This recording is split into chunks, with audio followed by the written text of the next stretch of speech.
Koutou katoa, no mai haere mai ki tēnei hui o te kaunihera o ngā roto o Rotorua. Good morning everybody and welcome to this meeting of the Rotorua Lakes Council. We do have some councillors that will be here very shortly, but I do just remind everybody that this meeting is being live streamed, so please make sure that your phones are on silent. I do welcome the members of the public who have joined us today. Thank you very much for being here in person, and of course to those who are joining us on live stream either now or later on as well. Just a reminder though that the public gallery is for observation, so we don't allow any questions or any talking from the public gallery too, but we are very grateful to have your presence here today. We do also have the media here, Rotorua Daily Post. Welcome, Laura. And before we get underway, I'd just like to invite Councillor O'Brien to open us up with the karakia with the blessing. Thank you and good morning, Your Worship.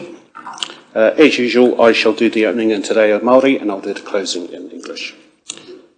And if ever there's a day that we might need the powers of the Almighty, it may be today.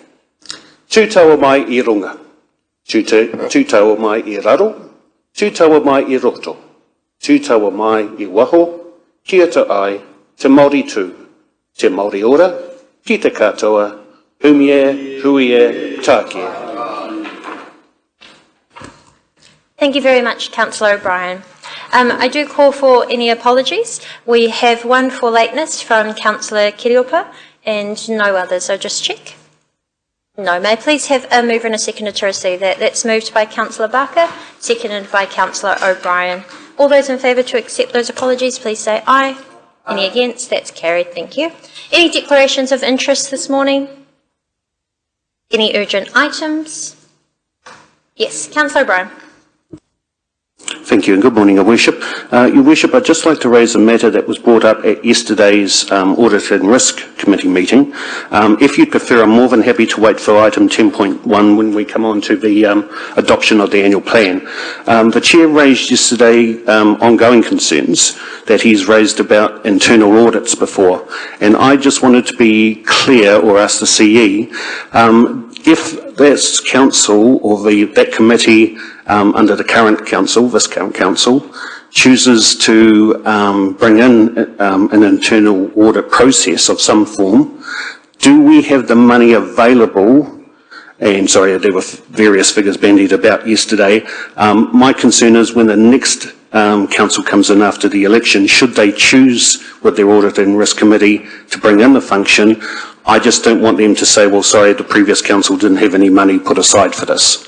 Now, if we're comfortable that we do have the available finance, that we don't need, otherwise I'd be happy for us to raise it as 10.1 if that specific amount of money needed to be put out in the, but if you'd prefer to wait for then, I'm more than happy. Yeah, thank you very much for raising that. I'll take it as a minor matter and happy to get staff to respond to that in item 10.1 when we discuss the annual plan. Thank you, Worship. Thank you, Councillor O'Brien, and welcome, Councillor Kiriopa. Councillor Lee. Thank you, Madam Your Worship. Discussion of minor matters on the agenda. I note we have people in the public gallery here today. They're apparently not allowed to bring placards into the chamber. I would have thought they ought to be available or allowed to under freedom of expression and our New Zealand Bill of Rights. Would you be able to explain to the public why that's not available in this council, but it is available in other councils? So this has been business as usual for quite some time, long before I was Mayor, and I understand that you have had that concern answered by email, so I hope that that is sufficient for you. Was really for the benefit of the public, not so much myself. I have received your email, so I just thought the public might appreciate understanding the issue or the problem with that. Seeing they're here today. Thank you. The Chief Executive has pulled up the email, although it's not necessarily an urgent item. I appreciate some people may be wondering that, so I'll just ask the Chief Executive to respond. Thank you. Thank you, Worship. And just if I can attempt to summarise, by all means, feel free to release this email to the public, Councillor Lee, as it is a matter of public record. So, as has been mentioned, the rules against placards are to allow the orderly conduct of business in the chamber. It's, as the Mayor's indicated, that's been a long-standing practice, and we're clear that this does not constitute a breach of the Bill of Rights, as there are a number of restrictions in place in the chamber, including allowing speakers the opportunity to speak in turn and on the topic that is being considered. So we've had that discussion. We've summarised that by email. By all means, free to share that, but I'll offer that short summary. Okay, thank you very much. Thank you. There appears to be no further urgent items, so we'll move to the confirmation of minutes. This is only for the correctness of minutes, and that's for the 26th of February and also the 5th of March meeting. May I please have a mover and a seconder for these both, that they are true and accurate record? That's moved by Councillor Kai Fong, seconded by Councillor Barker. Just checking if there were any corrections that needed to be made. There appear to be none, so I'll put that to the vote. All those in favour, please say aye. Any against? That's carried. We don't have any members of the public asked to speak for public forum, so we will head straight to our staff reports. Just for those who are joining us, we have got the adoption of the draft annual plan, the local water done well, and then we go to the compliance with fluoride directive decision before carrying on with the financial update and other council matters. So we'll start with the draft annual plan consultation document. We welcome General Manager Thomas Coe to overview this report. May I please have a mover and a seconder that the report adopt draft annual plan consultation document 2025 to 26 for public consultation be received. Thank you. That's moved by Councillor O'Brien, seconded by Councillor Waru. All those in favour to receive, please say aye. Any against? That's carried. And Thomas will now overview with a presentation. Thank you. Thank you, Madam Chair, and good morning, councillors. I'll just have a brief presentation to just walk us through, backwards a little bit around the work that's taken place over the last 6 months, and then what we're asking you to do today, which is, in essence, to adopt the draft annual plan and make it available for consultation. The journey started back in October with regards to multiple workshops, understanding challenges, recapping where we were, refreshing ourselves with the long-term plan, and in particular year 2, as this annual plan covers year 2 of the LTP, and then working through those workshops up until earlier this month, where you did formally adopt the consultation topics for us to include into our document. Ahead of us is a 4-week consultation period, and then subject to what falls out of that, there'll be a number of potentially hearings, deliberation meetings with a view of looking to finalise the annual plan in June. As a friendly reminder, underpinning the annual plan is the financial strategy that's embedded within the long-term plan, and it is just year 2 of that long-term plan, and the majority of the work that we set out to do in our long-term plan is continuing into the budgets for year 2. There was a particular focus within our long-term plan around making sure that we're investing into our infrastructure. Not only are we maintaining the infrastructure that we've got in place by renewing it as it was appropriate, we're also investing for growth and trying to balance being good stewards with around affordability and using debt where it was appropriate to do so. And for us, that is around supporting our infrastructure network and growing that infrastructure network to support both growth but also changing standards and levels of service, such as upgrading wastewater treatment plants, etc. Year 2 itself, I guess if I drop back a line, the long-term plan was targeting a rates increase of 9.8. We have reduced that down to 7.95 on the back of those workshops and discussions that we had. It's also tagged with it a $145 million investment into capital works and infrastructure. The key projects that are tied to those are the completion of the wastewater treatment plant upgrade, this continuation with the stormwater master planning and all the projects that are tied to that to support housing growth, completion of the museum seismic strengthening and the Tarawera sewerage scheme.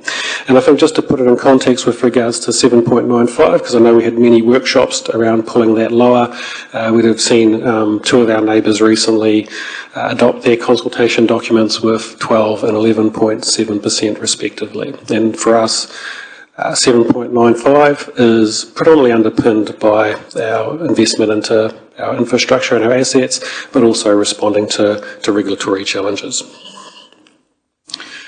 With regards to consultation, we are looking to seek feedback directly from the community on two main topics. The first being alternatives for the night market, and we are posing 4 questions in particular to seek feedback on, and those questions are around the time, the place, or whether someone else could provide that service back to the community instead of council. And with Tarawera, posing the question around should some of the costs move away from the property owners of Tarawera, the direct beneficiaries, and whether the wider community should make a larger contribution towards funding that scheme. The public consultation will take place for nearly a month. Greg and the team have worked quite actively on preparing an engagement plan on that. At a high level, it will be mainly digital, focusing in particular around directing people to our new Participate platform, around sharing information and getting their feedback and submissions. There will be some information stands in a couple of key areas where we know we get good uptake, such as the Kūrau Park markets and I think the library. There will be a number of in-person events. They'll be predominantly targeted the Tarawera residents, but also locally as well in town around some wider feedback as well. And I think, as I said, while we'll be also leveraging traditional media, it is predominantly a big push into digital engagement with our community. One of the main platforms will be our new Participate platform. That is the platform that is replacing or has replaced Let's Talk or Korora Mai.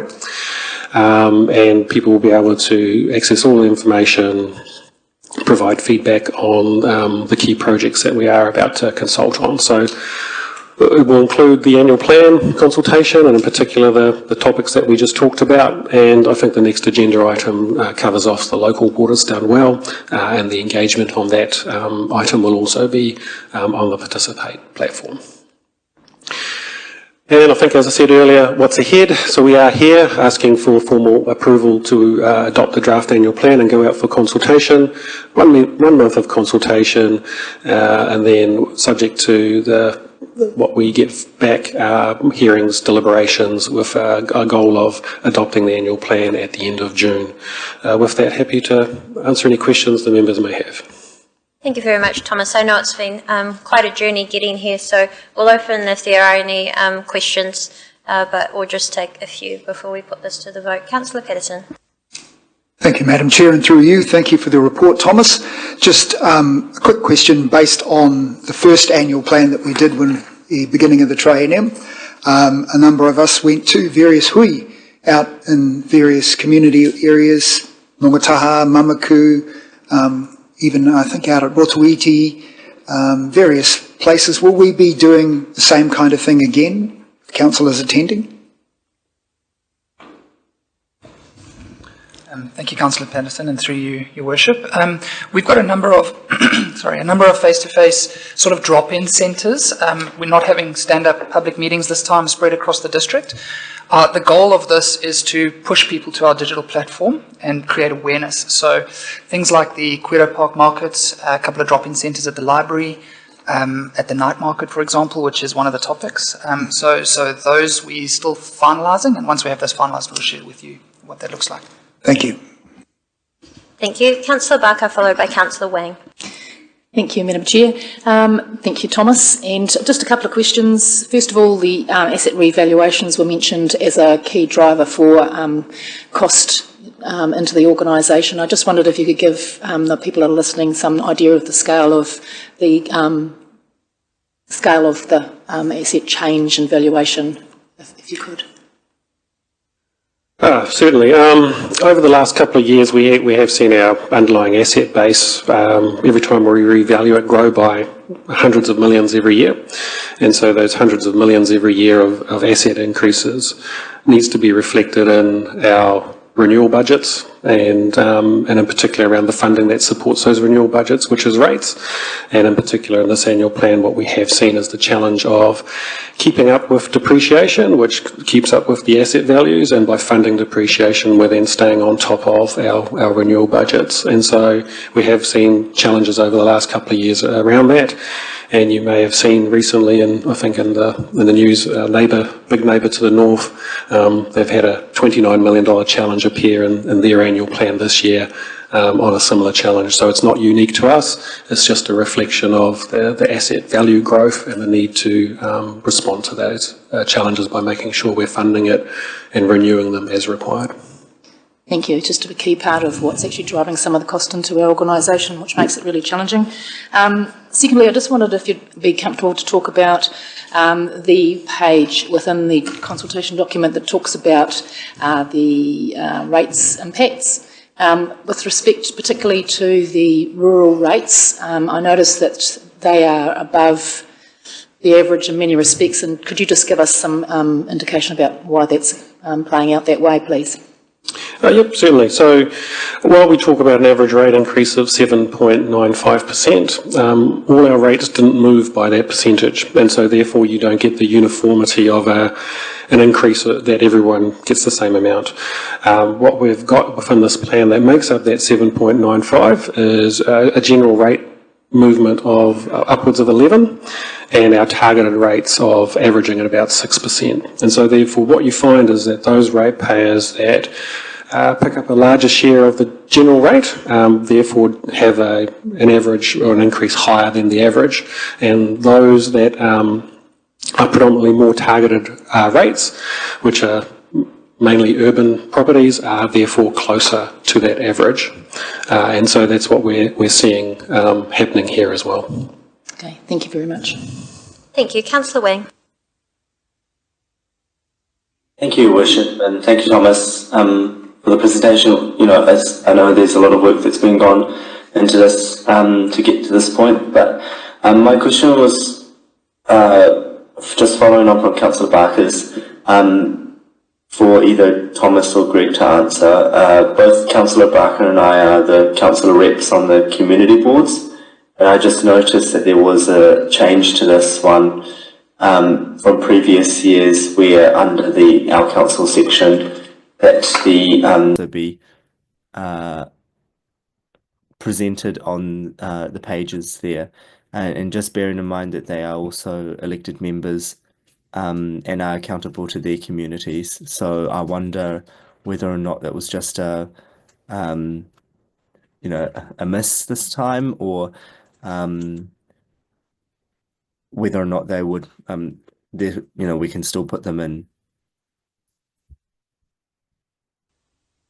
Thank you, Councillor. That might have been a slip on our end, so we'll have a look and see how we can include that in and be consistent with previous years. Thank you.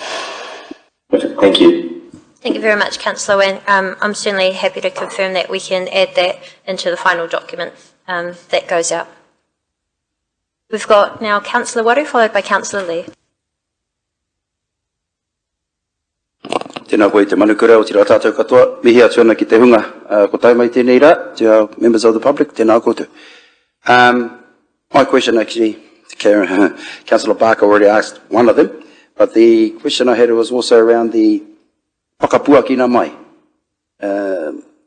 Could you just sort of expand a bit more as to why we've gone for a different platform here, as opposed to kōrero mai? Let's talk. Well, Greg can probably has a better place to answer this one for me.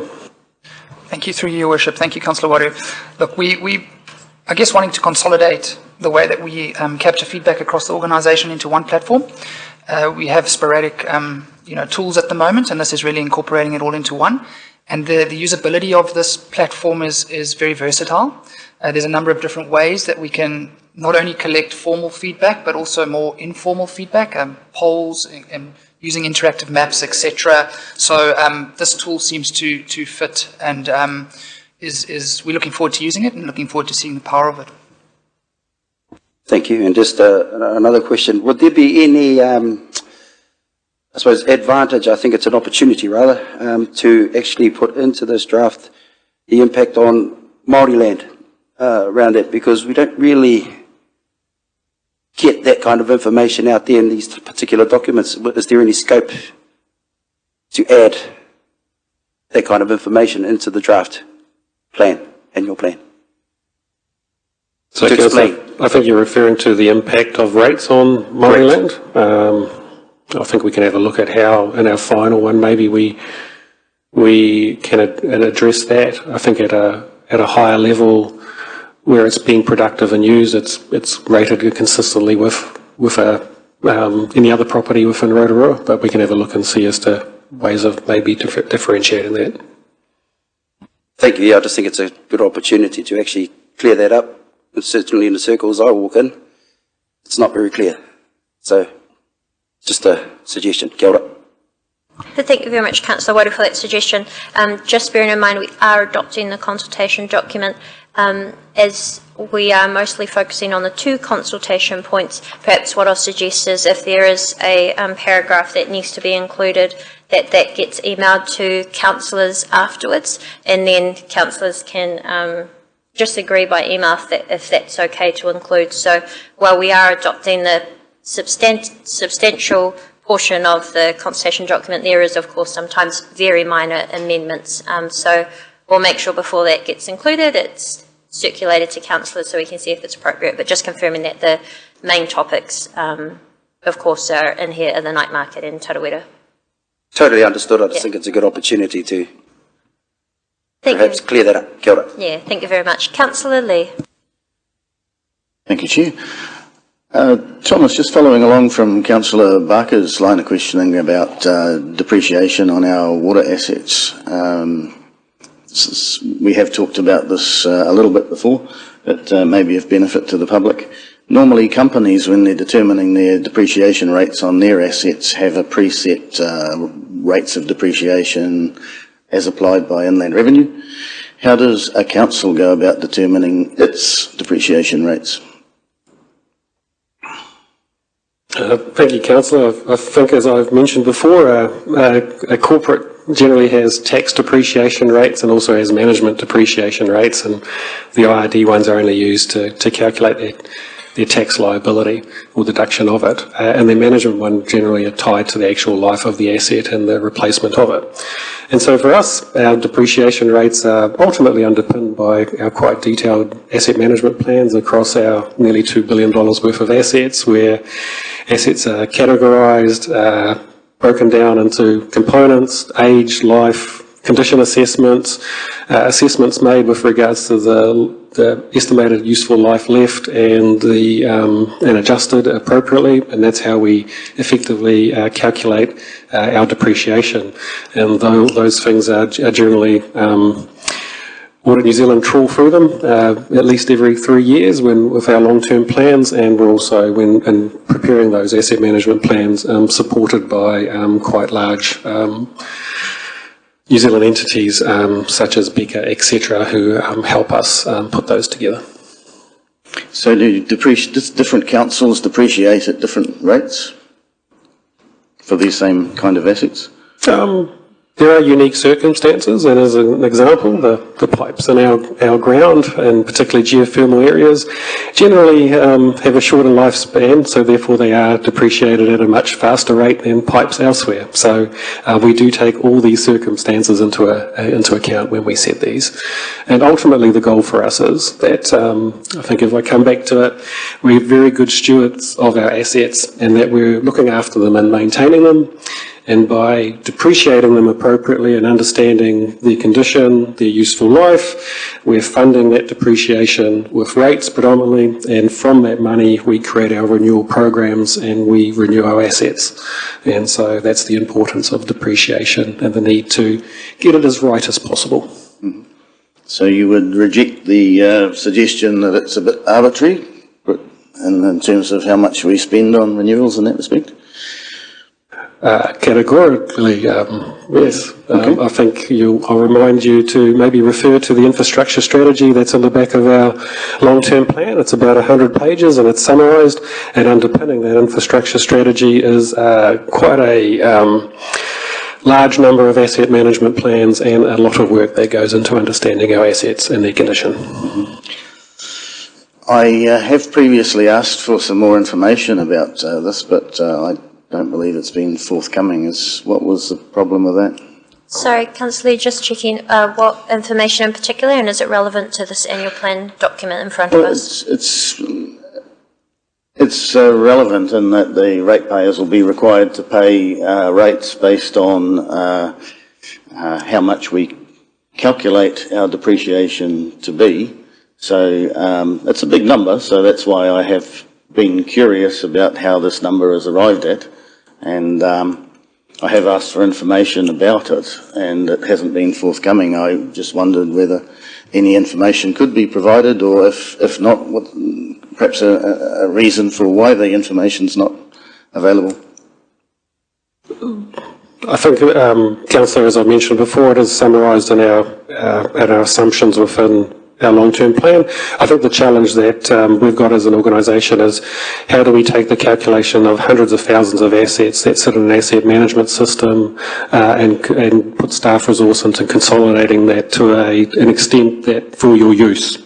And at the moment I don't have the resource or the time to do that. Okay, thank you very much. Thank you, and we do appreciate that. For those who aren't sure, depreciation is just that our assets lose value over time as they get older.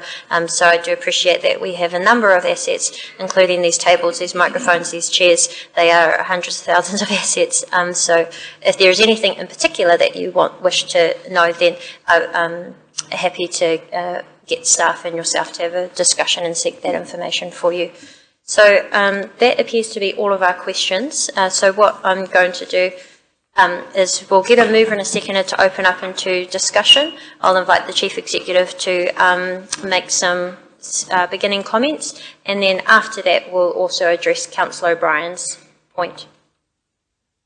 Okay, so I'm happy to move point 2 and 3, that Council approve the draft annual, seconded by Councillor Kai Fong, that Council approve the draft annual plan consultation document based on a proposed rates increase of 7.95%, a capital works program of 145 million and borrowing of 45 million. That Council approve to conduct public consultation on the draft annual plan 2025 to 2026 from 4th of April to 5th of May.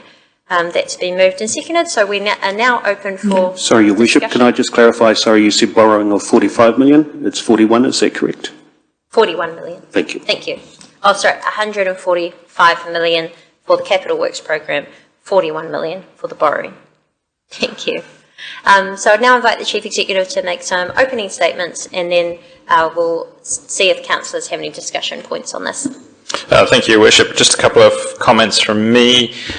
Firstly, just to recap that this annual plan is largely in line with the long-term plan that was widely consulted and adopted approximately 10 months ago. And I'd also just make the point that that was an audited long-term plan by Audited New Zealand, completed on time and issued with no qualifications whatsoever. So I just want to reassure everyone that we're in line with our audited long-term plan, one that many councils have struggled to get across the line in recent years, given the number of changes in legislation as well as the challenges facing councils. As part of that audited long-term plan, we have a balanced budget. So just to be clear, what that means is that we do not borrow for operational expenses, which is something, again, that a number of councils do practice around the country. It isn't good practice at all. This council isn't practicing that, and Audit New Zealand have commended us for that practice. Also want to touch on the $41 million of borrowing in this annual plan. Just want to be clear that this is a drawdown, not new committed borrowing that this council is undertaking as part of this annual plan. So again, how that works is it's different from a house. When you draw down the money as soon as you make a transaction, councils made decisions in the past that have committed us to debt, and that over time that debt is being drawn down. Now, a large portion of this debt is committed previously, and we're drawing it down as part of our expenditure profile during this annual plan year. So I just want to be clear, we're not adding new commitments of $40 million of debt in this financial year. And then the last point I'd make is, as councillors know, we've made a number of decisions over the last year since the long-term plan was adopted, with the objective of, in the long term, securing more efficient services, such as the transfer of events and venues to Rotorua NZ and the in-housing of Infracore.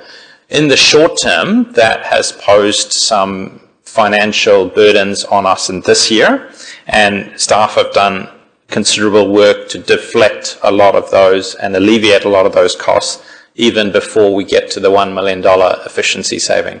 So if the question is, how did we get from 9.8% down to 7.95%, which is one of the lowest in the region and across the sector, as far as I understand, it is because staff have done a lot of work in terms of efficiency and not bringing up any new spending, because, again, the direction was to stay in line with the long-term plan.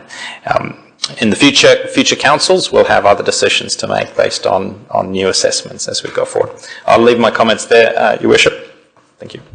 Thank you. So we are open for discussion. In the interest of time, we may only take a few, so please indicate if you wish to share anything in addition to what we have already shared in workshops leading up to this.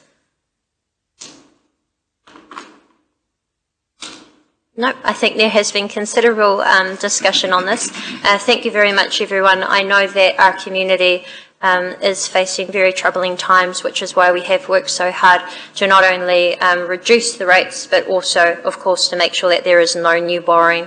So I am proud that in the past few years we have managed to fix a lot of things. As the Chief Executive has mentioned, that has also included some pretty big shifts and changes to Council internally, but we look forward to that being, that having a result of externally in our community then seeing excellent services and excellent infrastructure as well. So there has been a mover and a seconder on this. I just want to check, Councillor O'Brien, did you need to put your point before? Or well, okay sorry, Your Worship, I'm quite happy. I just want assurance from the CE whether he feels that, and forgive me, I'm just picking up numbers, but if we felt if an appropriate for an internal audit program would be, say, $100,000, bearing in mind that would be an independent contractor as well as support staff here to help do that, because I know how busy our current staff are.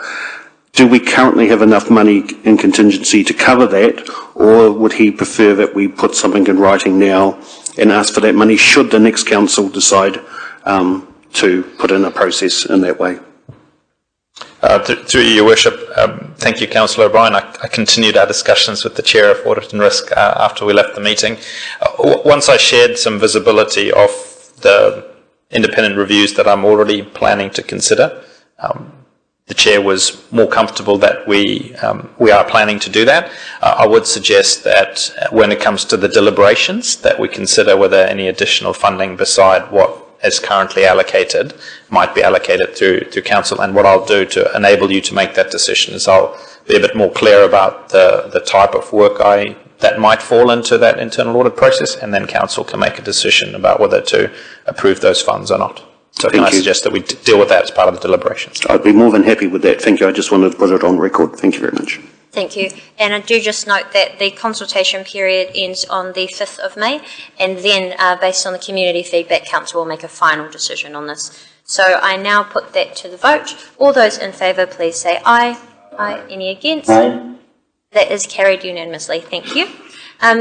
What I'm going to do, in the interest of the members of the public who are here, is actually bring the fluoride directive decision forward, and then we'll deal with the local water done well options for proposed water services delivery model consultation document after. I just am mindful that some people may have work or other commitments that they need to get to. Is that okay with the Council? Yep. Okay. So we will go skip to page 23 of your agenda. I ask for a mover and a seconder that the report compliance with Fluoridation Directive decision be received. That's moved by Councillor Kai Fong, seconded by Councillor Lee. I put that to the vote to receive this report. All those in favour, please say aye. Aye. Any against? That's carried. And we'll now invite Stavros to overview this report. Morena, good morning. Through you, Madam Chair. I just wanted to make some brief comments. I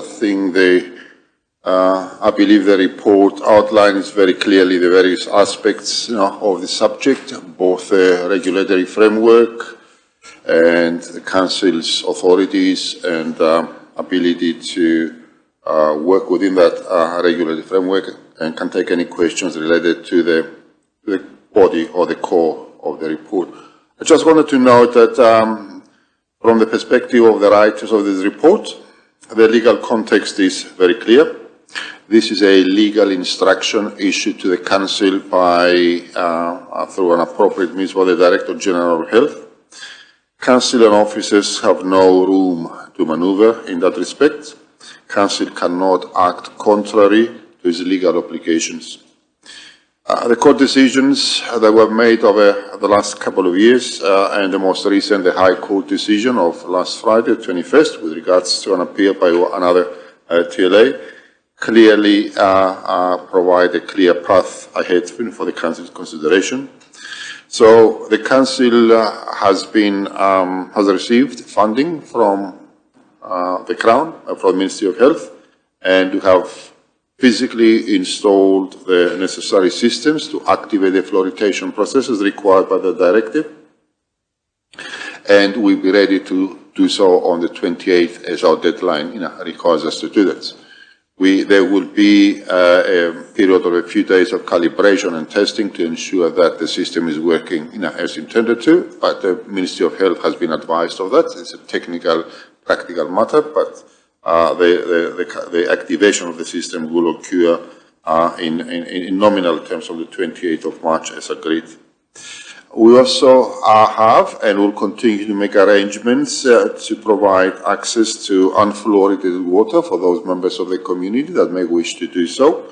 Those initial opportunities might be small, but depending on demand in the future, we may be able to expand it and provide further opportunities as required. So to that effect, I have nothing more to add to the report. I think the report and the report recommendations by the Chief Executive and the report writers is quite clear, and happy to take any questions you may have on the content of the report. Thank you. Thank you very much, Stavros. So we are in question time. Then after that, I'll ask for a mover and a seconder. And then I am aware that we do have some councillors that wish to put amendments, and we'll take it at that time. So we are now in question time. Are there any further questions for Stavros? Councillor Lee. Thank you, Your Worship. Stavros, I'm delighted to hear that Council notes that temporary arrangements are in place for public access to non-fluoridated water supply tap for the central and eastern water supply catchments. Can you tell us where people will be able to obtain unfluoridated water, how that will work? Or immediate access to fluoridated water can happen by people going to Nongodaha water supplies if they so wish, but we also will be installing and finalizing the installation of the next few days of a water tank that will be supplied through tankering water from Nongodaha, which is not going to be fluoridated. In the central area, near the area they're pouring playing field.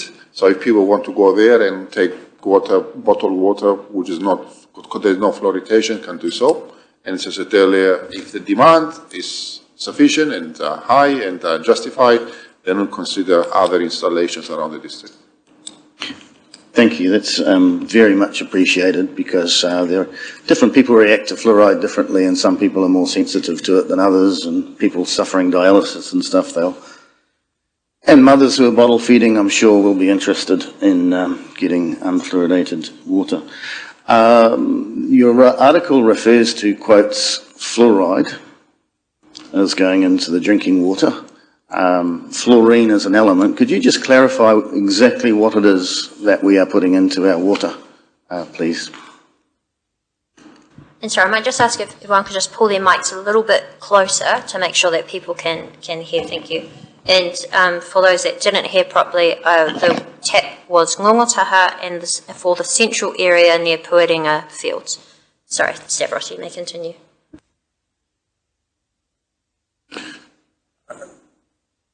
We will inject sufficient quantities of fluoride into the system to meet the Ministry of Health guidelines of disbursement and dilution that is no more than 0.7 to 1% per million parts into the water.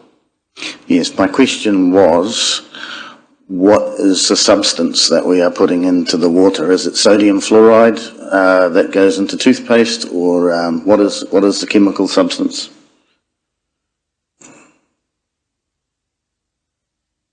It's got nothing to do with the oxide that goes into the toothpaste. The material is extracted from dilution of minerals, that comes out of the rock, and the component of that is going to be, consistent with the guidelines of the New Zealand drinking water standards. So, is it hydrofluorosilicic acid that's going to be put into the water? I believe so. You believe so, yes. That was my understanding as well. Okay, I'll just leave it there for the moment. I've actually seen a video of this stuff. I think this is the stuff that dissolves concrete, I think, isn't it? It's, okay, thank you, Madam Chair. I might have a few more questions, but we'll let some other councillors go. Thank you. Obviously, it's at a diluted level. For those that are interested, though, we did hold a public workshop with the Ministry of Health, which we did ask similar questions, and so their responses and their answers in detail can be found on our Rotorua Lakes Council YouTube page for further information. We'll carry on with our Madam questions. Chair, can I just, again, I want to reiterate that in New Zealand, we do have the Water New Zealand guidelines for the supply of fluoride into water supplies. There are, under those guidelines, specific impurity levels, and there are what we call MAV in the industry, which is maximum allowable values for any particular content in the water supply. So it is quite important to understand that there are impurities in our water. There were impurities, there continue to be impurities. The question is that what are the safe level of impurities allowed by New Zealand standards and health levels? That is not the question. And obviously, it is quite important for people to be clear that water supplies contain materials that are deemed to be at safe levels. So I think it's quite important for elected members or the public to understand that those guidelines are embedded in drinking water standards for New Zealand, and we have a very strict obligation to monitor those impurities and report regularly that they do not exceed these maximum allowable values. Thank you. And you'd expect the public to be able to trust those standards safe? I will not answer that question. Thank you. I have actually written to the Minister of Health asking for the evidence that he relies on to explain what his assertion that fluoride was safe, and he hasn't actually been able to provide that information to me, and he's referred it to the Ministry of Health. All I can say, Madam Chair, is that the community of Rotorua is drinking water which we supply. We ensure that drinking water meets the standards. So if the community has been trusting us until now, they have every right to trust us going forward. Thank you. Thank you. And I do acknowledge that we have, as Rotorua Council, consistently met drinking water standards, and I know much changes to water standards, like the topic that we have next, local water done well, is arisen because there are other councils that unfortunately weren't able to. So I am proud of our progress so far, and the fact that we have the best tasting water is, yeah. So we do have a question from Councillor Patterson. If you do have any further questions, please let me know, otherwise we'll then open up. And then Councillor O'Brien. Thank you, Madam Chair, and through you. Thank you for your comments, Mr. Michael. Just a question regarding the hydrofluorosilicic acid. Do we have that on premise at the injection plants? They'll be with us on Friday. Delivered on Friday. So that would tell me that there is a contract for supply in place. Yes, there is. Thank you. Councillor O'Brien, followed by Councillor Kiriopa. Thank you to Manukura and through the Chair. Stavros, and/or if Mr Moraes wants to comment as well. During our workshop, we had a representative from Bay of Plenty Regional Council who suggested to us that it might be appropriate for us to be doing monitoring after the introduction of fluoride should it go ahead. Can I just ask, have those plans gone any further? Yes, Councillor O'Brien, we have agreed that the Bay of Plenty Regional Council is monitoring the presence of a number of elements in our environmental freshwater areas, including fluorides. And I've got the test results, as recently as a couple of weeks ago. We'll continue to do that. I think the idea behind that is that if the introduction of fluoride into the water will elevate these natural existing levels, we need to be aware of it and monitor those kind of trends. So the testing regime is in place, and the testing regime will continue to be applied. And as we've noted during the workshop, over the next year or so, we will be nominating the conditions of monitoring the quality and specifications of discharge of recovered wastewater. And again, fluoridation would be, fluoride levels would be part and parcel of that monitoring for going forward. Thank you. And can I ask, thank you very much for that answer, very helpful. Could I ask, is there also an obligation to, as part of that monitoring, not only the fluoride levels, but any effects long-term on kura or wildlife in the lakes? Well, that is environmental monitoring, which at the moment is undertaken by the Bay of Plenty Regional Council. And the Bay of Plenty Regional Council, and together with Rotorua Lakes Trust, of course, who do have an environmental team too.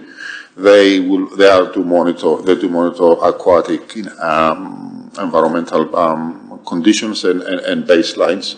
So it'd be very hard for us, I submit, to isolate the direct impact of minute traces of fluoride into living organisms, because living organisms get affected by a whole range of organisms.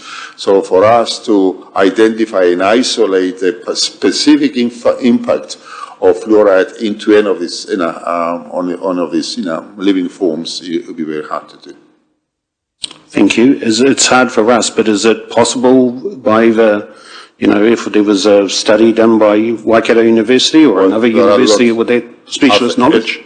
As I said, there are environmental monitoring regimes applied by the Bay of Plenty Regional Council regarding the aquatic living environments. And obviously by monitoring the current content of fluoride in our natural environment as it is at the moment, we should be able, scientists should be able to trace any anomalies, depending on any movements on the natural event. Because at the moment there is fluoride in our waters. There is. Yes, I know. So the question is that, if there's any change to the environmental aquatic environment, can it be directly linked to that movement? Not sure. I'm sure the university, scientists can devise methodologies of doing correlation, to that.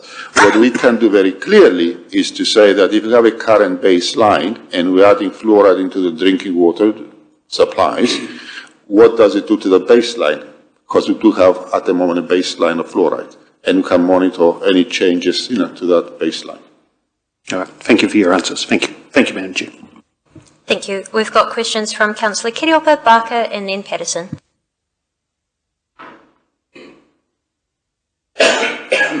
Sorry, just waiting for this to work. My question, the arrangements that have been put in place for public access to non-fluoridated water supply, can I ask why that is only a temporary arrangement, please? Well, temporary until we are able to define and assess the demand for it. We start with something that we have at the moment we don't actually understand and know for sure the quantity of that demand. If the quantity of that demand is high or stable and persistent, then those temporary arrangements can be modified going forward in the future. Thank you. Who would, oh, okay. So how will the community know how many people need to be accessing the water for people who don't want to be drinking fluoridated water to be able to have a continued access to non-fluoridated Well, water? assume, Councillor Kiriopa, those people who really have a view about drinking fluoridated water will seek alternative supplies. We can let them know where the alternative supplies are, and that demand of that alternative supplies will be monitored. And as I said, if that demand is of sufficient level to justify additional instruments, to achieve that, or to augment what we've got into place, then it's going to be based on the evidence of how people demand for that. So we're letting people know that this is happening. Those who really want to access unfluoridated water, they will know where to access it, and then we'll understand and monitor the demand for that. Thanks. I do know that you use the word people who have got views about it, but I'm more concerned with people who have health conditions that actually require access to non-fluoridated water. Well, I appreciate that. And again, if people have got proven health conditions, through their medical practitioners, and let us know, I'm sure, we are, not I'm sure, I'm definitely committed to work with those people to make sure that they have access to such supplies. Thank you very much.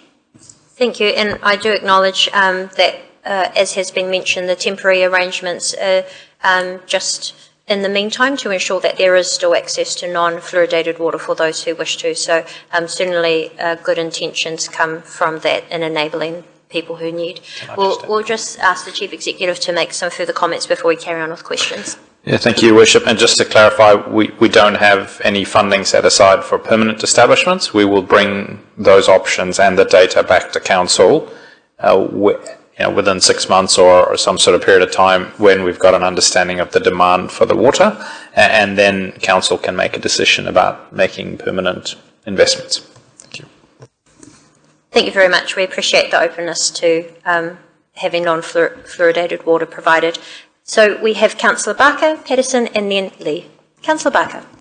Thank you, Worship. Thank you, Stavros, for your report. And I'd just like to draw the attention to the number 5, the assessment of significance on page 30. It may not be a question for you, but maybe for the other staff.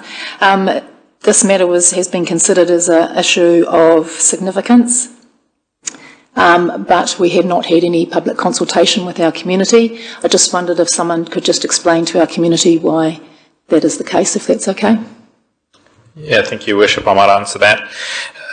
Councillor Barker, I think we've had a number of discussions that indicate that on face value this is a very significant issue to the community.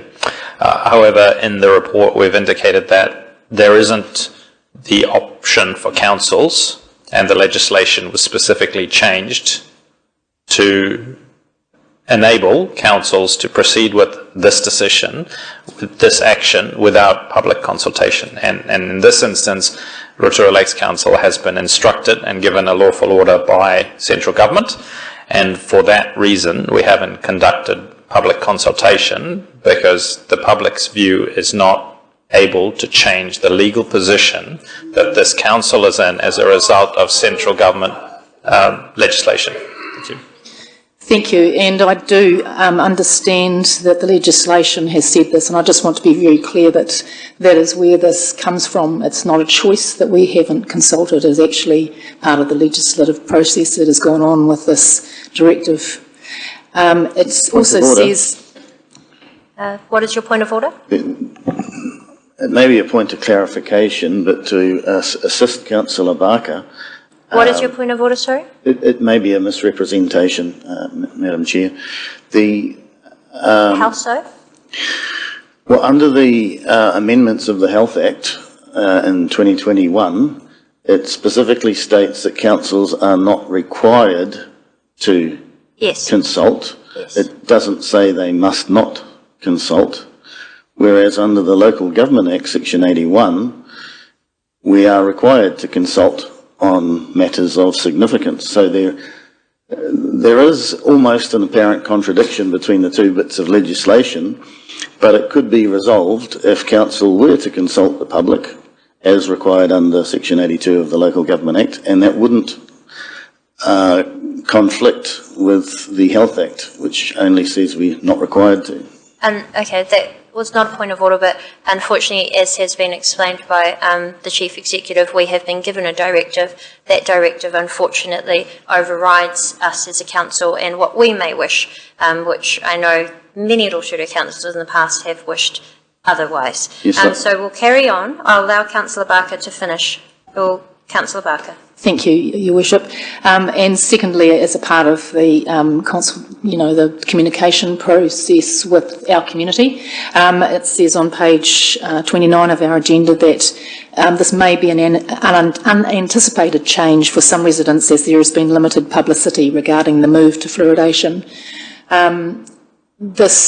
I know that we've made efforts on our channels to communicate what's happening. We have a website available with all the information about what we've been doing as an organisation. The staff have kept us up to date with recent developments. Has there been any public communication from the Ministry of Health Director General to our community specifically about this fluoridation directive? Other than media statements and information, online and government statements, I'm not aware of any direct communication from the Minister of, the Director General of Health or the Minister to our local community. That's all I can reply to. Thank you. Thank you. You've raised quite a valid point, Councillor Barker, and I just wonder maybe we'll note as an action point of Councillor's wish that we contact them and just encourage them to make sure that they are informing our community, because they are the ones who are making this decision for the community. Thank you, Worship. I think that would be appropriate. Thank you. We'll do that. Thank you. Okay, we'll note that as an action point. So, Councillor Patterson now. Thank you, Your Worship, and through you. Just going back to a comment you made earlier, Mr. Michael, regarding we have already naturally occurring fluoride in our water. Is that the same as what we will be utilising, should we agree to do this today, to inject into our water? Is it the same substance?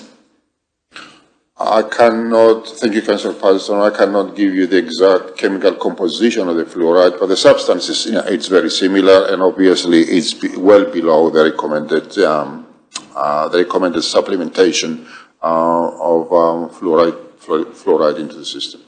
Sorry, just elaborate a bit more. What I'm concerned about is that particular fluoride may be measured one way, and this new substance that is added into this may be measured in a different way, because they are two different chemicals. And there's no necessary correlation between the two. So you can't actually, I guess it would be hard for I'm not a scientist, but I'm just deliberating that it would be hard for scientists to say, or whoever does the research, to say that there is an increase, because they are two different types of chemical. You see what I'm getting at? It's a mineral. And minerals can be traced, and obviously there are elements, that can be, reliably monitored and reported to. However, if you want further information on the chemical analysis and what you call balance measurements of compositions, more than happy to provide that for you out of here, because I think I'm not qualified as a chemical engineer to make that assessment here on the spot. What I can tell you is that there are methodologies of verifying and qualifying the measurements taken for the presence of fluoride in our environment and our water supplies. Thank you. And I just also ask the Chief Executive to provide some comments. Thank you, Worship. Councillor Patterson and others, there's a number of questions directed to staff about this activity. I just want to make the point that this is not something that staff have proposed. So I just want to be very clear that we're responding to a government directive. We've worked with council to go through the appropriate processes to interrogate that directive. We've invited the authors of that directive. Councillors and the public have had the opportunity to hear from them, and And at the moment, we are bringing forward a decision about whether we comply with the lawful directive. Mr. Michael's doing his best to answer questions, and I don't want there to be any misunderstanding that this is our plan and we don't have all the answers to our plan. This is not our plan. This is the directive that we're responding to, and staff are trying to be as cooperative as we can with the information we have, given that this isn't our plan or our directive. So I'm not sure if that's a useful context, but I think a timely reminder of the situation we are in, as well as you and the public are. Thank you. Point of clarification, Madam Chair. Oh, yeah, we're about to come to you for a question anyway. Okay, great. Just in response to Andrew's comments, I do understand that council staff are required to comply with the law, so and we have been saddled with an unfortunate law, and more particularly an unfortunate directive.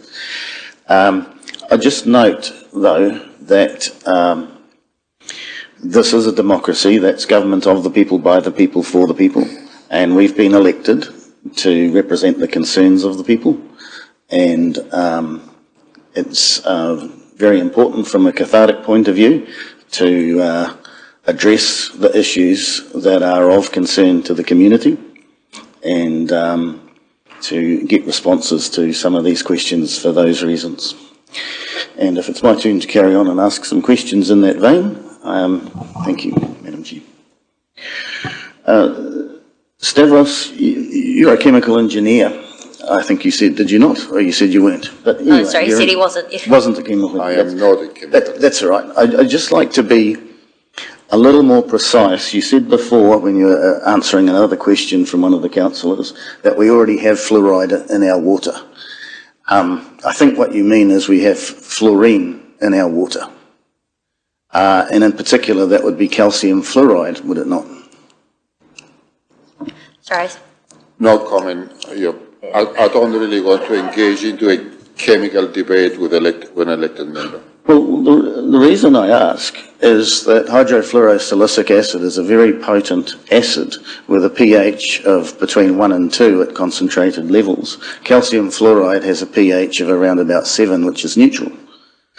So, what materials is our drinking water likely to come in contact with as it travels to our taps? Madam Chair, can I be frank? As my Chief Executive said, I'm not here to debate or justify the chemical composition of that directive. What I'm here to give you assurance that as an officer of this council, I am required to protect you through complying with drinking water standards. Drinking water standards define the composition, the contexts, and the levels of external impurities or additional material into the drinking water. And I'll give you assurance that we will be meeting that. Now, if there are questions about what constitutes a drinking water standards, then it's a different conversation, and I'm not prepared to embark into that conversation here and now. Thank you. Just in response to that, Madam Chair. Sorry, do you have it's not a back and forth, do you have questions? The issue is, you could call it a point of clarification or something. I mean, it's a right of reply. As has been noted, we haven't consulted the public on this for reasons previously stated. So I am concerned that there is a lack of information in the community about the substance that we are putting into our water. It does have profound effects for pregnant mothers and mothers of young children and people on dialysis and so forth. So this is a way of, in the public domain, talking about the impact that this will have on the public of Rotorua, the community, and I think it's really important that they know. Yes. And it's not to cut the kōrero. I'm happy if we're having that discussion in conversation time, in the kōrero time, but we're taking up question time. I have been asking questions, Councillor Waru. Well, you're giving a big lecture there, Councillor Lee. We will open up for discussion shortly, and we do have one final question. We have one final question, which is Councillor Waru, and then we'll open up for discussion. But I do just want to note, we have allowed the opportunity in a public session for the public to be informed both by attending in person and seeing online through the recording of it, where these sorts of questions were asked of the Ministry of Health. Whether we personally agree or not, it was clear the answer from those experts that the levels of which they were fluoridating would not cause harm to the health of people, and also from Bapini Regional Council, the levels that will be fluoridating would not cause harm to the environment. So that is the response that we have had from them. So while I appreciate that is your view on that, and there is evidence elsewhere, and in particular in the United States, I don't wish to scare the community when we have also had assurance from our own staff that we will ensure that the levels are safe, and we do have a strict obligation to monitor those levels, which we will continue to do so. Yes. I will make one final point. I did ask the question of the Ministry of Health if there is science and evidence that shows that it is harmful, will they stop? The answer is yes. So we will continue under our obligation to monitor the water and ensure that they are safe levels. So apologies, Councillor, I will move on. We will come back to discussion if you have any further points, but I will take one final question from Councillor Waru now. Tēnā koe te manukura. Thank you, Stavros, for your report. I'm not too sure who this, well, my question would be aimed probably more at you, our CE, Andrew. The $10,000 a day potential fine, does that have a cap as to how many days that can go on for? As far as I'm aware, it does not. It's at the discretion of the prosecuting body.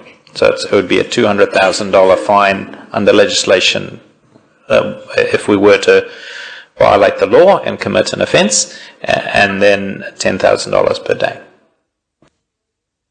Thank you. So I've crunched a few numbers, and there's a potential, close to circa $7 million that we could be up for. Should it go a different way in terms of our decision today? Where would that, I suppose, come from in terms of payback? From which pool of money would they come from? Councillor, through you, Your Worship, I have not got a plan for paying fines if this council breaks the law. So that would be in operational costs, which will impact rates? Councillor, generally speaking, yes, that the revenues of council come from rates and the burden would fall on ratepayers. However, I don't have a precise answer because I haven't done any financial planning on the basis that this council instructs me to break the law. Okay, thank you. Thank you. You have a question? Thank you, Your Worship. Could I just ask you as Chair, just before we move into discussion point, if we're discussing the motion as written at the moment, sorry, I just want to clarify this now. If people speak to the current motion, and then those people, I believe that there's amendments to be moved shortly. If they then propose those, since we haven't suspended the standing orders, so the current standing orders stand at this present time, are you entertaining that as each amendment everyone can still talk again? Or how are we going to... Sorry, I just want to raise it now so that there's no mistakes afterwards or issues. Yeah, very good question. Thank you. Thank you, Madam Chair. I'll ask Greg just to outline the process.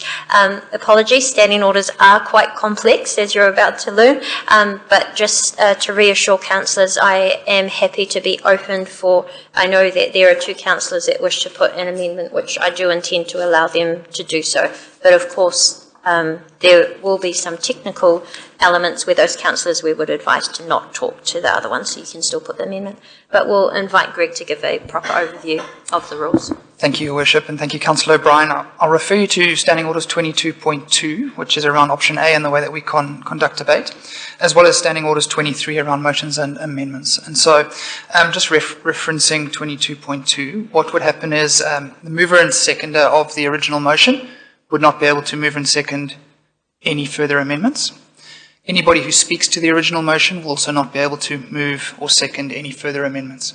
If you move and second an amendment, you will also not be able to move and second further amendments, whether that amendment is won or lost.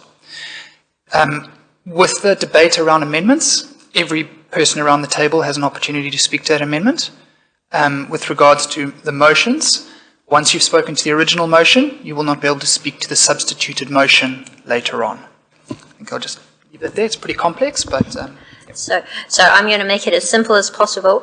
What I propose is I'm happy to move it. The Deputy Mayor will second it. And then what I suggest is we just go straight to the amendment so nobody gets called out and not being able to speak to something later. And then we'll take the amendments, have the discussion on that. You're all free to have that discussion. And then we'll do a vote on that. I'll allow the second amendment, have discussion, do a vote on that, and then depending how we land, we'll then go back to the substantive motion with point 2, 3 plus any other amendments on that. So that has been moved and seconded, so we are now open. Clarification, Yep. Your Worship. Sorry, so as I understand it, for any amendment, that still needs a majority of the councillors to accept an amendment to be on the table, which is a process that we followed both in respect of Councillor O'Brien's notice of motion to the... Yep, and it was also followed at the last council meeting as well. So I'm just making sure that that's clarified, that there does need to be a majority of councillors that support an amendment before we can even get the amendment on the table. Thank you, Deputy Mayor. So just to clarify that, if an amendment is proposed and we have a mover and a seconder for that amendment would then be debated, have its pros and cons debated, and then be put to the vote as to whether or not to include that amendment in the substantive motion. So I think just to clarify that, there will be a debate around the amendment, and then following that, there will be a debate around the substantive motion. Just checking before we carry on, are there any questions on the process? And if there are questions that arise, we can just take a pause as we're going as well. Questions on the process? Councillor Lee, followed by Councillor Patterson. Thank you, Your Worship. First question is, if I second Councillor Patterson's motion, does that exclude me from bringing a motion? Okay, right, Yes. Thank you. And I think as discussed before the meeting, Madam Chair, I've got 10 amendments here or thereabouts, and we're going to vote separately on each of those, is that correct? Yes, but I do suggest that you put them as one, and then we'll take them individually. Yes, so I'll move it as one amendment. Yes. And then we'll vote 10 times on the 10 amendments, or however many are there. Unfortunately. Great. I know you enjoy meetings like this, Madam Chair, so I do appreciate your indulgence. Okay, if that's the rest, I'll just take a process question from Councillor Patterson, and then we'll begin. Thank you very much for your indulgence, Your Worship. Just double checking with Mr. Keek, 22.1 options for speaking and moving. Option A applies. That's what we're working on. Thank you.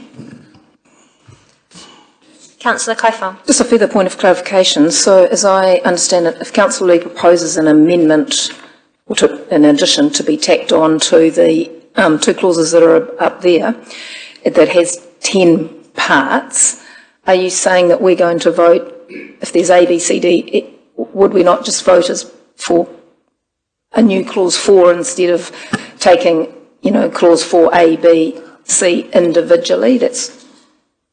Yeah, thank you, Councillor Kaifong. That is normally how we would do it, but using the discretion of the chair and wanting this process to be as open as possible, I know that there are strong views and certainly reasons why Councillor Lee would have 10 amendments, and so I am open to allow councillors to put that many, but also want to allow councillors to choose whether they support or not each of them, instead of having to support or not the entirety when there may be some elements of those amendments that they do support.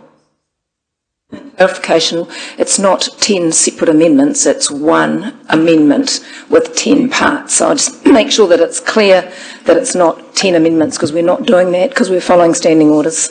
Yes, thank you, thank you. Okay, so I think that's about as clear as mud, or as clear as we can get it. So I do know Councillor Lee had an amendment, so we will hand over to you to put that forward first. Oh, it has been moved and seconded. We're in discussion at the moment. Okay. So I have emailed Greg and everybody else with my amendment, or amendments, as you please to call it. This is a horrible dilemma that us elected members have been placed in by changes to the Local Government Act made in 2021. Winston Peters has described this dilemma as a Soviet-era disgrace. Democracy has been taken away by the amendments. The people no longer are able to choose their representatives who vote on this. Sorry, 2 minutes? Oh, sorry. What are you saying? Just get a seconder, and then...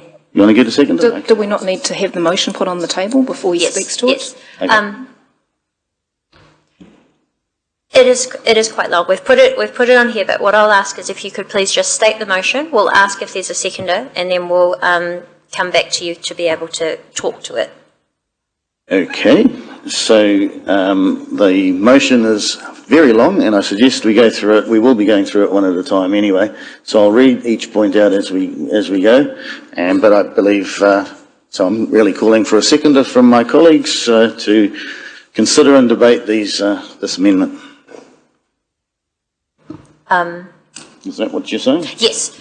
We do normally get you to state the amendment. Can I just confirm that councillors have had an opportunity to read this because it's been sent prior? Okay. We're going to go through them point by point for the interest of the public anyway, so I'm happy that by putting it up in the previous email, you don't need to read the whole thing. So I now call if there is a seconder to this amendment. That's seconded by Councillor Barker. Thank you. Councillor Lee, you may continue. Thank you. I think I was busy talking about a Soviet-era disgrace, which is the current law that we have in place. Sometimes governments make good laws, sometimes governments make bad laws, and the purpose of a constitution is to try and restrain governments from making bad laws. In this particular case, the government is holding our right to refuse medical treatment in contempt.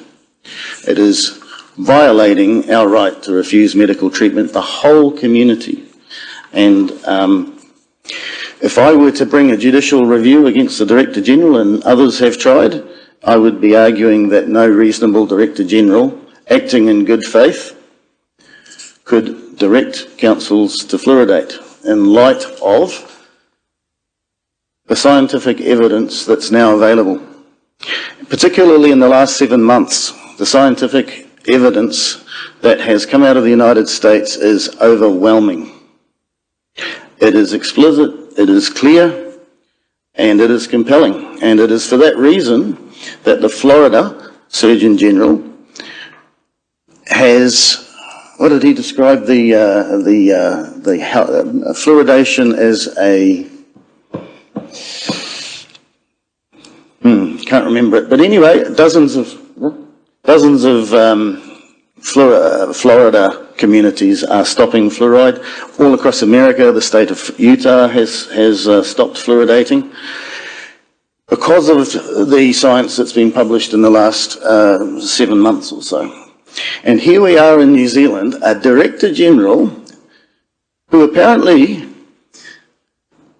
the Minister of Health doesn't have confidence in, because the Director General has resigned, along with a lot of other senior health officials. Well, I can tell you I don't have confidence in the Director General of Health. and their decision-making processes. Neither did the lawyer from Whangarei, who represented Whangarei Council in last week's hearing, which I attended in Wellington. He talked about a thing called institutional inertia. There's been so much fluoridation happening since the 1950s that no matter what the evidence is, they're going to pursue the fluoridation idea despite whatever evidence is put in front of them. And there's been more evidence that's come out in just the last few months. And so all of this has led me, I've got to say, reluctantly, that we are compelled and required by the law to fluoridate. And if we have not the rule of law in this country, we have nothing at all. And it is therefore with the greatest of reluctance that I won't be voting against fluoridation. I intend to abstain for what it's worth. That is out of respect for the rule of law, and it's a moral dilemma that we're in. But anyway, I have followed on from the staff recommendation which Andrew has put together, and recommendation 2, as it reads in the agenda at the present time, states that Council notes that the Chief Executive will comply with the directive of the Director-General of Health to commence water fluoridation as legally required under the Health Fluoridation of Drinking Water Amendment Act.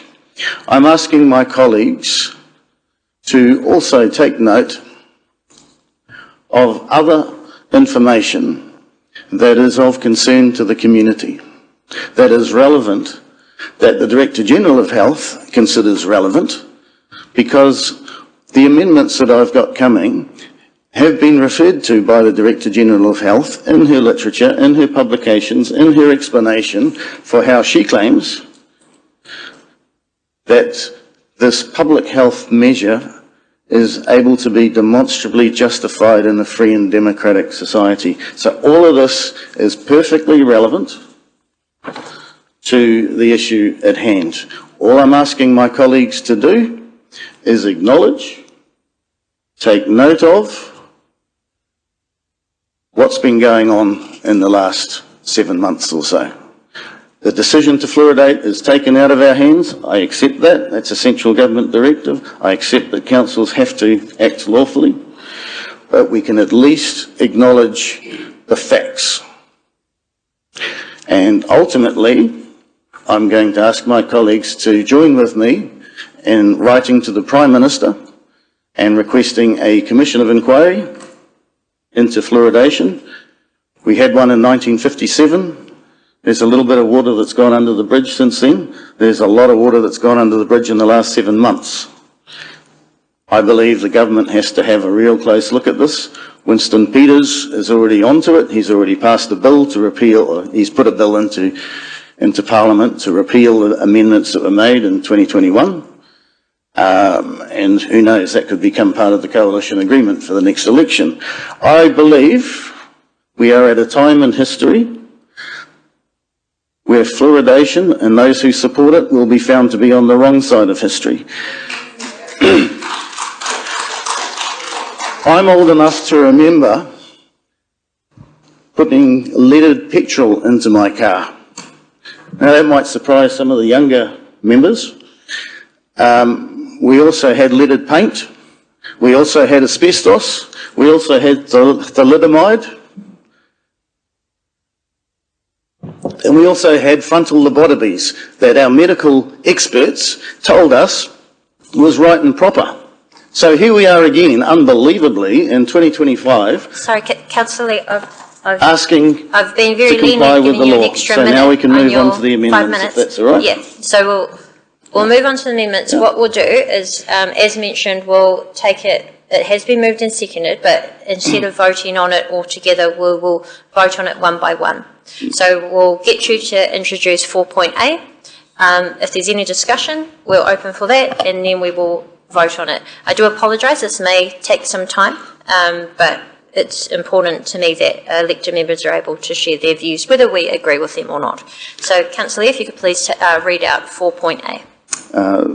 Your Worship, I just want to thank you for your indulgence in this so that we do this properly, and it is appreciated, not just by me, but I'm sure the community as well. So thank you. 4A, that Council notes that pursuant to section 116E, the Director-General of Health has the option of directing local authorities to either add or to not add fluoride to the drinking water. All I'm asking my colleagues to do is acknowledge the law and acknowledge the Director-General of Health had that option, nothing more, nothing less. I would hope this is a complete no-brainer and hope that I get unanimous support from my colleagues. Just ask if there is any discussion. I do believe this is explained in the report anyway, so it's currently consistent. Yep, Councillor Kaifong. Just a point of clarification, how are we going to deal with all of these given that there are quite a wide-ranging set of amendments suggested here which range from legal aspects to scientific to research to potential court hearings? We don't have the benefit where we normally would with a report or staff or expert advice.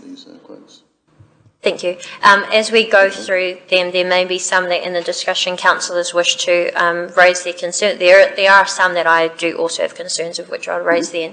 So we'll take them one by one, and that's your opportunity to support, because the amendment has been moved and seconded. It is on the table for us to vote. But when we vote, I will also just ask if you could do a show of hands so we can clearly see. I do also ask if we could roll through these relatively quickly. So I think it is straightforward. There appears to be no discussion on this. Councillor Kaifong? Well, this is where the problem I have with this is, so yes, whilst section 116E does say that the Director-General may direct a local authority to add or not add, but the second part of the legislation is relevant as well, is that before making the direction, the Director-General has to consider all of the scientific evidence, the state of the oral health, the number of people likely to be affected, the financial costs. So we're asked to make a noting of a section in isolation of the rest of the legislation. So I just have a difficulty with this, so I can't support some of the things that have been put there, and for that reason I won't support this. That's fine. Thank you. Councillor Patterson. Madam Chair, thank you. Just a procedural question. I'm still confused. I want to be absolutely sure. I know I can't speak to any of this, but can I vote? So you can speak to these and still put an amendment after. That is fine. You just weren't able to move or you weren't able to second it. Thank you. And you are able to vote yes. Councillor Brown. Thank you, Madam Chair. I'm also struggling with the whole thing. What's the purpose, I think, if I may direct a question to Councillor Lee, through you, what's the purpose of noting all of these things? I'm struggling to find a purpose or an action that might be derived from this. Through the Chair, thank you for your question, Councillor Brown. At the end of this, I will be... You'll recall 6 weeks ago, I think, in February, that Council voted unanimously to write to the Minister of Health requesting a public inquiry. That's where this is going, except instead of a, quotes, public inquiry, it'll be a commission of inquiry similar to the one in 1957 on fluoridation. So if you're going to take the step of writing to the Prime Minister and requesting a commission of inquiry, then there has to be a rationale to that. It shouldn't be making that request in a vacuum for no particular reason.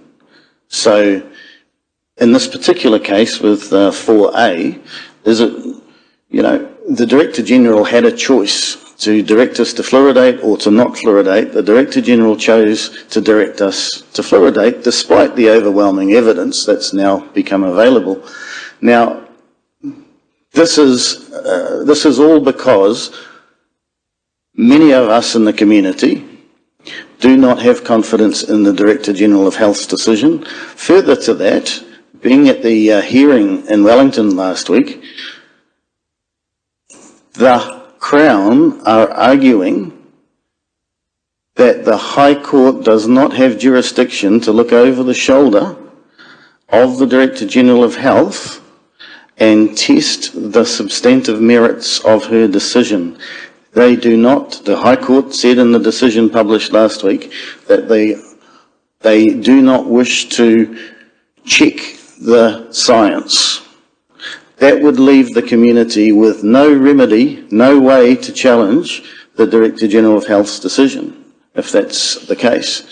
So I'm sure that there's people in the community who are disappointed that elected members are not going to break the law today. What I believe we need to do is direct the community and the public's attention away from councils who have been ordered with a lawful directive to do this, and turn our attention to central government who made the law, and this is the best way to do it. The best way I believe to do it. Okay, we've got, we're in discussion, Councillor Waru, then Councillor O'Brien, and then I think we put this to the vote. Tēnā koe te marakura, just more of a point of clarification. Given Councillor Lee's earlier comments around abstaining, I'm struggling to see how you can move an amendment but abstain from the vote. Can that be cleared up for me, please? Yeah, thank you. When we go to the substantive motion after, we will take point 2, point 3, and then if there are any amendments remaining, then that one. He is welcome to abstain on 2 and 3, which I think is what I heard him say, but he may wish to vote on any further ones. So he's trying to get some further ones on. Okay, I'll take the answer. I'm still not quite understanding. If he's making an amendment to the substantive motion, I would have thought you would have to first support that in order to have your amendment. If necessary, I would. If necessary, I would. Thank you. And Councillor O'Brien. Thank you, Worship, and sorry to be a pain again as you and the Chair. Sorry you're copping it today, but can I just clarify, as we address each of these amendments, so Councillor Kaifong, Deputy Mayor Kaifong has already spoken, can she speak again as we go through each? Because I appreciate it's one motion, yes, but as we're voting for it each time, because I suspect she may have similar queries about some of the other notes that are here. So just to clarify, we can all speak on each motion once? Absolutely fine. Thank you. We will, we will make sure that councillors know if you wish to do something else later, don't speak now, which will just be on the second amendment. Thank you very much. Thank you. Thank you. Okay, we will now put, because it has already, yes, because it's already been moved and seconded, we will now put 4.A to the vote. All those in favour, please raise your hand.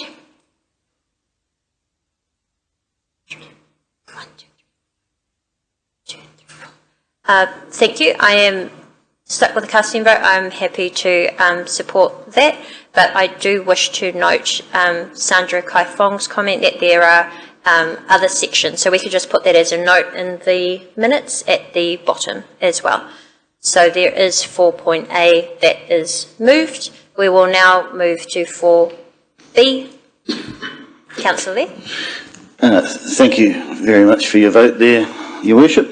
Much appreciated. 4B, that Council notes that the courts of New Zealand have identified that community water fluoridation is a, quotes, limitation of New Zealanders' right to refuse medical treatment, as per Section 11 of the New Zealand Bill of Rights Act. The relevant references the High Court decision brought by New Health New Zealand in November 2023. So this simply says that it is a violation of our right to refuse medical treatment, and that is a right that was given to us courtesy of Nuremberg. The Nazi doctors committed all sorts of medical atrocities And deriving from that unfortunate and unpleasant circumstance, that generation gave us the Nuremberg Code from which we derive the right to refuse medical treatment. That is the source of that right. And that is that generation's best gift to us so that we don't follow and make the same kind of mistakes. So as we go forward, the Director-General has had to acknowledge and has acknowledged that it is a limitation of New Zealanders' right to refuse medical treatment. The Director-General of Health was ordered to explain how that could possibly be demonstrably justified in a free and democratic society. She has done so. She published her explanation for that on early December. Some would say it's like Swiss cheese and full of holes, but the courts haven't scrutinised it as yet, and it looks like they don't want to. But anyway, it is a limitation of our right to refuse medical treatment because fluoride added to water is regarded by the Supreme Court as a medical treatment. Thank you. We'll now open up for discussion. I will start. I understand and appreciate where you're coming from, although I do understand and appreciate that this appears to be a legal view and we have not had the opportunity to see it in full detail or hear any other views, so I personally won't support this one. Is there any other comments on this? No, we'll put this one to the vote. I ask you to raise your hand. All those in favour, please raise your hand.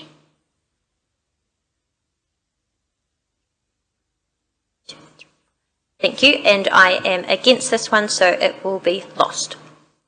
We will now go to 4C. 4C, that Council notes the following point, that in August 2024, the United States government's National Toxicology Program released its 8-year review of fluoride and IQ studies. It found that 52 out of 55 studies, including 18 out of 19 high-quality studies, consistently demonstrate lower IQ scores are associated with higher fluoride exposure. So this is the US government, leading government agency on the subject of toxicology. This is the science. So what they have found is that in the womb, when a mother is drinking water, the baby in vitro does not have a brain-blood barrier. The fluoride in the mother's drinking water goes into the baby's brain, and such a brain-blood barrier doesn't actually develop till about 1 year of age. And so the baby's brains are actually being damaged by the fluoride with a consequent measurable decline in IQs. So this is what will be visited upon the babies born in Rotorua, and this is what the mothers, I believe, need to be made aware of by our council. But all I'm asking my colleagues to do is acknowledge the science that was considered by the Director-General of Health and subsequently disregarded. We open up for any discussion. Councillor Barker. Just briefly, Your Worship, thank you. The item C, as stated, is correct in its assessment of the NTP program's report of systemic review of hundreds of bits of research, and it is true that there were a series of high-quality studies, as mentioned here, that consistently demonstrated this pattern. I will also add that the association is also based not only on the intake of the mother, but also through water, but also through other sources as well. But as stated here in front of us, it is absolutely the state of the science that has come from a national body that is part of the National Institute of Health in America, who is the lead medical research agency in America. So that's all I have to say. Thank you. Thank you. Councillor Kaifong. Thank you, Chair. I can't support this once again. I go back to my original comment. We don't have expert opinion here. It's not for us as councillors, whilst I know some are passionate and have done research about it, but we cannot here make decisions based on a simple statement in a document where we've had no opportunity, and it's not our role, given that we've got the directive, so I can't support this. This is something that needs to be directed to the Ministry of Health and not to Council, and we should not be forced to be making a decision on this. Thank you, and I'll just add my comments as well. I did ask the Ministry of Health, as mentioned, when we had the public workshop, if there was the science or research to show that there is risk or danger, would they stop? The answer was yes, very clearly. And as also mentioned, we will continue to monitor the water ourselves. So while I do appreciate that there are concerns, I do also struggle to compare what is happening in another country to here in New Zealand. And there is also many other councils in New Zealand that have fluoridated their water for quite some time, and also many other countries such as Singapore, which have very high IQ scores. So with strict monitoring to ensure the health and safety, we are meeting our legal obligation to provide water according to the national drinking standards. So I do appreciate the concern that's put, but I won't support this one. So I haven't had any signal for any other discussion, so we'll put this to the vote. All those in favour to include 4C, please raise your... Actually, Madam Chair, just before we do that, may I have a right of reply to your comments, given that I am the mover of this?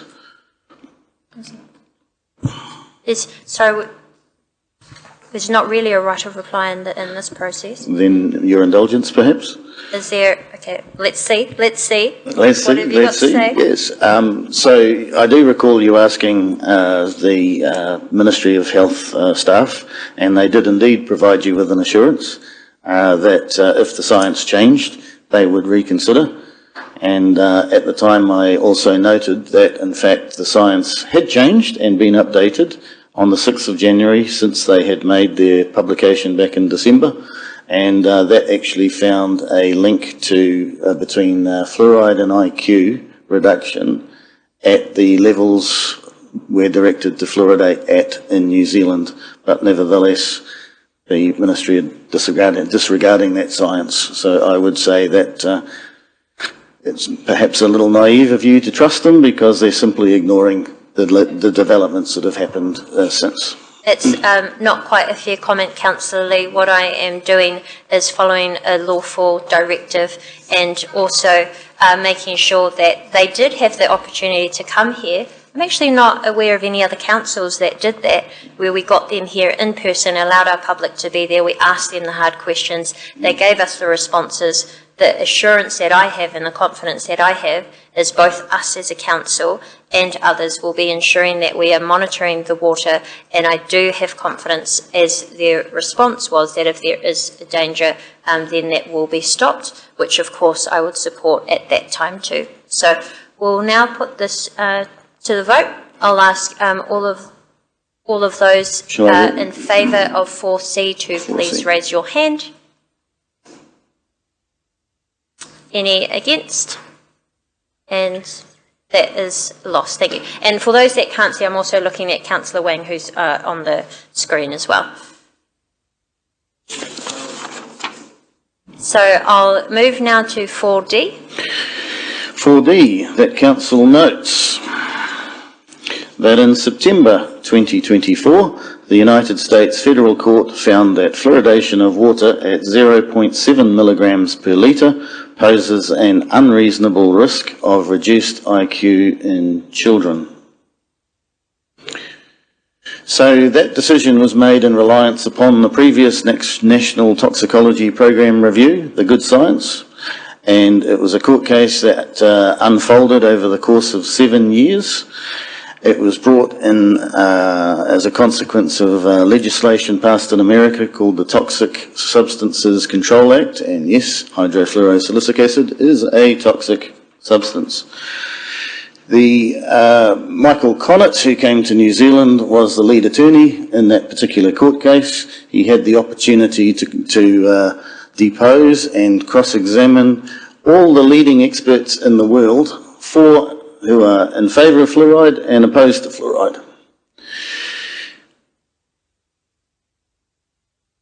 It may be that we don't have the opportunity to conduct the same kind of litigation in New Zealand, but in any event, I'm simply asking my colleagues to acknowledge the findings of the US federal court case, which was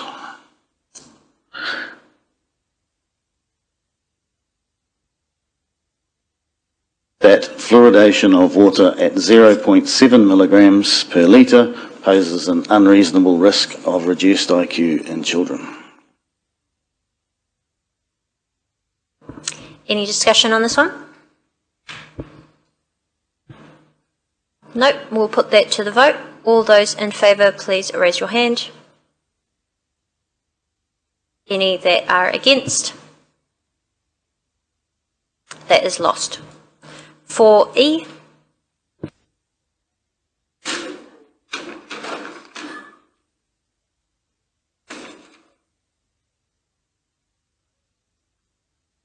I propose that Council notes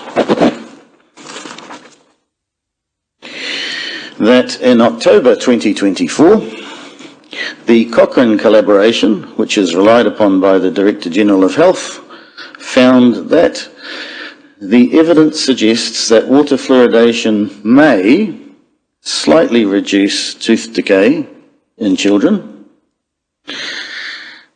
According to author Dr. Lucy Malley, Senior Lecturer in Health Services at Research at the University of Manchester, given that the benefit has reduced over time, before introducing a new fluoridation scheme, careful thought needs to be given to costs, acceptability, feasibility and ongoing monitoring. So the Director General of Health has referred to the 2014 and 2021 versions of the Cochrane Review to justify the claim that fluoridation is effective at reducing tooth decay. Going back to 1975, the studies then showed that fluoridation did appear to have an effect of something like 40% reduction in cavities in children. So it was seen to be very effective at that time. The October 2024 release of the Cochrane Review found we're talking about maybe a 3% decrease in cavities. So that is within the margin of error, and the Cochrane Review found that there may in fact be no reduction in cavities at all. That is information that of course the Director General has glossed over, but I'm just asking my colleagues to simply note that. Thank you. Any discussion? Councillor Patterson. Thank you, Your Worship. So with this one, I did want to have a corridor on it. So now that the United States is moving away from fluoridation, the bulk of the rest of the Western world don't mandate fluoridation either, leaving only 3. So that is Singapore, soon to be Aotearoa, New Zealand, and the Irish Republic. So when I read the Irish Republic, I thought, what is going on there? So had a look at some of the commentary that's going on because they're fighting a similar situation to this, and a quote really sums it up for me. Experts now cite that fluoride works only on the surface of your teeth, which means drinking it to prevent tooth decay is akin to swigging sunscreen to prevent sunburn.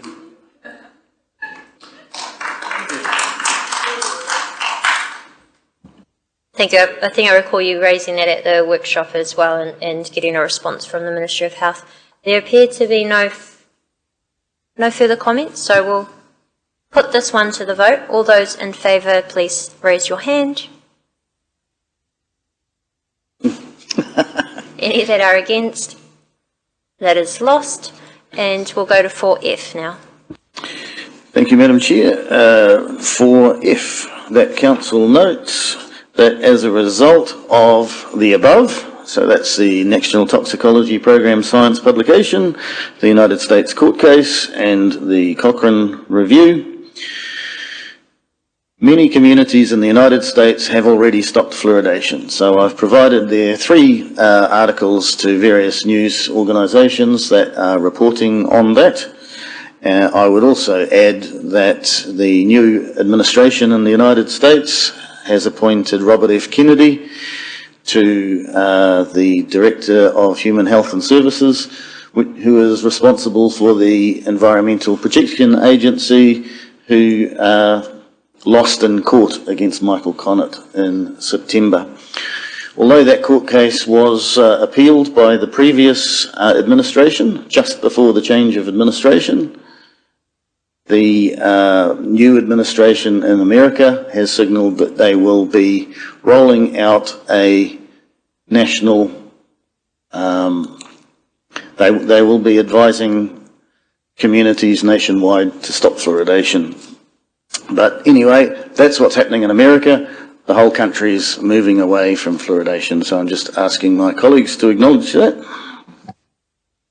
Thank you. We open up for any comments. I do want to say it was appreciated that Michael Connett was in town for a public meeting. I didn't go myself because elected members did also have the opportunity to meet with him and ask questions one-on-one. I do want to note that while I won't be supporting this and I haven't supported many of them, it will be noted in the minutes though. So I appreciate that there is still, and I was happy to allow the opportunity for you to speak to these, and just want to confirm that these points, including the links that you have, will still be noted formally in the minutes as well. But unfortunately, I do not support this being included in the recommendations. Councillor Waru. Tēnā koe te manukura. Look, to be blunt, council notes. Kare tino kiko o tēnei kōrero. I don't really understand if the end result is to actually write a letter and request a commission. Is it really necessary to have these in the notes, or is it more, or should it have been just we support a letter of some sort to advocate that they do a commission of inquiry, and to also note these following things? I'm a little bit. Can you just give us is that the end? What we're trying to achieve here? I've did provide advice to Councillor Lee that if the key outcome is the letter, perhaps we could just put that. But as you can see, Councillor Lee wished to be able to put all the points across, given his research that he's undertaken and his concerns. I do appreciate this has created a long process, but even if we disagree or not with the points, I think it was important that at least they were able to be heard. So I do apologise, yes. No, thank you. Thank you for the cry, because I'd support a letter. But I don't actually understand how, or having all this is going to make a huge difference. Thank you. Thank you. After this, we have 2 more. So I will now put this to the vote. All those, I haven't put it to the vote yet. No. All those in favour, please raise your hand. Shannon. All those against? Okay. Did you abstain? Yeah. Okay. That has been lost. So we now move to G. 4G. These votes are being recorded, are they? Yes, they are. Thank you.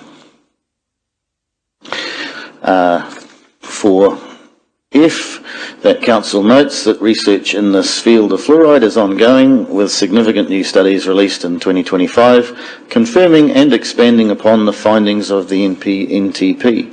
I've provided a couple of references to recent scientific studies there. The one published in the Journal of the American Medical Association is the first one.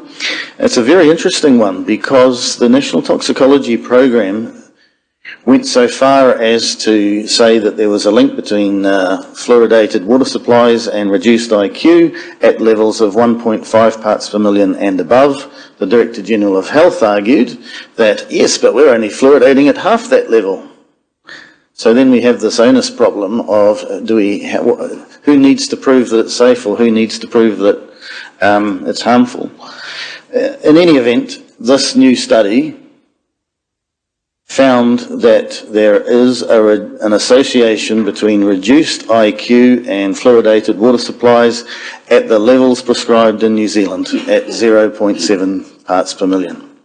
So this is something that I asked the Director General, the Director General of Health staff about when they were here, and I felt that I was, they didn't have a good answer at all to that. They sort of brushed it aside. But anyway, that's something that the Ministry have assured us they have looked at. So simply asking that you acknowledge that research in the field is ongoing, with significant new studies coming out all the time, including 2 this year. Thank you. Any comments? Councillor Waru? Tēnā koe te manukura, just probably along the same lines as my question before. By doing this, are we restricting the contents of a potential letter to what's being noted here? No. We're not. Okay. Yeah. But we're just not noting it as a formal recommendation of council.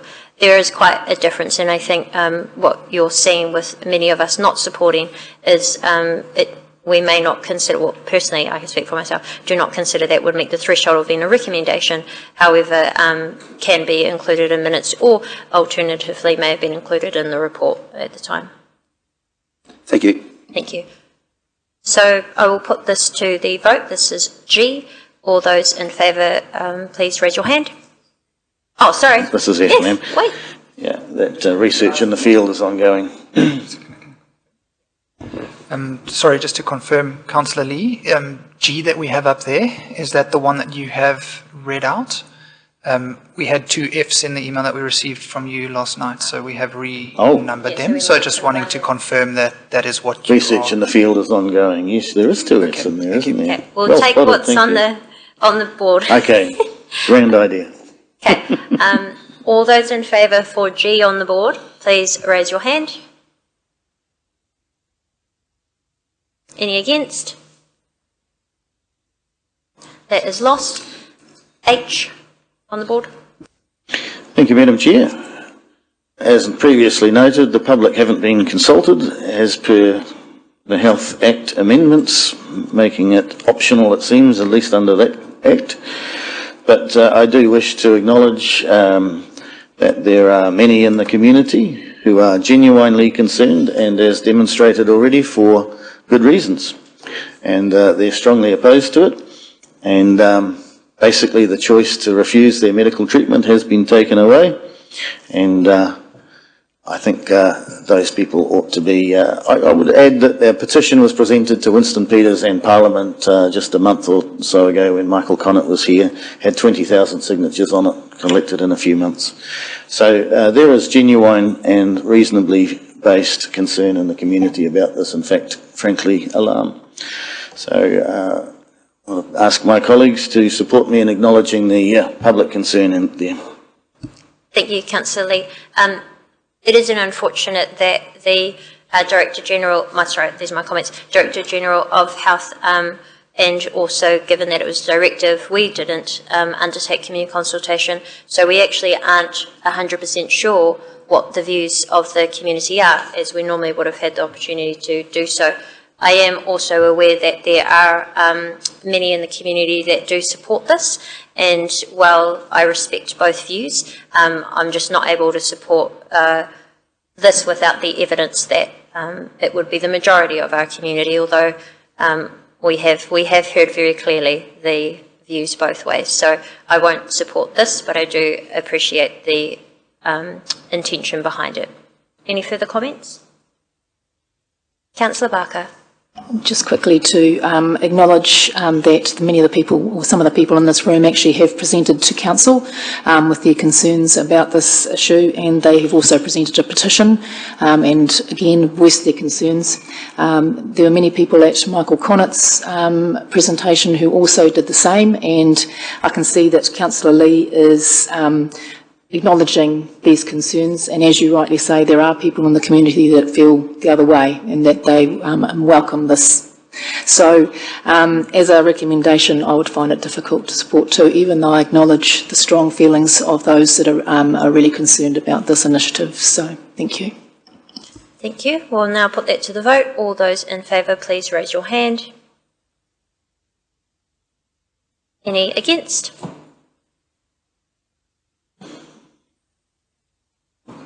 So this is a, Councillor Wang has his hand up for against, so this is a casting vote. So based on my comments, I will be against for a casting vote, so it will not be included. And we'll take the final one before we go to 5. That Council notes that there hasn't been a commission of inquiry into a community water fluoridation in New Zealand since 1957. I've provided a link to that document. A little bit of water's gone under the bridge since then. A little bit of water's gone under the bridge in the last 7 months. That commission of inquiry is stale. And I'd like to refer to the 2018 Supreme Court judgment in the New Health New Zealand versus Taranaki, South Taranaki District Council. The Chief Justice then, Sian Elias, provided us a history of fluoridation in New Zealand. And according to the Chief Justice, councils have never had the statutory authority to fluoridate until these amendments in 2021. According to the Chief Justice, councils have relied upon the legislation that says they must provide drinkable water, or potable water, I think is the correct term. And councils have interpreted that and said, oh, that means we can add fluoride to it. Not according to the Chief Justice. So all these years, the councils have been acting unlawfully. But here we are. So it's about time, I believe, that we have another commission of inquiry and we test. So actually at this point I'm simply asking my councillors, my colleagues to acknowledge that. It's been a long time since we've had a commission of inquiry. Thank you. Any comments? Councillor Kaifong.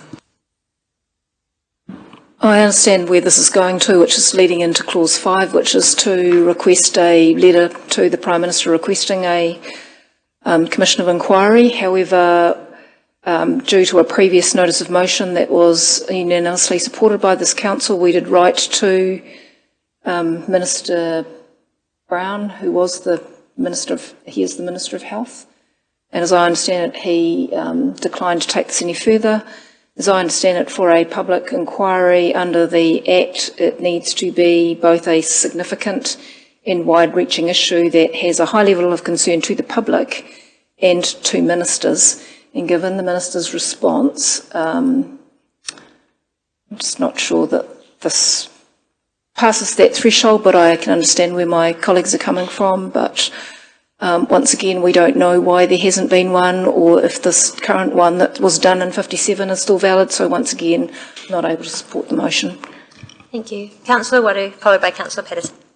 Tēnā koe te manukura. For this particular one, I'm actually supportive of it, because it shouldn't stop us from continuing to try and advocate around this and what's wrong with putting it forward. Yet the Minister has, I think he referred us back to the Director General's comments.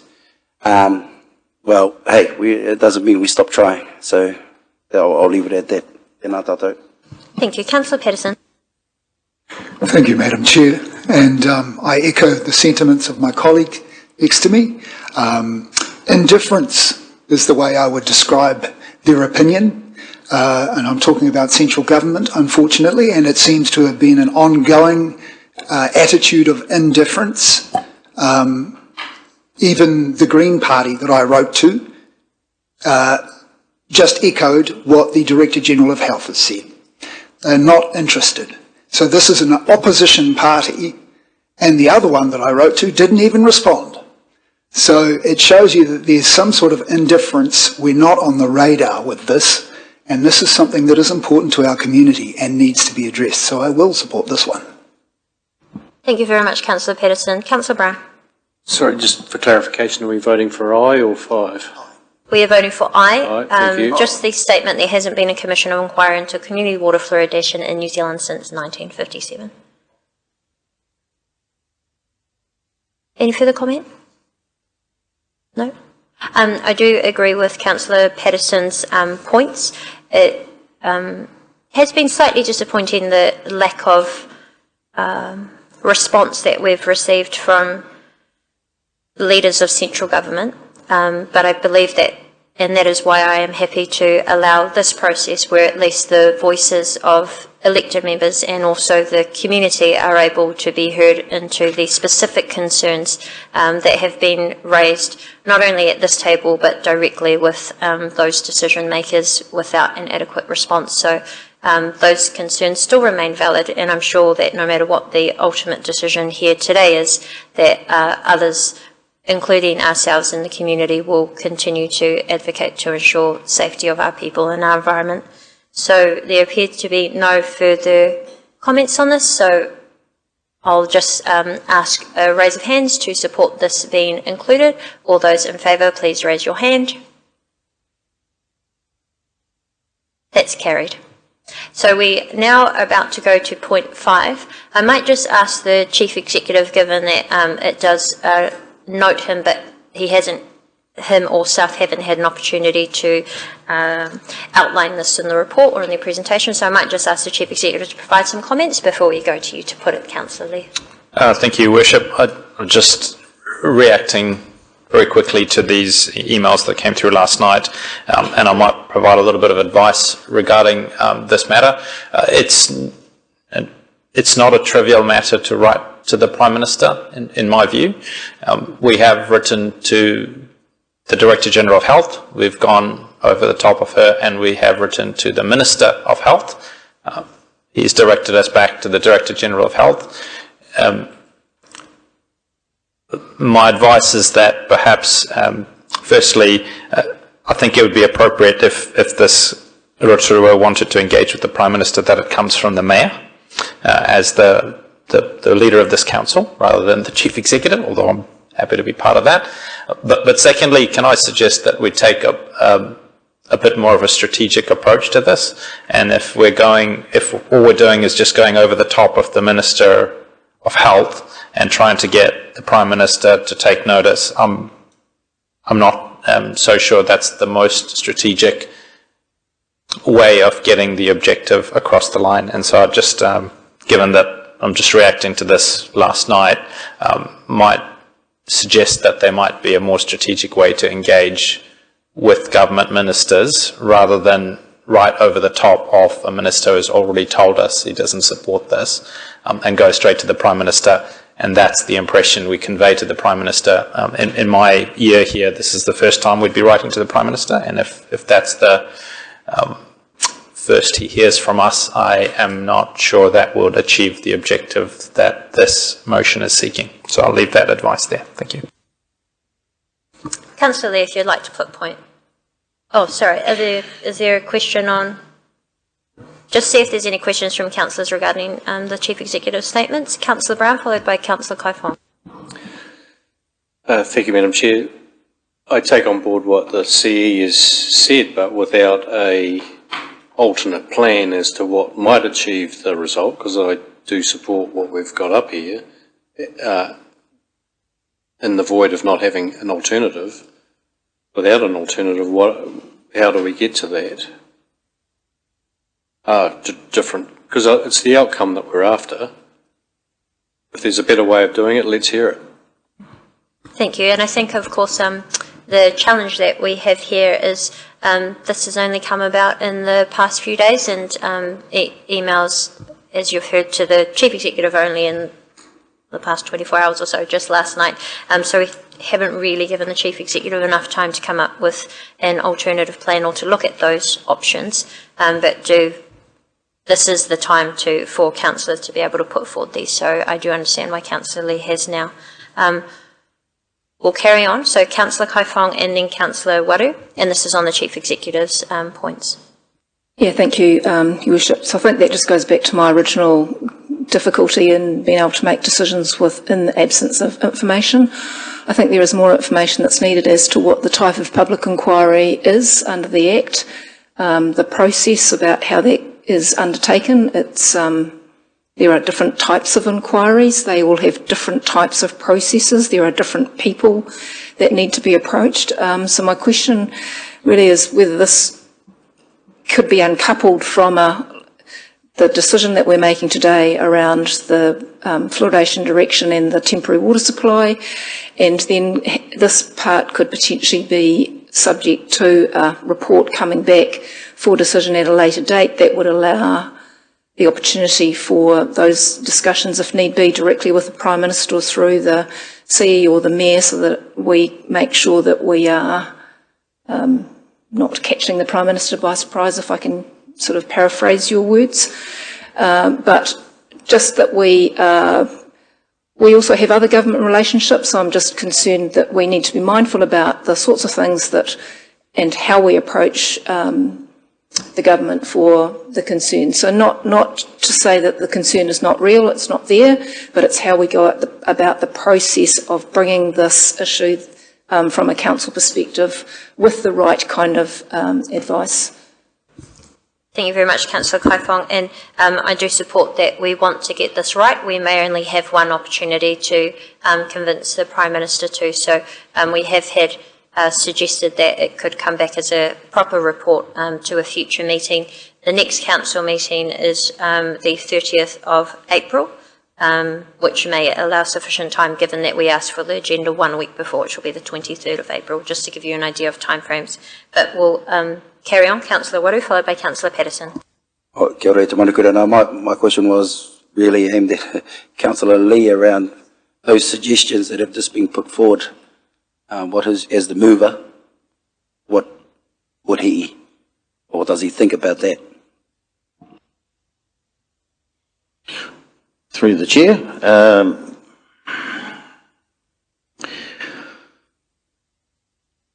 I acknowledge that, as Andrew has said, it's a big deal to write to the Prime Minister. This is a big deal. We have unanimously decided, what was it, a month, 6 weeks ago, to write to the Minister of Health. As I recall in his reply, he didn't actually mention our request for a for a public inquiry. He actually just seemed to ignore that and just referred us instead to the Director General of Health. So I don't see this as being greatly different from what we did 6 weeks ago. We have a different recipient, a different member of the government that we're writing to.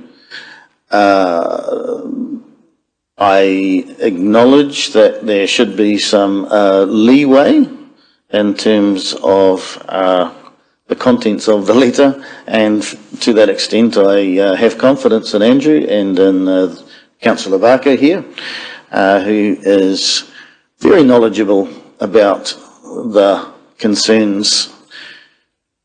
She in fact drew my attention to the fluoride issue, and she's done a considerable amount of research into it.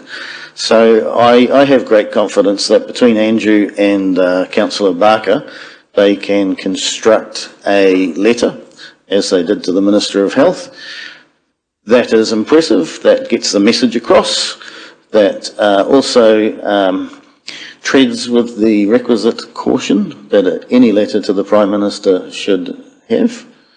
And so I say let's just get on with it, let's do it, and let's move on. Councillor Patterson. Thank you, Your Worship. And just echoing Councillor Lee's point, this is a big difference to what we asked for from the Minister of Health. A Commissioner of Inquiry is of the scale of the Erebus disaster, and that was conducted by Justice Peter Mann. So public inquiry is not the same. This is completely different. This is another league altogether. So, and the other point I'd like to make is doesn't it say anywhere there immediately? So we can take our time. get it right and come up with the right strategy. Yeah, there's no rush. It doesn't say immediately, so I would support that.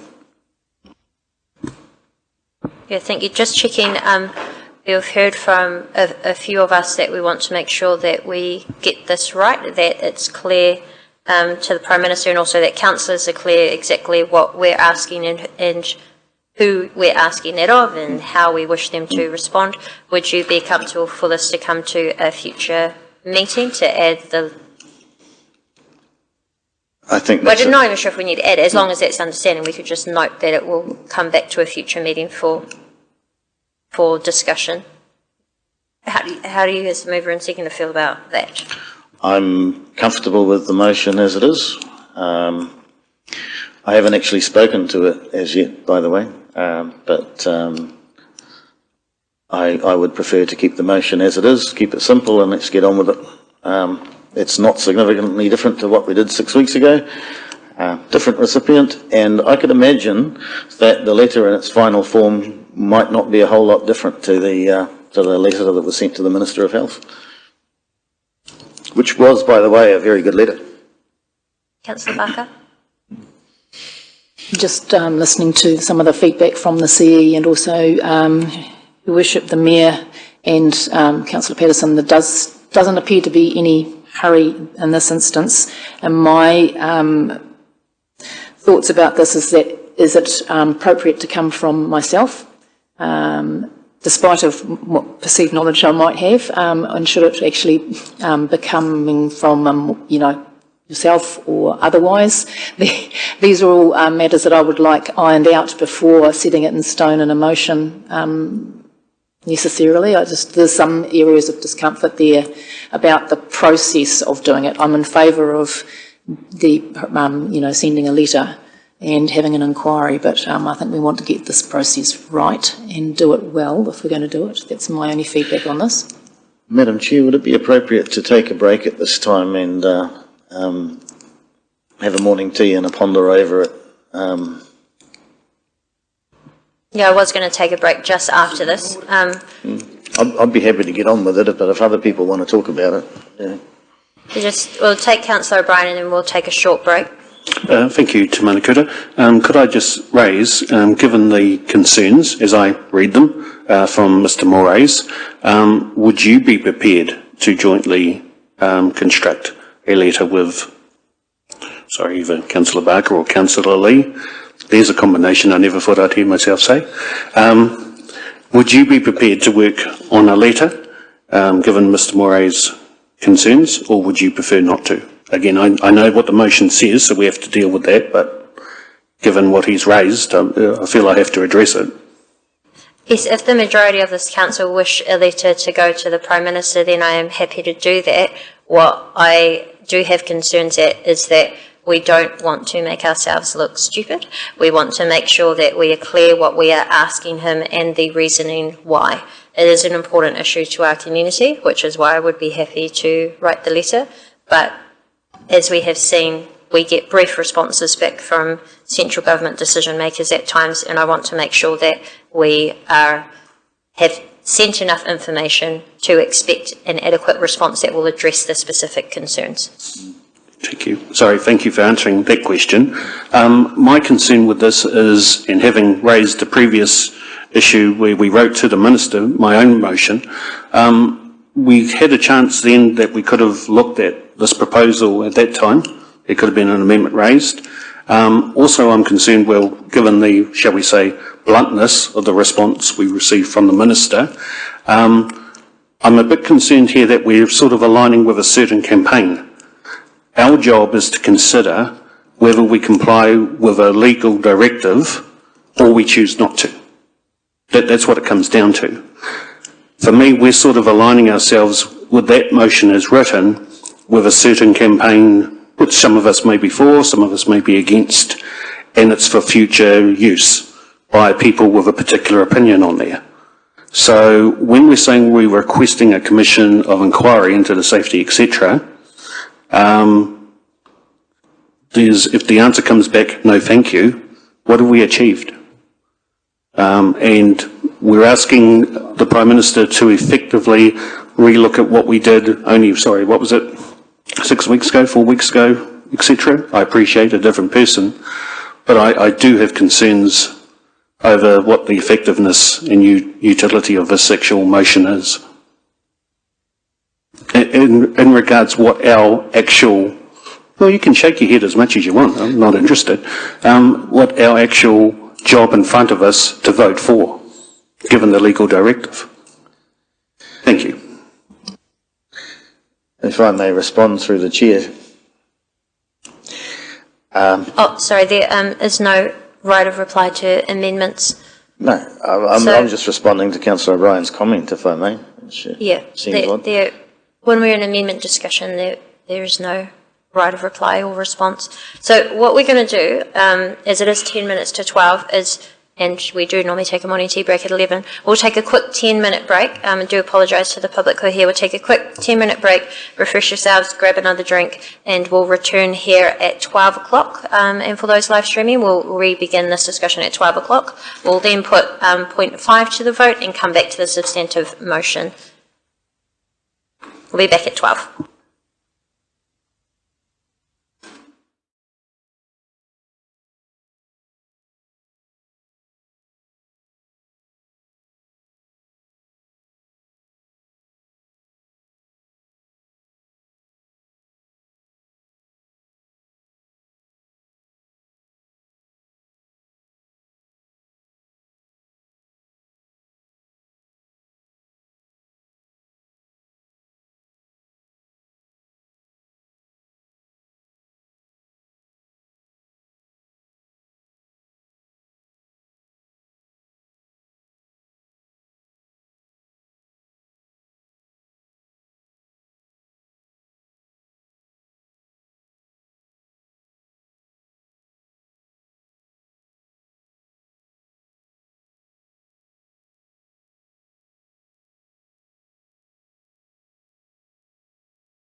Everyone, thank you for your patience while we take a short break. It's certainly been a long morning, but we are almost at the conclusion of the fluoridation directive decision.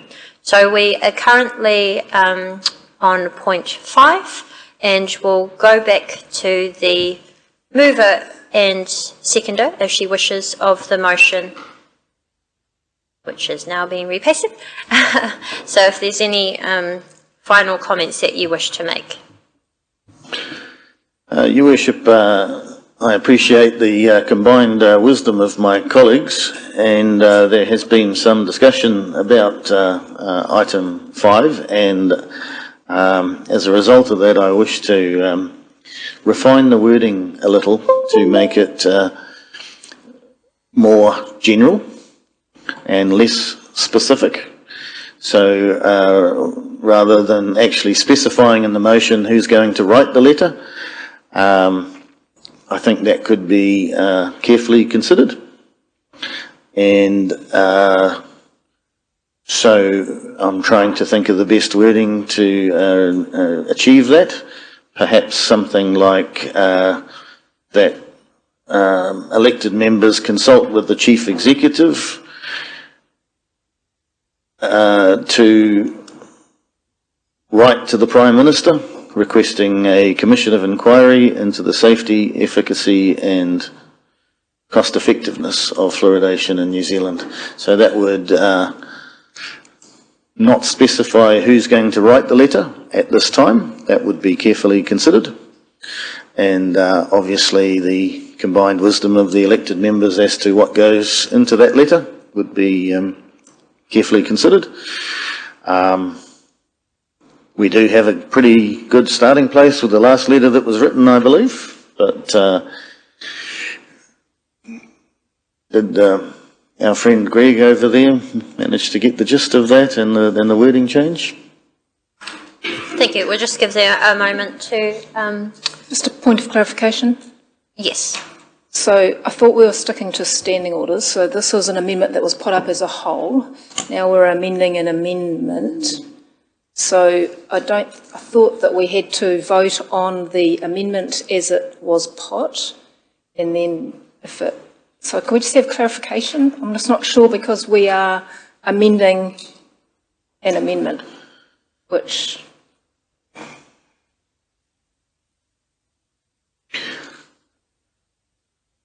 I'd be happy to move that the standing orders be set aside for this if necessary.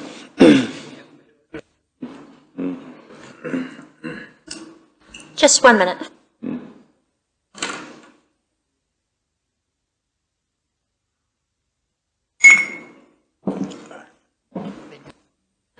Thank you. We have just confirmed, and yes, it is okay for this to be amended with the permission of the mover and seconder, which was Councillor Lee, seconded by Councillor Barker, but it will require a majority support from the councillors for it to be set as an amendment, or if there's not a majority, then it will be lost.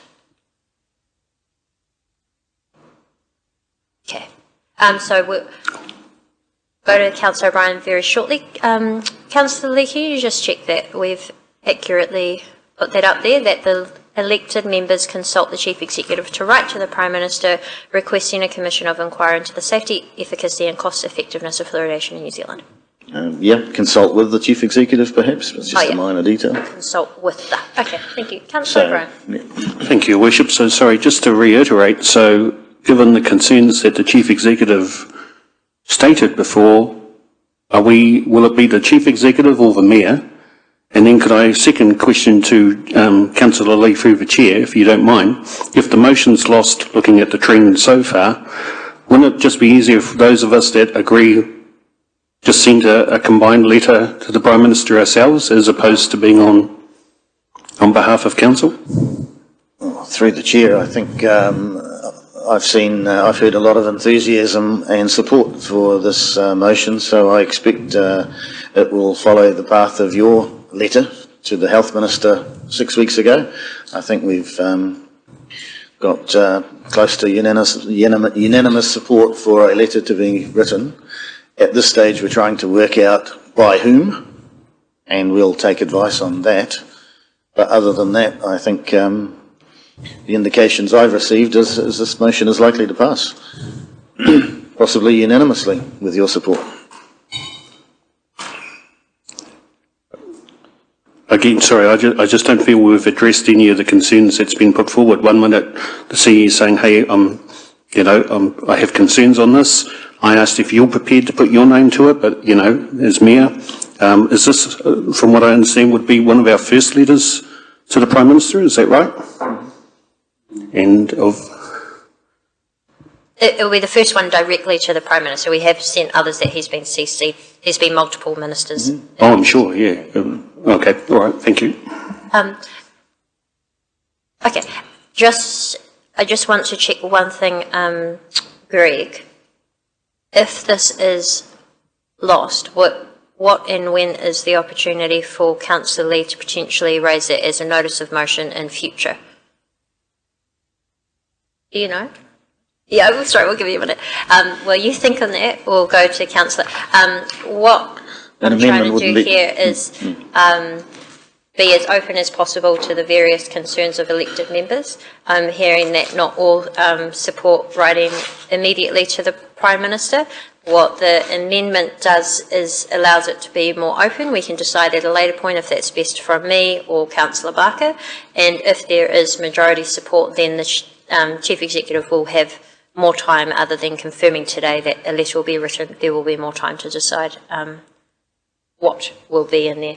The ultimate outcome is that there will be a request for a commission of inquiry. Councillor Maxwell.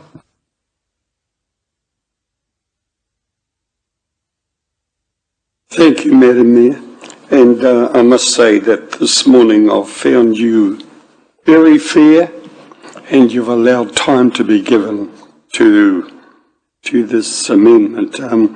For me, just listening to Councillor O'Brien, I think he raises a very good point in that there. I mean, I have a little concern that the Mayor or we councillors or the community may give the impression that we are supportive. But we don't know that because, like what has been pointed out, there's been no referendum or anything done to find that out. So I just have a little bit of a concern about that. Kia ora. Thank you. Madam Chair, I just note that I haven't yet actually spoken in favour of the motion. But there appears to be no further comments. Yes. It's just discussion for the amendments. But if you have a question, feel free to ask one. The question I have then is, the amendment doesn't actually make sense to me. Normally when we're making resolutions, we are giving a council view, so we're voting whether we agree with something or we don't. That is simply that elected members, and there will be different views around, so how on earth is the Chief Executive supposed to decide whether a letter goes or it doesn't go, and what is in the letter when that simply says we're consulting? So I can't support this, so I just make that comment at this point. And since it's already been moved, is that right? We've now had that amendment pot. I'm not sure where this process is. It seems to be dragging on, and I realise that we're trying to be lenient, but I think we're actually making it worse by continually sort of re-debating all of these things. This is the final step. We've come back. We're about to put it. We're just taking any final comments that anyone may have. Yep, Councillor Waru, and then we will give you, as the mover, Councillor Lee, opportunity to speak to this. Councillor Waru. So just for clarity, so this is the final part before we return to the substantive motion? Okay, thank you. Yeah. Yeah. Okay, Councillor Lee. Thank you, Your Worship. Having attended the hearing in Wellington last week, and also I'd really like to take my hat off actually to New Health New Zealand and acknowledge their efforts in court, and also for the Fluoride Action Network, and also the New Zealand Doctors Speaking Out with Science, and Whangarei Council, who have together done everything legally possible to challenge these directives. The current situation, according to the Crown's lawyer, is that the courts are not able to look over the shoulder of the Director-General of Health and assess the evidence, the science, and decide whether or not her decision is rational or reasonable. That means there's no remedy available to lawfully challenge fluoridation. All those avenues have been explored. New Health New Zealand are ongoing with their litigation, by the way, and Whangarei Council are ongoing with the litigation, so I'm only referring to the decision made by one judge in the High Court last week. This is what her take on it was. So she said that the prospects of success are not fantastic because of the limitations of the relevant legal framework. So I hope by now it's become obvious that there are serious and reasonably held concerns about the safety and efficacy and cost effectiveness of fluoridation. If the Director-General of Health is making a poor decision, if she is captured by institutional inertia, then neither the High Court nor any other option is available to challenge her. The only avenue that's lawfully available to New Zealanders is a commission of inquiry, as far as I can tell. That's what I'm calling for today. I think it's as Andrew said, it's next level from the letter that we did 6 weeks ago to the Minister of Health, who brushed us off and didn't specifically answer the question of a public inquiry. I think it's appropriate that we go next level. I'm happy that we will carefully consider who writes the letter. I'm very grateful to you, Your Worship, that you have volunteered to write the letter, at least in principle at this stage. So subject to the Chief Executive's advice and whatever. But this seems to be the right and proper way forward at the moment. We need to get movement out of central government. New Zealand First are working on law changes. That's great, to be applauded.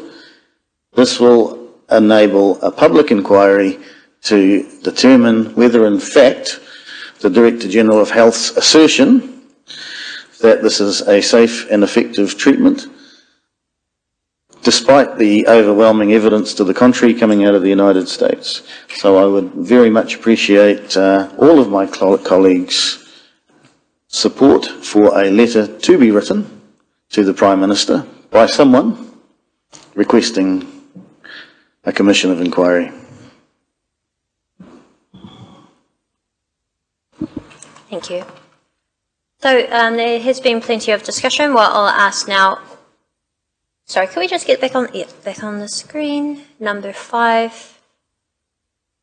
What I'll ask now is for a show of hands. I'll read it out one more time, that the elected members consult with the Chief Executive to write to the Prime Minister requesting a commission of inquiry into the safety, efficacy and cost effectiveness of fluoridation in New Zealand. All those in favour with this, please raise your hand. That has been 1. We do note that this will at some time come back to councillors, so we'll have further opportunity to discuss this. So what will happen now is we go back to the substantive motion.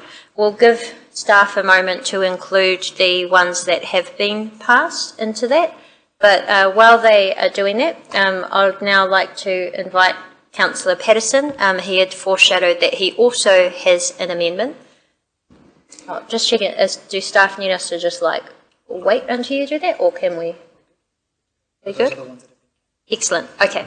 So in front of us are the ones that were carried. We've got one which we've already done, point 2, point 3, 4A, 4I, 5, and we'll now open up to Councillor Patterson to put forward his amendment. If you could please put your amendment, we'll see if there is a seconder, and then we'll take it from there. Thank you, Madam Chair, and through you. Firstly, I appreciate that you are allowing leeway to do this. I am putting aside my views on the fluoridation issue with this. My main concern is the potential culpability of this council by not following certain procedures that I've uncovered. So my proposed amendment is for item 2, that Council notes that the Chief Executive would comply with the directive of the Director General of Health to commence water fluoridation upon reporting back to Council on the outcome of due diligence checks with the supplier regarding the following. 1. The origin of the phosphate rock used in the production of the hydrofluorosilicic acid to be injected as per the Government Procurement Principles, Supplier Code of Conduct, expects its suppliers to adhere to international human rights standards in the workplace and monitor and address these standards within their supply chain. Those are key words there. And the Government Procurement Charter, which directs agencies to ensure that the businesses you contract with operate with integrity, transparency and accountability and respect international standards relating to human and labour rights. 2. Whether or not the phosphate rock used in the production of hydrofluorosilicic acid to be injected contains uranium, as per Schedule 1 of the New Zealand Nuclear Free Disarmament and Arms Control Act 1987, which states, the parties of this treaty are, I've added are, determined to keep the region free of environmental pollution by radioactive wastes and other radioactive matter. And then further on, under the discussions and options, page 28, that Council has in effect 2 options. So the change to that would be 1, to comply with the directive once the CES completed the aforementioned due diligence checks and reported back to Council with the findings to determine if the supplier has met the standards as set by government. Should those standards not be met, Council may resolve to seek a new supplier. So as you can see there, I'm not asking to stop this, I'm just asking for checks. Thank you very much. What I'll do now is ask if there is a seconder to this. That's seconded by Councillor Kiriopa. Before we open up for any questions on this, discussion on this, I'll just ask Chief Executive or staff if they have a response to this. I do appreciate that they've really only just been informed of this, so there has not been an opportunity for them to necessarily look into the detail of this, but I will ask if they've got any initial comments. Thank you, Worship. Again, just made aware of this in the last few hours. What I would advise is that this amendment makes a contingency and puts a condition on the directive, on the proposal, which is that we comply with the directive. The deadline for us to comply with the directive is the 28th of March. It's in 2 days' time. And I'm not in a position to say whether we'd be able to comply with that with this requirements of this amendment and report back to Council and still comply with the deadline to which we've been directed. I will, however, say that the supplier for the fluoridation chemicals will be one that is used in New Zealand, has a track record of being used in New Zealand, and would comply with any of our existing procurement policies, both for this council and for other water standards chemicals used in New Zealand. So my advice is that effectively I would not have the time to be able to comply with the directive if these conditions were imposed on staff.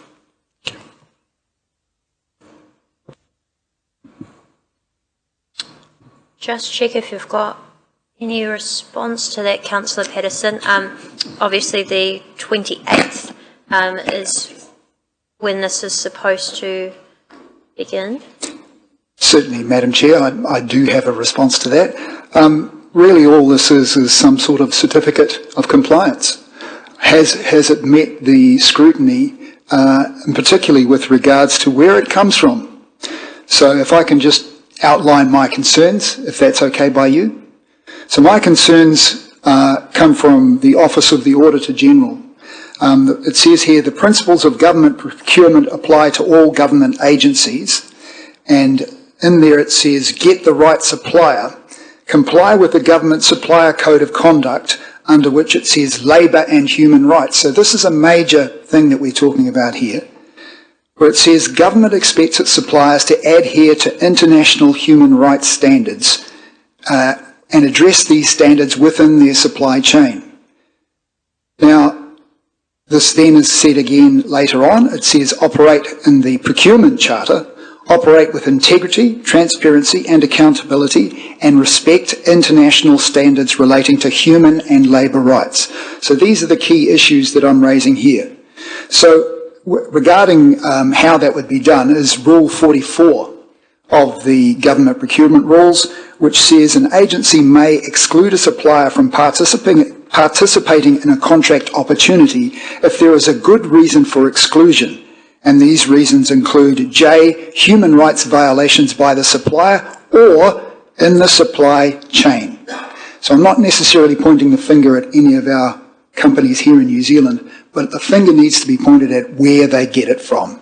If they can answer that question quite quickly, I imagine, they would say, this rock came from this source. If it turns out that it is from the Bukra mine in Western Sahara, then we have a problem. Because that is absolutely one of the biggest issues that no one seems to want to talk about. So the Bukra mine is in Western Sahara, and the International Court of Justice ruled that it was the home of the indigenous Sahrawi people. So take note, my colleagues.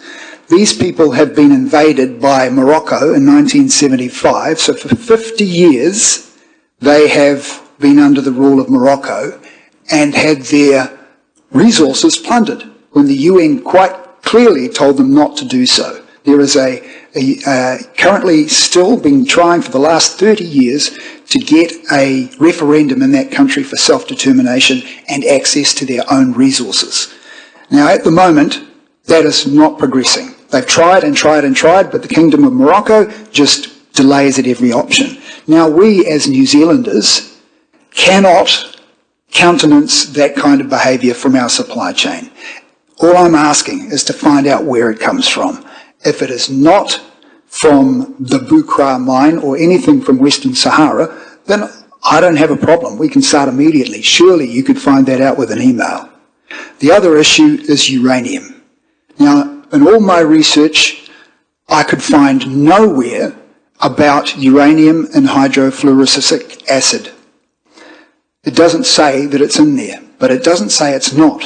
And yet in the rock in particular from Western Sahara, that has the latest study done by the Rotorua Research in Hamilton in 2014 showed that it had 120 parts per million in the phosphate rock. Now that is enough to mine it as a source for itself. It has been done globally.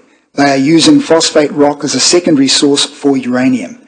So my concern is that if that is actually being imported into New Zealand, it is being done without our knowledge and being sold to us without our knowledge. So all I'm asking for, Madam Mayor and Mr. CE, is to look into this, find out what the real source of this that is making our hydrofluorosilicic acid, and determine, does it come from Western Sahara and does it contain uranium? That's all I'm asking. Thank you very much. I might just go to Stavros, GM of Infrastructure Environment, see if he is aware of where it may come from. Thank you, Madam Chair. Very quickly, the source of fluorides components for fluoridation is a company based in Mount Maunganui called Balance. I want to make two other comments, obviously. One is that if any company in New Zealand imports material from overseas, it's subject to license from our Ministry of Foreign Trade and Foreign Relations. Obviously, I would suggest that any material important to the country will be subject to that scrutiny of the Ministry of Foreign Affairs and Trade. Now, the issue of uranium is, again, can I note that many products contain uranium. The banana you had this in the morning for breakfast, probably does contain uranium. It's been said that you can put a truckload of bananas and it can trigger the Geiger monitor. The question, though, is that, as I said earlier, we have the New Zealand guidelines for supply of fluoride containing specific impurity limits. So we need to comply with those requirements. It's not whether it contained impurity, it is whether the levels of that impurity meets the drinking water standards. So we're happy to confirm with the ministry or whether there are licenses of importing material from overseas. However, I think that is a function of the central government to ensure that those procurement practices are met.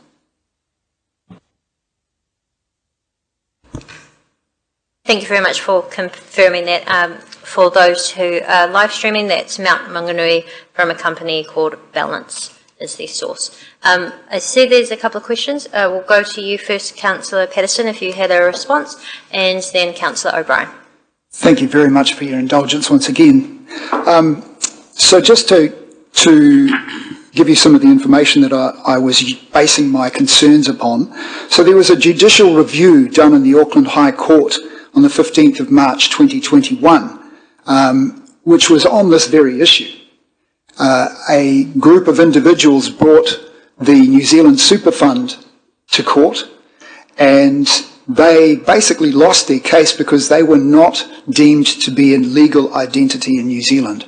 However, we are. So the judge, in his sum up, or should I say MFAT, described the question of alternatives to Western Sahara phosphate as a matter of policy. It warned that New Zealand companies import phosphate from Western Sahara at their own risk. So immediately they're saying there is a risk to using this rock. While the application for judicial review was dismissed because of the point I raised earlier, the Judge Wolford, stated that ultimately a reputational risk to wider New Zealand interests remains. Then in 2024, a government-funded project called Our Land and Water National Science Challenge, which was funded by MB. The title of that was Strategies to Improve the Efficiency and Decrease the Negative Environmental Impacts from Phosphate Fertiliser Use. It stated quite clearly the legality and legitimacy of production in Western Sahara is unresolved. So this comes back to the original point I was making. We, not the government, are contracting with a supplier. We are a government agency contracting with a supplier, so we have responsibilities to make sure that what we are purchasing is ethically sourced and is not going to be harmful to our environment. Those are the two key issues at play here. Thank you very much, Councillor Patterson. I'll ask the Chief Executive to respond, and then I just do have some comments on this, but I have noted Councillor O'Brien and Councillor Waru. Thank you, Your Worship. So, just to be clear, my advice is that we don't have any issue complying with any of the rules of procurement and sourcing of materials that we're obliged to in New Zealand. However, the amendment as it's currently drafted doesn't permit me to comply with the lawful directive, until I can satisfy these conditions and bring it back to council. And to me, the way I read it is that I'm not authorised then to comply with the directive within the time frame given. And if that's the case, my advice is that I would advise this council to authorise me to comply with the law. The last part I'd say is that we have thousands of products that we use, and I'm not aware if any of them are certified to not have a particular element in them. That's a threshold of certification that I'm not aware that we have, and would be quite an extraordinarily high threshold for us to seek for all of the products that we use with our with all our different activities. So I just might offer that advice for councillors to consider. Thank you. Just before I go to the other councillors, and I think Andrew has covered it, as I've had the opportunity to understand the amendment that's been put forward a little bit more, and I do am grateful to have allowed you to express your concerns on this. Unfortunately, though, as it's written, it is in direct conflict with the previous motion, which is noting that the Chief Executive will comply with the directive. So due to it being a direct negative, unfortunately we're not able to put the amendment or carry it forward. However, certainly note your concerns, and I hope that the staff response from this has been adequate in confirming where it's coming from. And I do assure you that there will be future opportunities through either Infrastructure and Environment Committee meetings or Council meetings to continue to raise your concerns if you do have them moving forward. So I do deeply apologise, Councillor Patterson, but under Standing Orders 23.5, which is amendments to be relevant and not direct negatives, will be unable to carry this forward. Just ask if there's... Okay. Well, I'll allow still points on this, but just note that it's not going forward and will not be put to the vote. So, Councillor O'Brien, Waru, and then Lee. Thank you, Madam Chair. And could I just clarify with you, since you received the copy of the amendment and allowed it to be presented, I take it that we've already, from what I've heard, we've already purchased the product. Is that not correct? We have the fluoride. Yeah, so we've purchased it.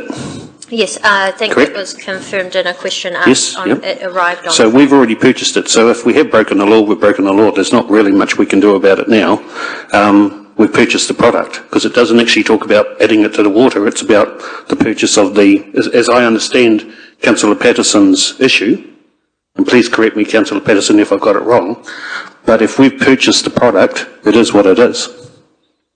Yeah, I think. So can I move to the my second point would be, if we were to offer a time frame, if Councillor Patterson was prepared and Councillor Kiriopa to amend it, and my fellow colleagues by majority were happy to say within 3 months, sorry, and it would be up to Councillor Patterson and Councillor Kiriopa, I'm just using dates, could we not move forward with that? Because again, I make the point, we've already purchased the product, so it is what it is. Thank you, Councillor O'Brien. What I might suggest, and I'd like to know what Councillor Patterson thinks of this, is we could more formally take this as an action point to come back to a future council meeting. So although it's not able to be put forward for this decision making, at least your concerns can be addressed again later. Madam Chair, may I take Councillor O'Brien's lead and suggest that perhaps I was a little bit remiss in using the word upon. Maybe if I take the word upon out and just say report back to council.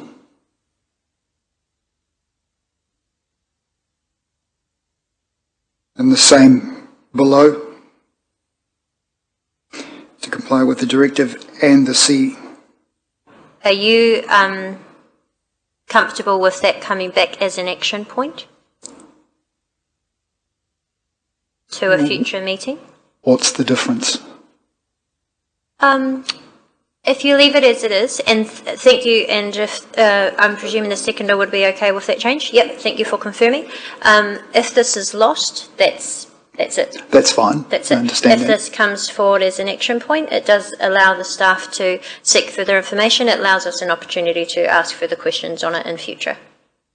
So it will continue the discussion as opposed to stopping it. Well, actually, because it's a as opposed to just in case it is voted, down. Oh, Madam Chair, I'm happy to take my chances. This is democracy in action. If my colleagues want to support looking into this and getting a resolution, then that's fine. If they don't, then I understand. So all I would suggest is remove the word upon and change it to and report back, and then just remove all of that at the bottom altogether. So remove what part? So council is in effect two options: comply with the directive, just take out all of that, everything that I added to it. Oh, okay, that's not up there anyway. Yep. So, just confirming, we will have the first point. Just one moment.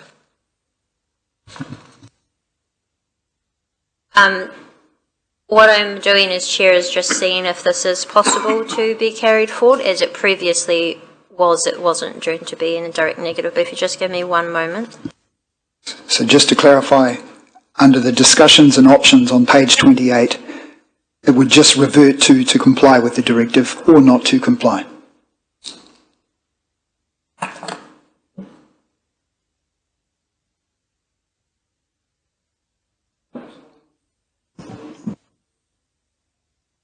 Yes. Yes.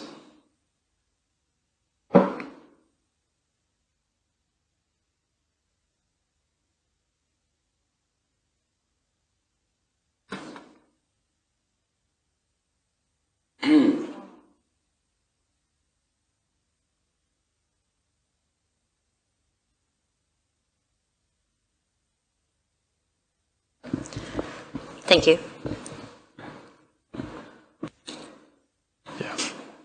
Just ask if the Chief Executive has any comment on this with the changes that says and report back, so that it's not restricting to only complying with the directive after this is held.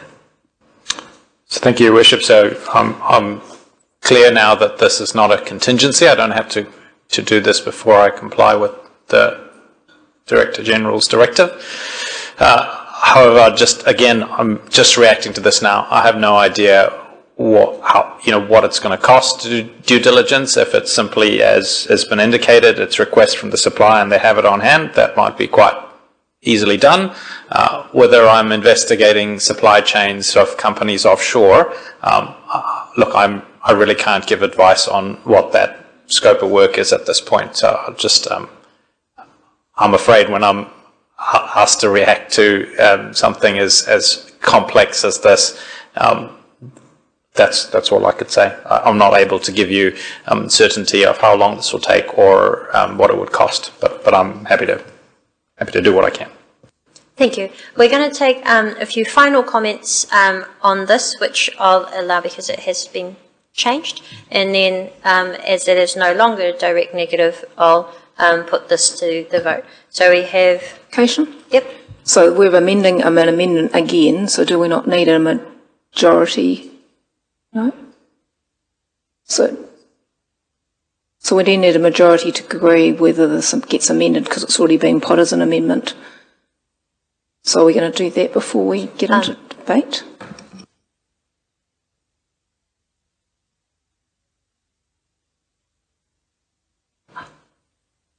Are the majority of members around the table happy with for it to be changed?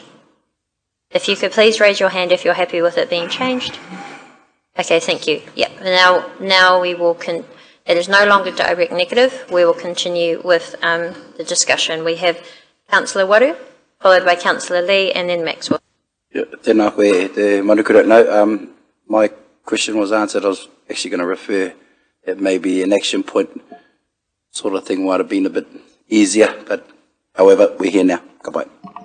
Thank you. Councillor Lee. Yes, thank you, Madam Chair. It does sound to me rather like an information request or an action point. I'm reminded of about a month ago, I asked if some baseline measurements could be taken of our water prior to implementing fluoridation. And I'm pleased to report that the Chief Executive and the Infrastructure Manager were agreeable to that, and even provided me with benchmark readings in relation to lead, mercury, cadmium and arsenic, which may be found as contaminants in the same material. I understand from Councillor Patterson that Rotorua Research Centre is able to do uranium tests. I wonder if we could do a before and after uranium test as part of the action point, just to get the benchmark standards for what the current situation is and what happens after we start fluoridating. Yeah, we have heard a number of times from staff confirming that there is current testing and they will continue to monitor the contents and the safety of the water in alignment with national drinking standards. Has the council got benchmark standards for uranium at this point? We follow the New Zealand drinking water standards. The rules for that is outside of our control. Yeah, Councillor Patterson's concern is to do with uranium, which he says may be found in this rock. So if we don't have benchmark standards, I know it's not necessarily required to comply with the Water Standards Act, which may be unconcerned about uranium, I don't know, but it sounds like a reasonable concern to me. Okay. The matter of which we are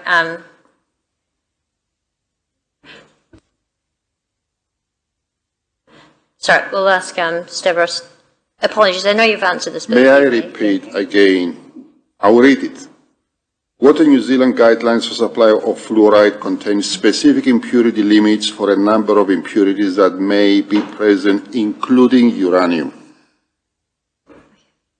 Thank you. So if we get before and after measurements, we can see what difference it makes. There already is that Shall we do gold and steel and diamonds and everything else under the sun? Or just Okay, the neuro so we'll go- come on. we'll go- Councillor We'll go Patterson's Councillor Maxwell has it and up then there. Councillor Brown. Councillor Maxwell. Thank you, Madam Mayor. I want to first of all commend Councillor Patterson for doing his research and doing the homework and taking the time to inform a lot of us about things happening around the world. I didn't even know there were indigenous people in Western Sahara. I thought it was a desert.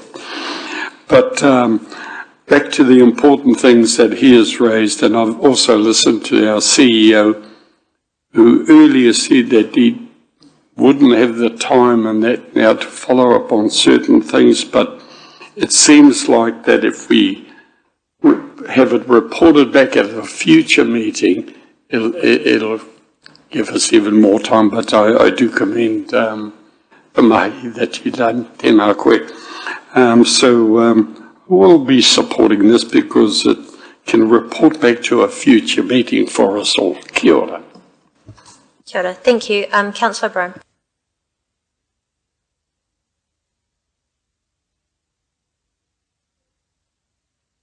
Okay, so we will now put this to the vote. Oh, sorry, yes. Councillor Kiriopa, did you wish to add any further comments? Yeah, I think it's been covered pretty well. Okay, so we have that moved and seconded. We put that to the vote. All those in favour, please raise your hand. Any that are against? Any abstentions? 3 abstentions. So the for and against are equal, which remains a casting vote. I'm comfortable with the response that we've been given, and I will also endeavour and commit to continue to ensure that the concerns addressed are followed up. I do not believe that this amendment is required in this decision to comply with the lawful directive at this stage, so I will be opposing this, and it is lost. Thank you.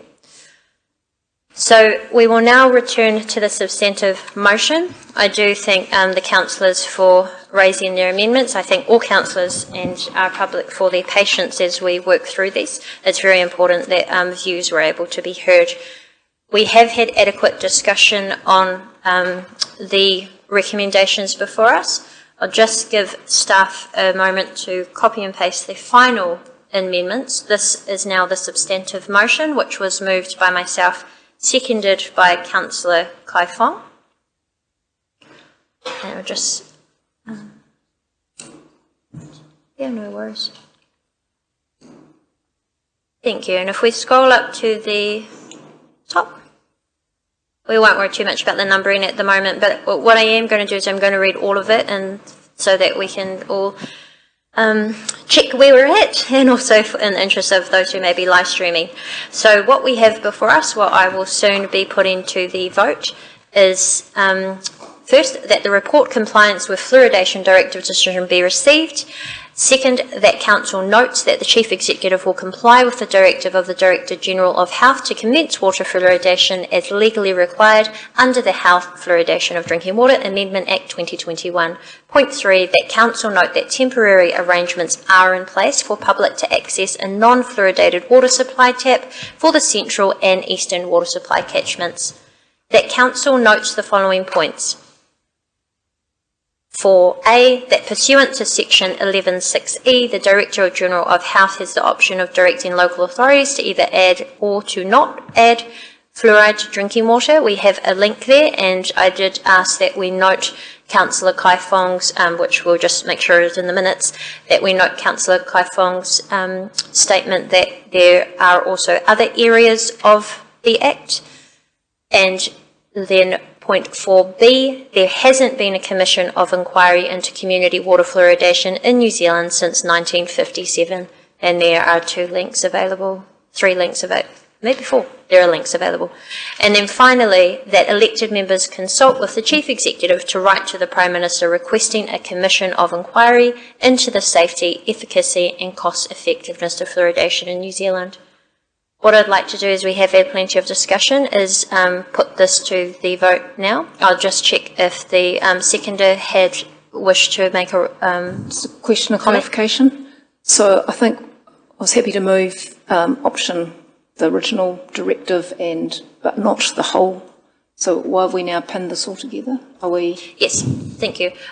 We can take these one by one, if that's what. But I'm just looking at, so is that now saying that I've seconded the whole motion? Yes. So we didn't move it like that? Could we not I'll just ask Greg to provide an explanation on that. Sorry, thank you, Your Worship. Yes, this is quite a complex one. So the mover and the seconder of the original motion are still the mover and seconder of the substantive motion, as we understand it. So, and while you're the mover and seconder, I think just coming back to Councillor Lee's earlier point as well, and on voting, there's no expectation of voting either way, whether you're the mover or seconder either. So I'm happy to clarify that more if you have any clarification. Forgive me, Your Worship, but and could I just ask, so normally when someone puts forward a motion, which you and Councillor Kai Fong have, it's normally one of those two both have to approve any amendments in their own name. So if these amendments have passed, but say Councillor Kai Fong doesn't agree with some of them, what's been, we've voted on, where does that leave us? I'll ask Greg to explain again. Sorry, thank you, Councillor O'Brien. So the standing orders are not explicitly clear as to who the mover and seconder becomes after a substantive motion. When we talk about right of reply, the mover and seconder of the original motion have the right of reply to the substantive motion, and so that is why we have Mayor Tapsell and Councillor Kai Fong as the mover and seconder still of the substantive motion. As there were different people who voted differently according to the amendments, and you may not wish to support all of this, I will take these one by one again. Oh, sorry, we've done that to include it in the amendment. Perhaps what we could do... We just need... Sorry, it just is difficult because people voted different ways and may not wish to. So we can do it in 2 parts of the original and then the amendments, or we can split them. So if you would like them split one by one, please let me know. Hang on, just a point of clarification. We have already voted on point 4 and point 5. We've also already voted on point 1. Isn't all that's left to vote on point 2 and point 3? No, but I'll get Greg to explain. Thank you, Councillor Lee. No, so the voting for the amendments was to include the amendments into the motion. We now have a complete substantive motion in front of you today that you can now vote on, individually or in part, or as a collective, depending on the Chair's discretion. Answered, thank you. Councillor Kiriopa. Also, I'd like to share some points from an Indigenous perspective that we haven't heard yet today, and I'm just wondering if we can have final comments from councillors before we make this significant decision or vote today, please. Sure. Can I first of all just get an indication if councillors would like me to take these points one by one? Or in sections of the original, which is 2 and 3, and then the amendments 4 and 5? Well, we don't want to relitigate those. They've already been approved and voted on. No. Okay, well, I'll do, unless anyone has a very strong majority of a strong opinion against, is we'll do point 2 and 3 as one, and then point 4 and 5 as one, which will address the concerns. So we will now open up for discussion or comments on the entire substantive motion, if there are any. So we'll start with Councillor Kiriopa. Thank you. As I said, I'd just like to share some points that haven't been shared today. The mana whenua of Rotorua, in the Waiariki rohe, wai meaning water, ariki meaning gods, named the water of the gods for good reason, lost their water sovereignty, our ability to access and utilise our own natural waters surrounding our pa that sustained our villages for 1,000 years, around 80 years ago. And up until Kurobon passed away last year, the time when our whānau and hapu of Ngāti Whakauī ki Ohina Mutu could still drink the water from the Utuhina stream was within living memory. And Kurobon spoke to me about remembering the Mayor of Rotorua, Tommy Jackson, visiting Ohina Mutu when he was 12 and putting notices up in the pa that said polluted before installing 2 taps on either side of the village for the use of our community. With the pollution of our waters, through the actions and mismanagement of consecutive councils over the past 100 years, our communities have been forced onto the town water supply, and now the water we have been forced to rely on is to be medicated. As if the disempowerment, disrespect and dishonouring of treaty obligations of stripping hapu and iwi of our precious natural healing waters and water sovereignty wasn't enough, the Crown is now using the health and well-being of our Māori tamariki and mokopuna as their excuse to medicate the water. The elected leaders of this colony refuse to ensure all children in these islands have access to nutritional kai. They won't do anything that might impact on the profits of the sugar industry, but they're willing to medicate the entire population because they care so much about the health and well-being of Māori kids. You're right. Follow the money, and I'm sure it will be clear that it will not be our children who are set to benefit most from this order. Like everyone else, our whānau, hapu and iwi haven't even been asked for our views on fluoridation. But any efforts our people have made to try and fix the health disparities of our children, families and communities have been consistently called out by Kiwis as race-based Māori privilege, and the coalition government has used the racism that exists in this country to actively cull any policy, resourcing and initiatives that seek to support iwi-centred solutions to the multitude of issues we face. Fluoridation is being forced on New Zealanders for reasons that have nothing to do with the health and well-being of Māori tamariki and mokopuna.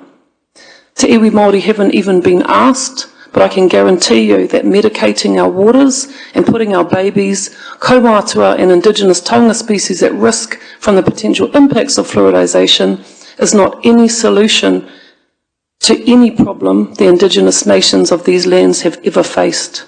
So for these reasons and more that would take too long for me to outline today, I will not be supporting these motions. Thank you. Thank you. Councillor O'Brien. Thank you, Worship. Just before I speak, I hope you don't mind me offering a couple of comments on the process of today.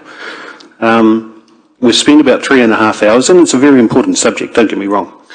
But I do feel that after such a long process on this particular subject, it would have been helpful, one, if we could have had the staff report prior to 1 week, because that perhaps would have given some of my colleagues who put amendments today a little bit more time to prepare and also share with perhaps the CE and yourself as the chair of today's process about how we could have perhaps progressed a little bit quicker.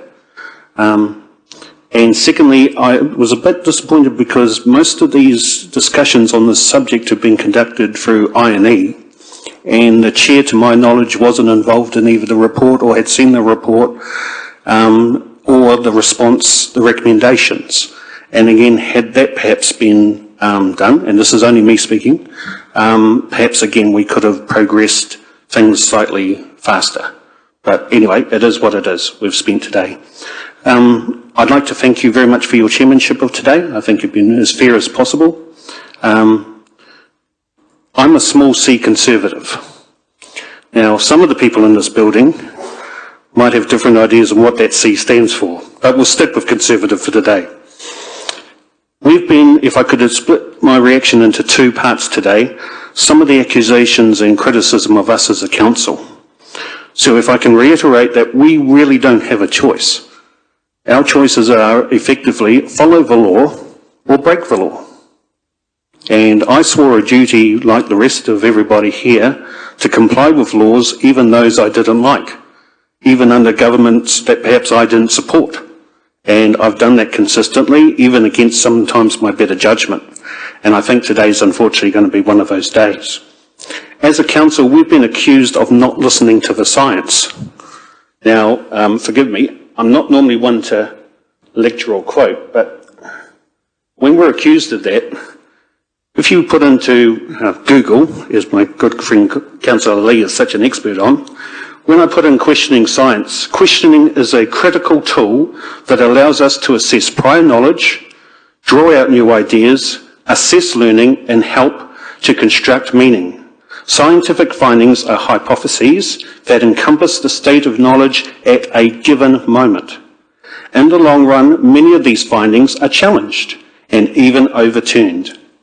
Doubt might be troubling, but it impels us towards a better understanding. Certainty, as reassuring as they may seem, in fact undermine a scientific process. All we've ever done as a council is ask those in power who made directives is to listen to our concerns and answer them. Now, I personally don't feel that they've done that consistently or to the effect of us concerns that we've raised. That's just my personal opinion. We have a member of this council with a pharmaceutical background and relevant training and qualifications. Do our critics? So I've heard a lot about us not being qualified to ask questions. Well, actually, one of us is. We have been accused of not basing our concerns on science, yet the direct opposite of that is true when we quote from the national toxicology reports that have been done. So for people to accuse us of not having either done our homework or not knowing what we're talking about, frankly, they're talking for a hole in their backsides, in my opinion. We've also been told that we lack the ability to make public health decisions. So my question would be, those councils that made the decision to fluoridate in the past, were they qualified to make those decisions? Should we reverse those decisions since clearly they're not qualified? If you're going to accept that argument. Now, for me, there's also a question around what this whole process was through government. And I'm normally a small government sort of person.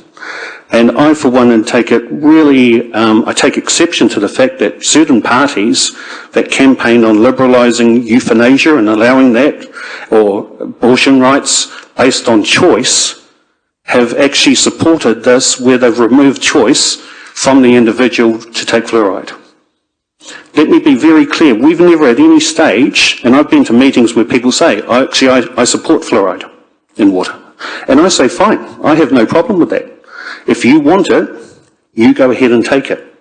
But why should you force your medical beliefs on the rest of us and on the whole public as a whole without a mandate?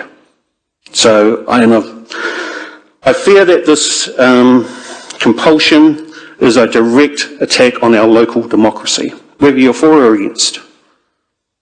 Where does local representation lie? Now, we've been told, well, we should leave it to the experts, which is really funny because I bet if I asked the current government at the moment, if a tax expert group walked in and said you should have a capital gains tax, would they put it in just based on the experts? I bet you they bloody wouldn't. If some of the opposition parties, whether it be Labour or Green, had some of their covenants around either the welfare state or climate change dispelled by an expert group, would they follow that?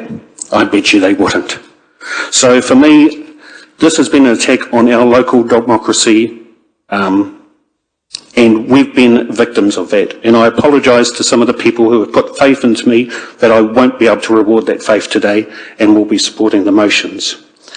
When we swore an oath, we have obligations under the Local Government Act, and that's about public good. And I'll be honest with you, I don't know that we've done that today. And I'm part of that, and I'll have to face the voters at some point. This is lazy policy.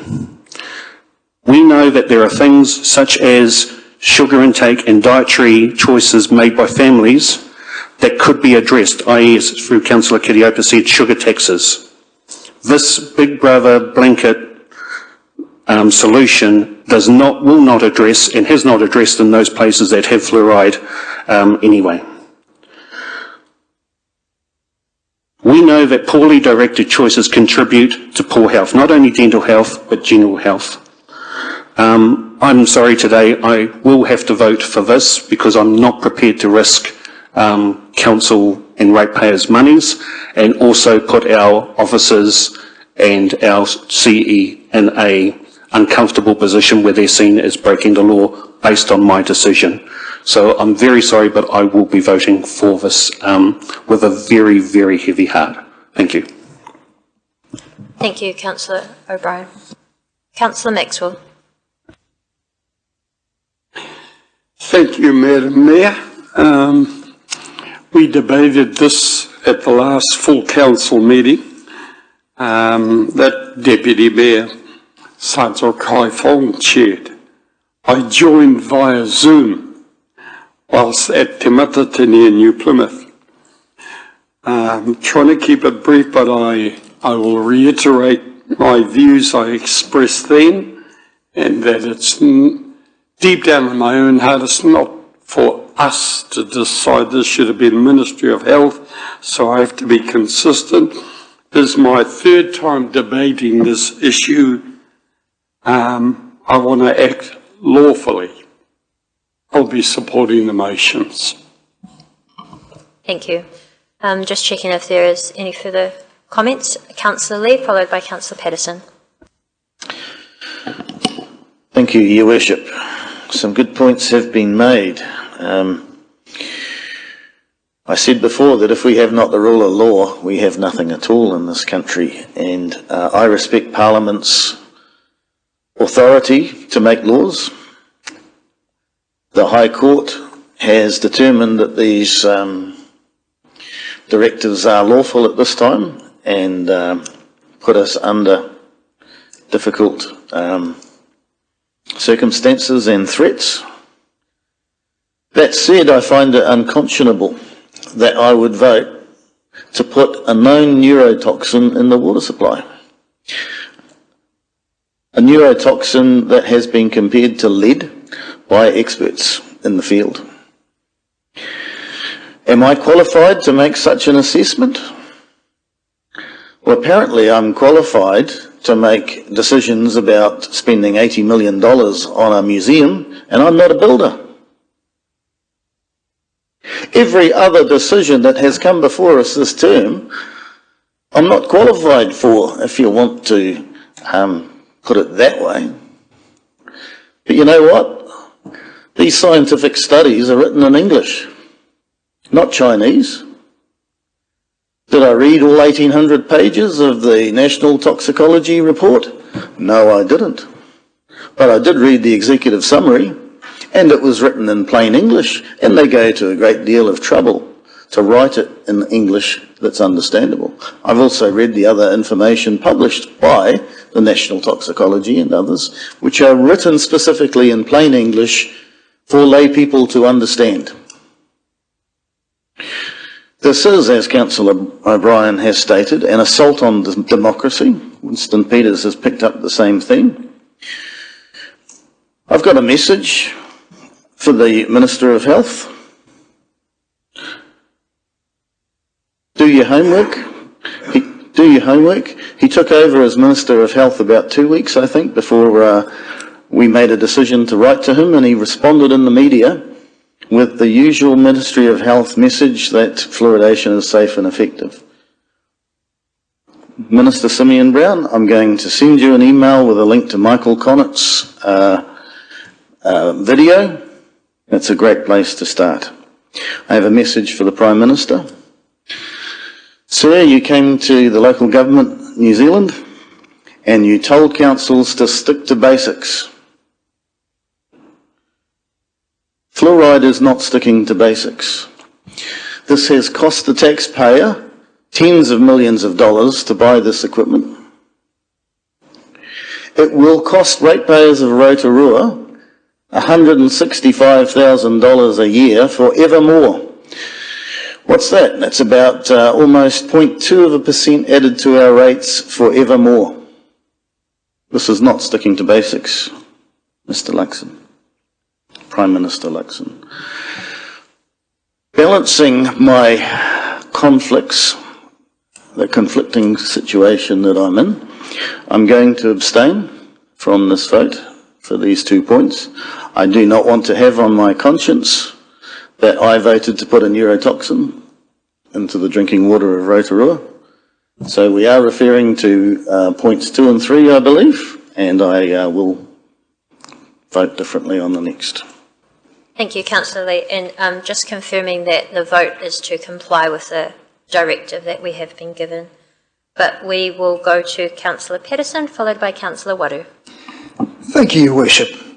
So back in 2014, an application was submitted for a marine consent under the EEZ to mine phosphate rock from right on our back doorstep on a place called the Chatham Rise. So this is a marine mine. Now, evidence supported in a report by a guy called Dr. David Bull stated that Chatham rock phosphate would have a mean uranium concentration of around 200 parts per million. What I talked to you about before was 120 parts per million. So the EPA, that's the Environmental Protection Authority, stated even at current levels in drinking water that are regarded as being safe, this could increase the risk of fertility problems and reproductive cancers. So that application was denied by the EPA. That mine never went ahead.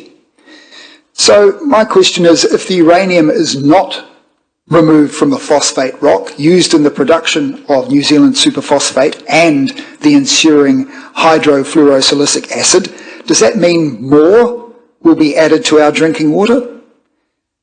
If it's extracted beforehand, what's done with it? Where's it gone? Doesn't this go against all of the sacrifices that Kiwis over the last 20 years of campaigning have made to make New Zealand nuclear free? It's also important to note that the High Court has found local authorities have fiduciary obligations to their citizens, because this is the level of trust they have with us, and it's something that we need to bear in mind when we make decisions of conscience like this. This obligation under equity law requires us to have a clear conscience and to have clean hands in all decision making and associated administration on behalf of their citizens. So that's on behalf of their citizens. On this matter, I do not have a clear conscience. If we do nothing, we don't have clean hands either. And I mean that as a we. If it is shown that the rock phosphate has been unethically sourced, as I stated before, contains uranium, and we turn a blind eye, and we fail to act, not only could we be breaking the law, but we could also irreparably damage the brand of Rotorua, and indeed the clean green Kiwis of Aotearoa. Thank you.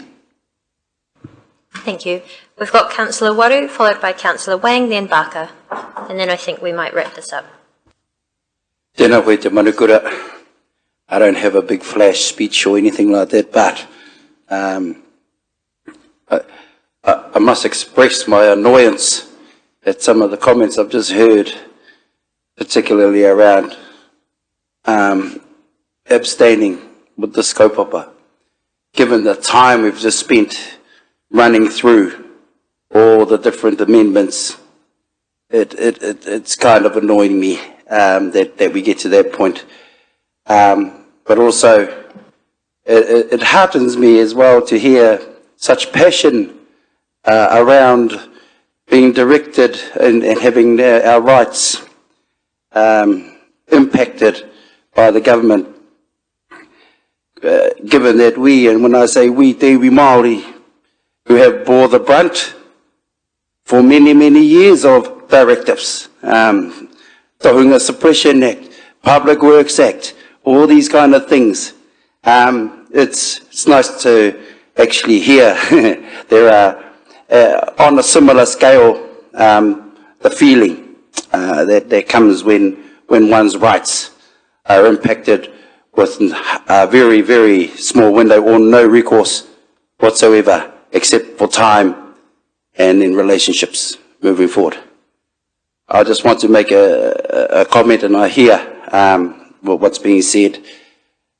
And it comes down to we're either going to go with the law or we're not. But really, I won't say we're an agency. I think I heard an agency of the government. I don't think that's quite the right thing there. We are a part of the government, yes, in the local democracy sense. However, we still get our directives, which I reluctantly will have to just suck up and move on. And I just suggest that we, with the letter and with other things at hand as information comes forward, then maybe we find a pathway moving forward. So we're not in this cycle for, I think the word was, forevermore. A tōna wāpea kāia ka kimi tātou I te utu. So, kia ora tātou. Kia ora. Councillor Wang, who's joining us online. Thank you, Worship. I appreciate the comments from everyone. This has been a very contentious issue. We have had months and months of debate back and forth. I've talked to, I've listened to both sides. I've talked to, we've all done our research, but particularly I've talked to a lot of our local dentists and dental hygienists oral hygienists that work directly with and are on the front line and see the impact within our community and the need in our community. I've talked to them, and what they have told me is that it is one of the most effective tools we have, one of the tools that we have to reduce tooth decay. They've told me that it is not only a matter of public health, but also about responsibility. And yes, of course, with the with the directive that we've received, it is also about legal compliance as well. I appreciate, some of the comments I've heard before as well, but I'm also concerned about some of the, I guess you could call it, the anecdotal evidence that we have heard, that we have not been able to test, that we have not been able to hear from the experts, which is again why this decision, I was I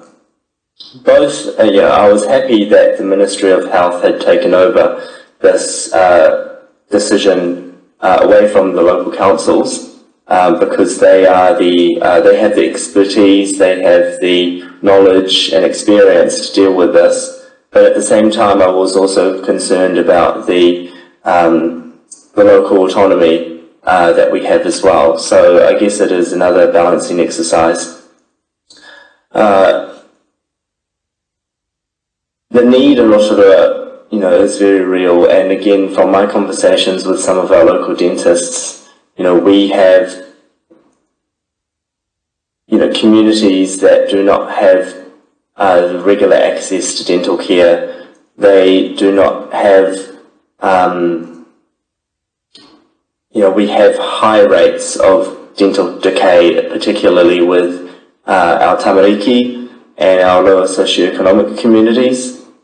And it helps bridge that gap. And so, the pain, the illness, the last resort hospital visits, we can do something to, at least one of the tools to help mitigate that. But I think the bottom line is that this is a directive, something that we must comply with from the Director General of Health under the Act, and that we are required to follow, and we're required to comply. And if we don't, there might be consequences, or there will be consequences for this council and others, and ultimately for our ratepayers, which could result in fines and enforcement actions, as we've been discussing many times already. And as an elected member who swore an oath to make decisions in the best interests for our community, that is not something I believe that I definitely do not want to risk for this organisation or for the reputation for Rotorua to be doing something that would be against, going against a legal directive from the Director General of Health. I respect that Councillor Barker is the only one around this table with having had that experience, but the majority of us are not medical experts. We're local governors, and I really appreciate that we had Dr. Clark and Dr. Shumack present to us a couple months ago from the Ministry of Health, and address the questions and put forward the evidence and the qualifications involving these complex issues and the questions that were put forward. And I thought they did a really good job in addressing some of the concerns and answering the questions. But I think, very often the local councils, we are left to make decisions outside of our expertise and without the full resources or the mandates. And so in this case, we've been given a very clear direction with the expertise and with the experience from the experts. And so, I think, when we talk about the personal choice, and I respect that, but at the same time, we chlorinate our water to prevent outbreaks. We iodise salt to prevent goiter. We fortify bread with folic acid. So it's not exactly unprecedented. And for me, I think it is really about doing the right thing, in my view as well, having spoken and listened to and done research, especially keeping an open mind and talking to many people across the spectrum. So for me, again, bottom line with this one is the legal directive, is ensuring that we're complying with the law, but also looking after those in our community with the highest need, listening to the health experts in the Ministry of Health that are providing that knowledge and expertise for us to make this decision. And so with that, I'm very happy to be supporting this motion, and also acknowledge the comments and the feelings from those that are against this as well. I'm aware that we have been discussing this for many months and in this meeting many hours now. So, Your Worship, I would wish to make a procedural motion to close the debate, if that is possible. Thank you very much, Councillor Wang. We do only have one speaker remaining, which will be Councillor Barker. And then there doesn't appear to be any further speakers anyway. So are you okay? Thank you for that suggestion. Are you okay to allow Councillor Barker, and then we'll wrap up? Absolutely. Okay, cool. Excellent. Thank you. Thank you for that, though. We'll now hand over to Councillor Barker as the final person who's signalled she wishes to make a comment. Thank you, Worship, and thank you for the your understanding and also for the process today. It's been pretty challenging. It's been alluded to already by some of the speakers. It's a really challenging place we find ourselves in today, and it's obvious that there's no real power in our decision making today that has been removed from us by legislation that was enacted in 2021.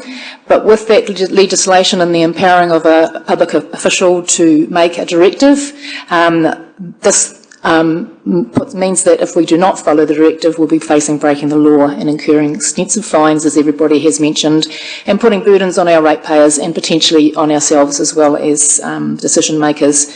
So basically our decision making has been removed from us, and we're being compelled with threats of fines. With the legislative power that the Director General has, they have an obligation to make sure that the directive is robust. They have a responsibility to make sure that it's reasonable and based on the most up-to-date information that is available to them at the time, and they have the obligation to weigh the benefits and the risks. I do not feel confident that this has been done based on the most recent information that is available to us. I think the basis for the directive is now in doubt. Over the last 3 years, as councillors have mentioned, there has been a significant release of information. This is not anecdotal, it is fact. It is actually, the findings are from scientists who have been doing research for over 10 years. They have found a consistent pattern of association with fluoride as a neurotoxin. And although we may not have the expertise and knowledge around this table specifically into toxicology and dentistry and pharmacology, we certainly have the knowledge of the expert scientists in the National Toxicology Program and also those that cross-examined their evidence in court most recently in America. We can rely on those because those experts have been in this business of looking at toxicology for a very long time. They have the expertise. My fears around this directive is that it lacks attention and balance to the new research. And I also would like to just raise a few concerns around the fact that even though I acknowledge the Ministry of Health officials came to our council to a workshop and tried to answer many of our questions, there were some very confounding statements made by those officials. In particular, one of the officials said that we're actually treating water and not people. Now, again, Councillor Wang has alluded to this fact. Well, I would argue the fact that if you're going to add a pharmacologically active substance to water with the expected intent of preventing tooth decay, then that is a medical treatment, and that has been found in the High Court. So I'm sorry, but if a public health official makes a statement like that in public in our council chambers, I find that quite confounding, to be honest. Additionally, there was questions around the most recent science in that workshop. We were asking about the recent releases of all the things that we were talking about today and which took so long but are very important to note. And all the Ministry of Health officials said that that should not have any effect on the directive and that they had taken a precautionary approach to this directive. The precautionary principle actually says that when there's science on both sides of an issue, the precautionary approach is actually to choose the option with the least risk. And I do not believe that they have done that in this case. We have another option for fluoridation and protection and improvement of dental health. We can try using topical solutions such as other countries such as Scotland have. We've heard under oath, there's been video testimony from the representatives from the CDC that have actually said that the action of fluoride is topical, not systemic.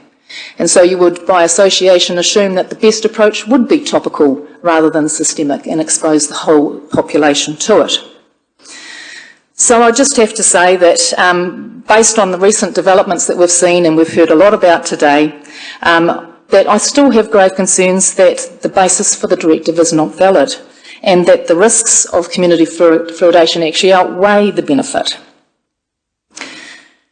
I also realise, as an elected member, that I have obligations under the law, and they have been alluded to today by other elected members. I understand that if we do not follow this directive, then we will be breaking the law, and we could face burdening our ratepayers with extra costs and potentially even ourselves with personal liability.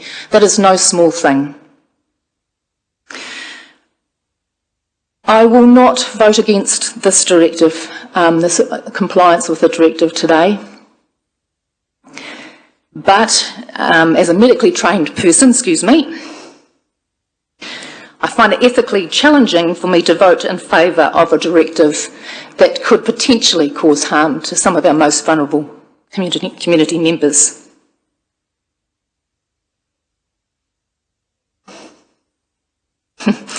Those are perhaps our most youngest, our elderly, and also those with medical conditions. So I am conflicted today, Your Honour, and so I will abstain. Thank you. Thank you very much, Councillor Barker.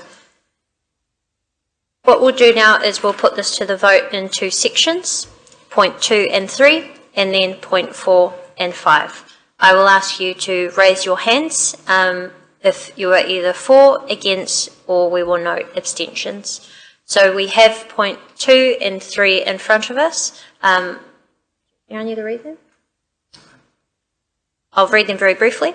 That Council notes that the Chief Executive will comply with the directive of the Director-General of Health to commence water fluoridation as legally required under the Health Fluoridation of Drinking Water Amendment Act 2021.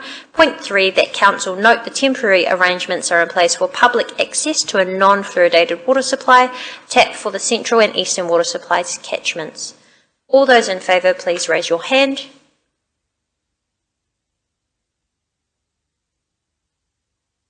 That is carried. Any against? And if any wish to have their abstention noted. Thank you. That is carried. We will move to point 4. Yes. Yes, all votes will be recorded. Thank you. Point 4, that Council notes the following points. 4A, that pursuant to section 11.6e, the Director-General of Health has the option of directing local authorities to either add or not to add fluoride to drinking water. With the note in the minutes, there's a link attached to. 4B, there hasn't been a commission of inquiry into community water fluoridation in New Zealand since 1957, and there are links provided. Point 5, that the elected members consult with the Chief Executive to write to the Prime Minister requesting a commission of inquiry into the safety, efficacy and cost effectiveness of fluoridation in New Zealand. All those in favour, please raise your hand.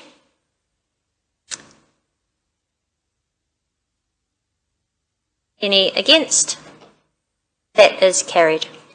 Thank you very much, elected members. What I'm going to do now, and I know that we have gone on quite a bit, but I have ordered some lunch for us, which will be arriving in about 15 minutes, just given that we have gone a little bit over time. And so what I'll ask is if we can take the financial update now, and then the local government conference one after that, if time allows. But I will suggest that if there are any staff that wish to head off now for their lunch break, they can do so. When we get back from a half an hour break, which will be between 1:45 and 2:15, we will come back to the local waters done well then and carry on through our agenda. So we will go to the financial update. This is page 32 of our agenda. May I please have a mover and a seconder to receive this report? That's moved by Councillor Waru, seconded by Councillor Brown. All those in favour to receive, please say aye. Thank you. And we now invite David to overview this report with a PowerPoint as well. Good afternoon, Your Worship and elected members. So this report and presentation covers Council's financial situation to the end of February 2025. I'll take the report and I'll take the report largely as read. What I wanted to show in this presentation is primarily how the Council has an operating surplus at the end of February, comprising both the RLC Works aspect that has now come in and also the core operations of Council. So shortly I'll show you how exactly that's made up. But firstly, just as a KPI overview, at the end of February, our overall income is $7 million behind our year-to-date budget, and that again is largely to the capital subsidies and the development contribution revenue. Capital subsidies, just our capital works program not quite at a stage where we can draw down on those subsidies, and development contributions are noticeably behind our year-to-date budget, especially in the east with stormwater, and we're doing some work with developers to understand exactly what their intentions are for the balance of the year. But I think it's safe to say that we will not achieve our full development contribution budget for this financial year. Our expenditure is $6 million ahead of our year-to-date budget, comprising both aspects of core council and RLC Works, which I will show shortly. And our capital expenditure, $20 million behind year-to-date budget. Council's gross borrowings is $475 million as our gross borrowings, and cash on hand is $56 million. Within both of those numbers is $26 million that we have borrowed ahead of time to repay a loan next month. And we've been benefiting from an arbitrage situation for the last 12 months where we have had that $26 million on term deposit at a much higher rate than we've been paying the LGFA for the interest on the loan.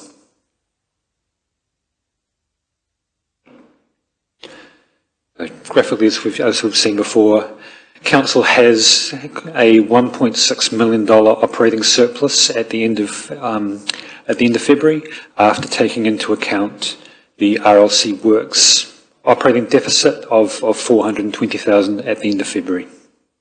But just to show a little more graphically, and I appreciate it's probably a little small to see on the screen.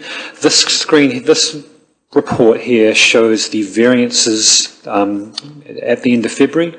If we take the column on the left-hand side with the green heading, that is the RLC Works Department, and at the end of February, RLC Works Department has a deficit of $420,000. So,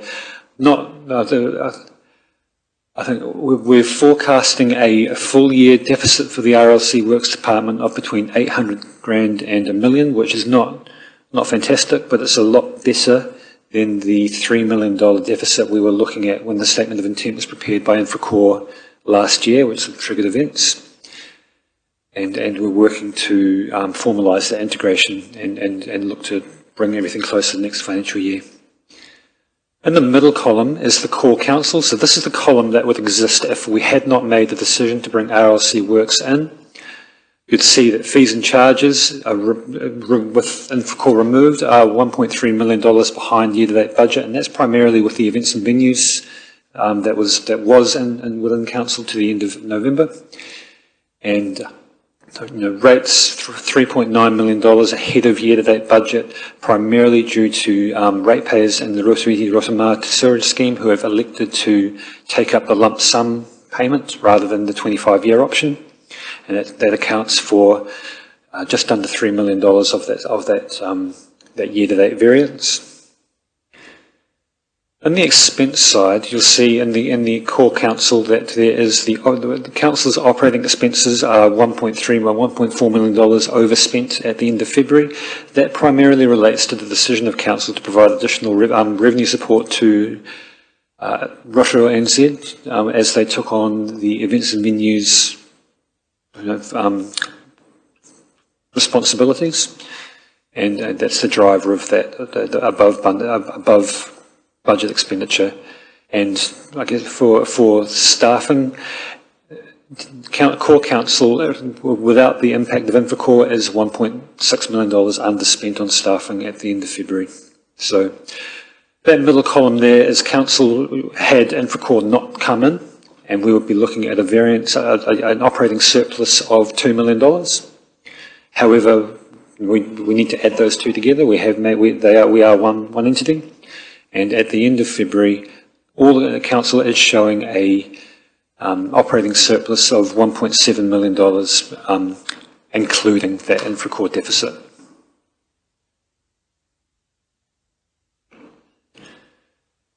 Capital expenditure at the end of February, we've spent nearly $70 million year to date against a year to date budget of $90 million. You'll see where those variances sit with respect to primarily in stormwater, with some delays in getting feasibility and variations approved with the IAF stormwater project. Roading renewals are flagged for a little later in the year, so there's a seasonality aspect there.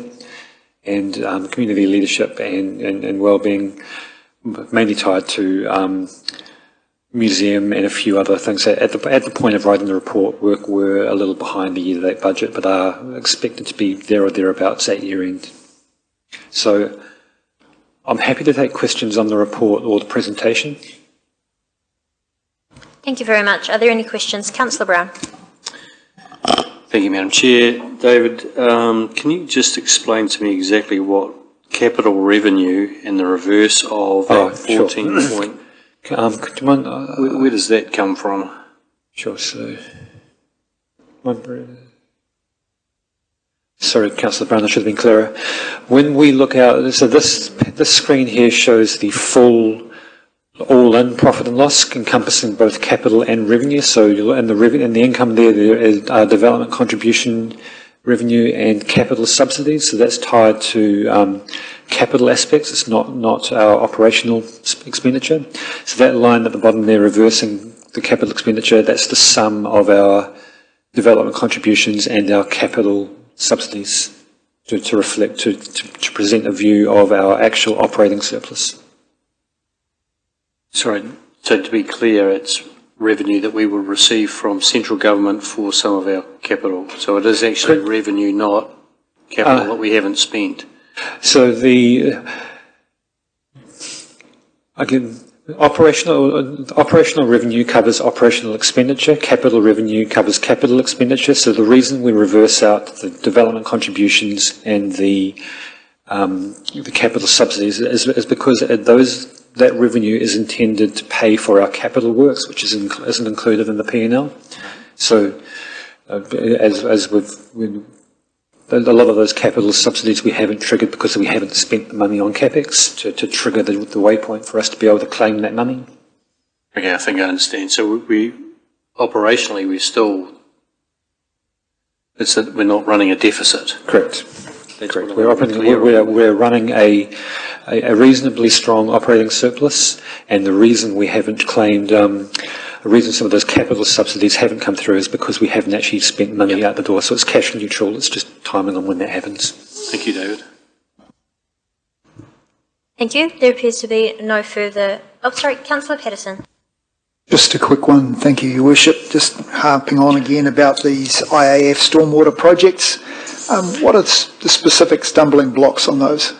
It's more the practicalities of signing off with central government agencies. There's a process with handover where I guess the ownership of some of those IAF projects have changed with central government, making sure that we follow a process and that we provide everything to them for them to make their decision. But it's more the wheels of government are unfortunately a little slow at times. So, just supplementary, so the Morey Street dams and all of that, that's all on track. The Linton Park dams, they're all on track, I suppose. Is it the Utahina that might be the one that's behind the 8 ball a bit? I might throw over to Stavros quickly just to comment on those particular projects. Thank you, David. Morris Street trams are not funded by the IEF, are funded by the Crown Infrastructure Program. Yes, we received all the funding for that.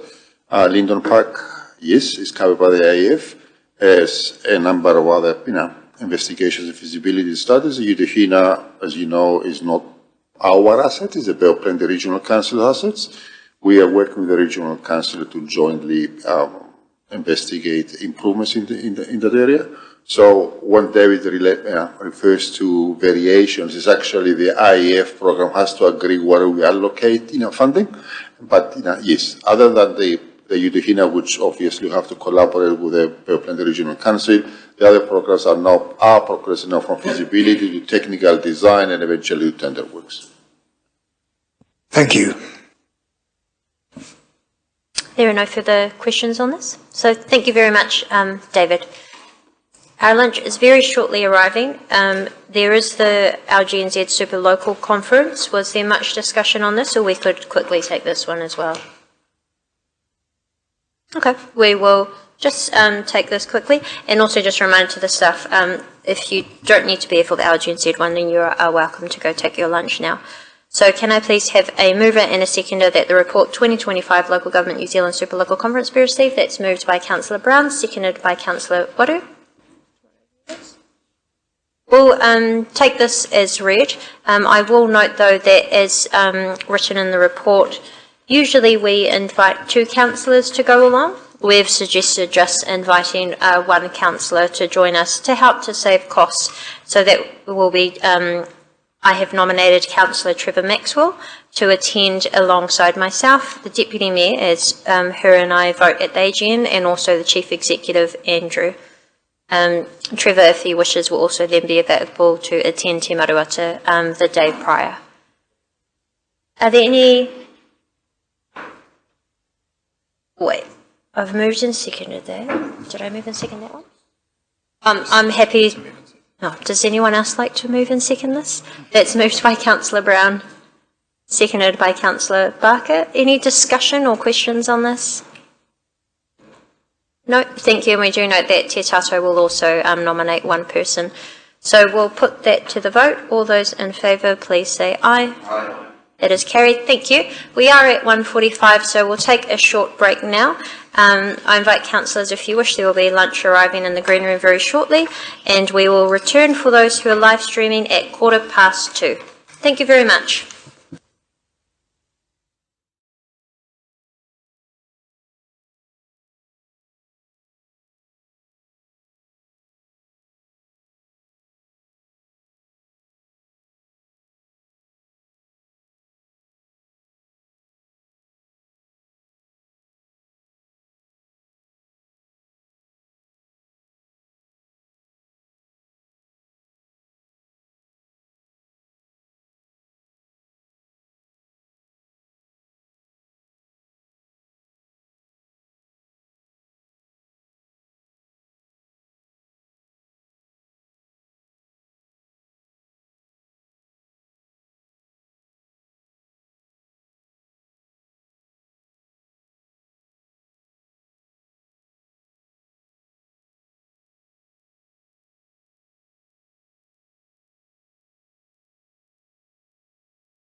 Who are rejoining us by live stream. Thank you very much for your patience as we get through quite a full and quite an important agenda today. We have had an apology from Councillor Wang, who's now had to leave for his event. But what we're going to do now is we're going to go back to the local water done well, options for proposed water services delivery model consultation document, before proceeding with the remainder of our agenda, which includes Te Aroha Partnerships Progress Report and then my international travel report for recent trips to Australia and China. So can I please have a mover and a seconder that the report Local Water Done Well be received? Thank you. That's moved by Councillor O'Brien, seconded by Councillor Kiriopa. All those in favour to receive this report, please say aye. Aye. Thank you. Any against? That's carried. And now hand over to Stavros to overview this. Thank you, Madam Chair. I'll start by saying that I hope that the report as it stands explains the context and the legal framework under which elected members consider this subject matter. I believe the earlier conversation about fluoridation demonstrates how significant the three waters services are for the community. Three water services are very important for community health, environmental and cultural health aspects, economic activity, accountability, scale of assets, and the impact of the scale of assets on the remaining scale of council eventually. And in understanding the legal framework through which we are proceeding at the moment, some key points I believe that's quite important for me to note is that the assessment of the three options we have considered for consultation initially indicates clearly that on the financial level, all three options are sustainable under the criteria that have been developed by the Department of Internal Affairs. However, this is important to note that sustainability addresses the medium term, the next 10 years. Council must take a longer term considerations, especially with the fact that we do have a significant body of our assets residing in the three waters, about $1.2 billion worth of replacement value.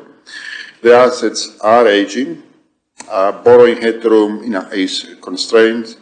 The relationships with Crown are also very important because we are engaging with the Crown on many different issues. Obviously, elected members have to take consideration in the longer term a balance between affordability and sustainable funding for those assets. In considering all these options, the report arrives at a suggested plan for consultation, and would you call the preferred option? And we think the preferred option, as it is articulated in this report, provides flexibility so Council does not act in rashly, but works in a way that is credible. Council preserves the opportunity to optimize and balance sheet flexibility. Council reserves the space to consider diligently possible benefits and merits of a multi-council option and how to protect the local voice into the future. So in effect, after considering various models and the sustainability under the current legal framework as we see it, we propose to consult with the community on a path forward that gives Council the maximum flexibility to act prudently and credibly, but also to ensure that it gives some appropriate consideration to the possible merits of a future possible multi-council agency for these waters, while maintaining credibility with the government in terms of their long-term expectations. So we'll leave it to take the report as read, and between myself and the Chief Executive, we are happy to respond to any questions that may be embodied into that report. Thank you. Thank you. We're open for questions now. Councillor Patterson. Thank you, Your Worship, and through you, thank you for your report, Mr. Michael. How much of our ratepayers have invested in water services to date? while the current replacement value of these assets, if they were to be replaced today, they'd be in the region of $1.2 billion. 1.2 billion, okay. And what about what's projected over the next 2 years for us spending on that? Well, we've got operational and capital renewal programs. It's in the consultation reports. At the operational level, we're spending somewhere in the region of $50 million each year. And we've got capital expenditure for the three waters. I believe in the report it's somewhere in the region of $250 million. Substantial money. Thank you. Just another question.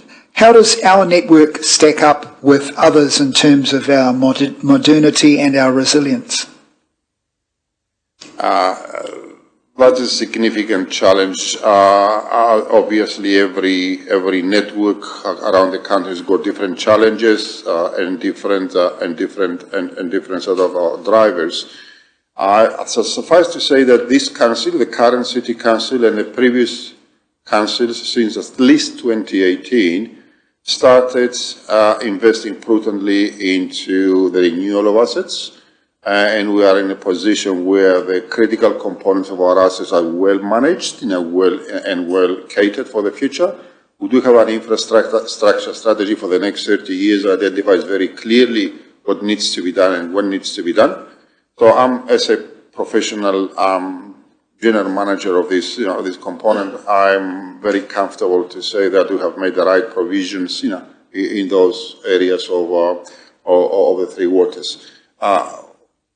Notwithstanding that, obviously, as I said, we have ongoing and evolving regulations that, as far as we can foresee, we're making provisions for that now, and the next LTP will make some additional provisions as the regulations emerge.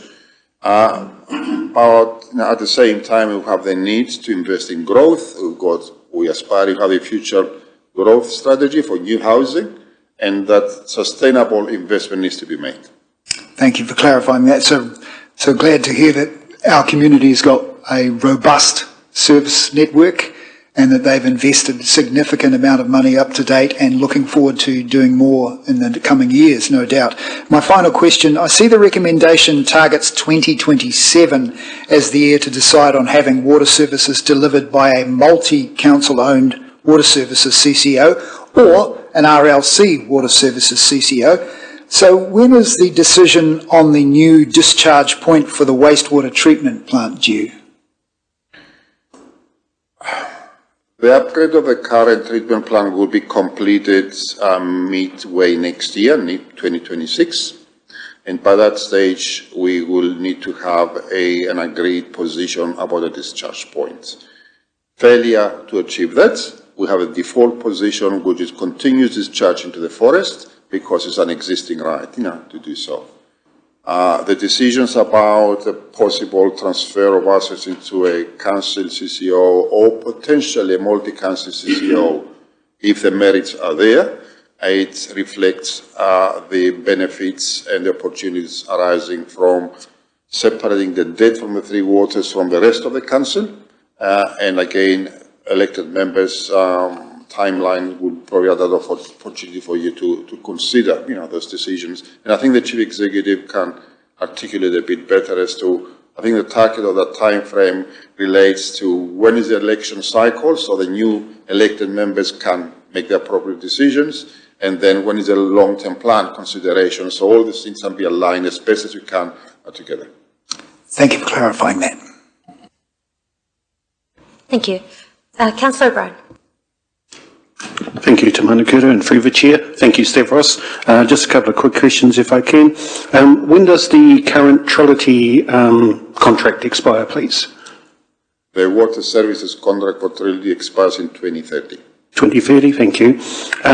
When would you bring up options to the council? Would it be in, 2029 or 2028 to explore options in your recommendations? Sorry, my apologies. No, that's fine. I would expect at least a year prior to that end of the term, 29. Yeah. Thank you. And as written in recommendation 2 of your report, You've got of an in-house council waters division until 2028 with a decision in 2027. Are those dates dictated by legislation at all, or is it just something we've put in for now for discussion? I think we are required to advise the Department of Internal Affairs, i.e. the governments, what is our plan. And as the Chief Executive, probably will highlight is that, the timeline for 2027 is being earmarked with the objective of us giving due consideration to public feedback we're going to have in the near future, and also the fact that we're having new elections, this coming year, to allow enough time for, new elected members to make the prudent decisions, in that respect. Sorry. Thank you, and through you, Your Worship, I might just try and add a bit more colour to that.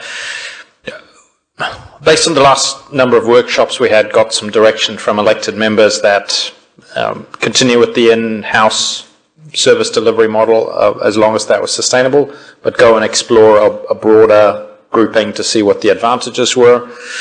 We've taken that on board. Her Worship and myself have had some discussions with the mayors and CEs, not with all councils, obviously, not with all councillors at this stage.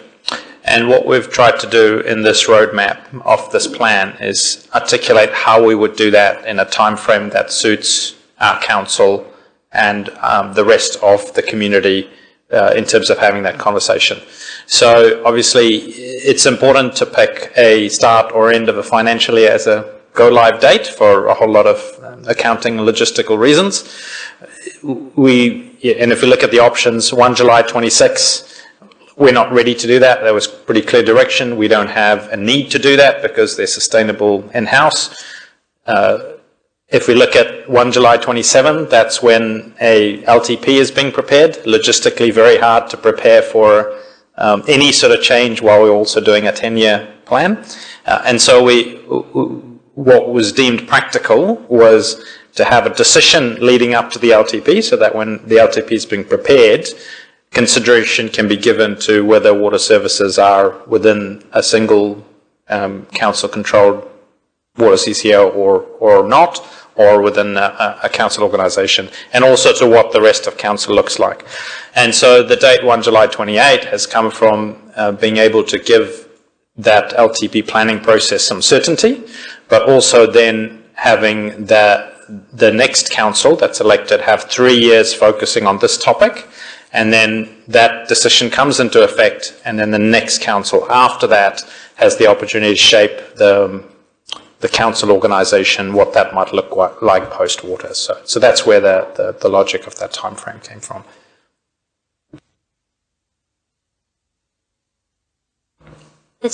Any further questions? No? No, thank you, Your Worship. Excuse me, sorry, I'll wait for the discussion. Okay. Thank you. Thank you. There don't appear to be... Oh, Councillor Lee. Yes, thank you, Your Worship. Following on from Councillor O'Brien, this, as Andrew said, our direction seemed to be to go with an in-house arrangement, and this is different from that. This is kicking the can down the road for a future council to decide. It's not that a future council couldn't make a decision, but we could potentially make a decision at present, could we not? Through you, Your Worship, we would be making, well, you would be making a decision on the water services delivery plan, and that plan would articulate a roadmap over the next 10 years. And one of the options you might decide after consultation is that you explore no other options at all, and that you commit to keeping council services in-house for the duration of the 10 years.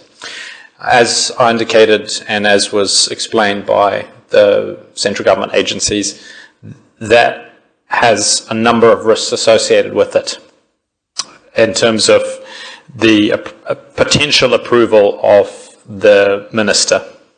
And so at this stage what we're looking for is approval of a consultation topics to go into a consultation document, to go out to consultation, after which you will have deliberations and decision on what you wish to submit to the Minister. So as we've mentioned in the paper, retaining council services in-house will be one of the options we're proposing to consult on, and it'll be one of the options you as councillors will have the option of considering when you make your decision before we submit it to the Minister.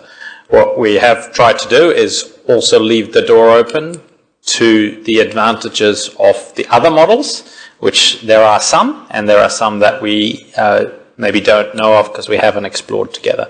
So that's what this plan attempts to do. Certainly it does not presuppose any decisions that you might make at the end of the consultation. Okay, so this report doesn't really present alternative options, reasonably practicable alternative options for us to choose from here, does it?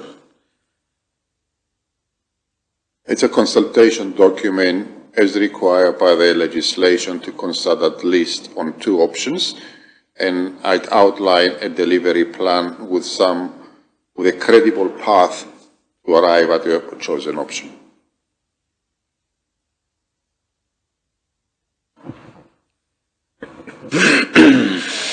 Are there any further questions? There appear to be none, and I do note that there is the graph in there as well, which helps to explain the timeline, and that after consultation and including further work on this, there will be much better data and information for the future council to be able to make a decision on the way forward. As we know, this has been a very hot topic in our community when it was called the Three Waters, and although it is different, we want to make sure that they are well informed about what the implications are, because it certainly will be a significant decision and potentially significant change for council. So I am happy to move 2 and 3. It's seconded by Councillor Kaifong, and we are now open for discussion if there is any further comments. That is Councillor Lee, and then we'll go to Councillor O'Brien, followed by Patterson. Yes, I understand we're going to be putting other options out, but that's not my preferred option. That's not what I understand my colleague's preferred option was. But when we talked about this a few weeks ago, so I'm a little bit surprised by that. I'll just have to give it some further consideration as I listen to my colleagues. Thank you. Councillor O'Brien. Thank you, Madam Chair. And again, I too was, because I understood that our preferred option was to stay in-house. I have no problem with the options as written. My only concern is around the dates, because for me, if it's not legislated by the ministry or by the minister at this stage, and I appreciate we're also talking about a 3-year triennium, which possibly could change if current proposals are thought about. You'll be able to deal with that at LGNZ, I presume, when it comes up. I would actually like to see a longer term in-house model last before we consider other options. That's just my belief, but one, I would like to see it continue. I also still have concern about, shall we say, how other councils are structuring, and I don't know how quick that's going to be. If certain people decide they'll do their own CCO in the meantime, does that affect us when we come to make a decision if they've already formed one? How's that going to work? How are they going to feel? I mean, there's a lot up in the air. There's a lot up, obviously, with the structure around the Commerce Commission, the DIA, and also, forgive me, the water standards. So for me, I would actually like to see the 28 and the 27 be extended out.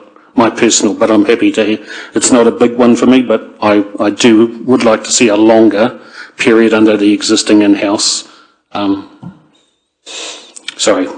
status model. Thank you. Thank you. Councillor Patterson.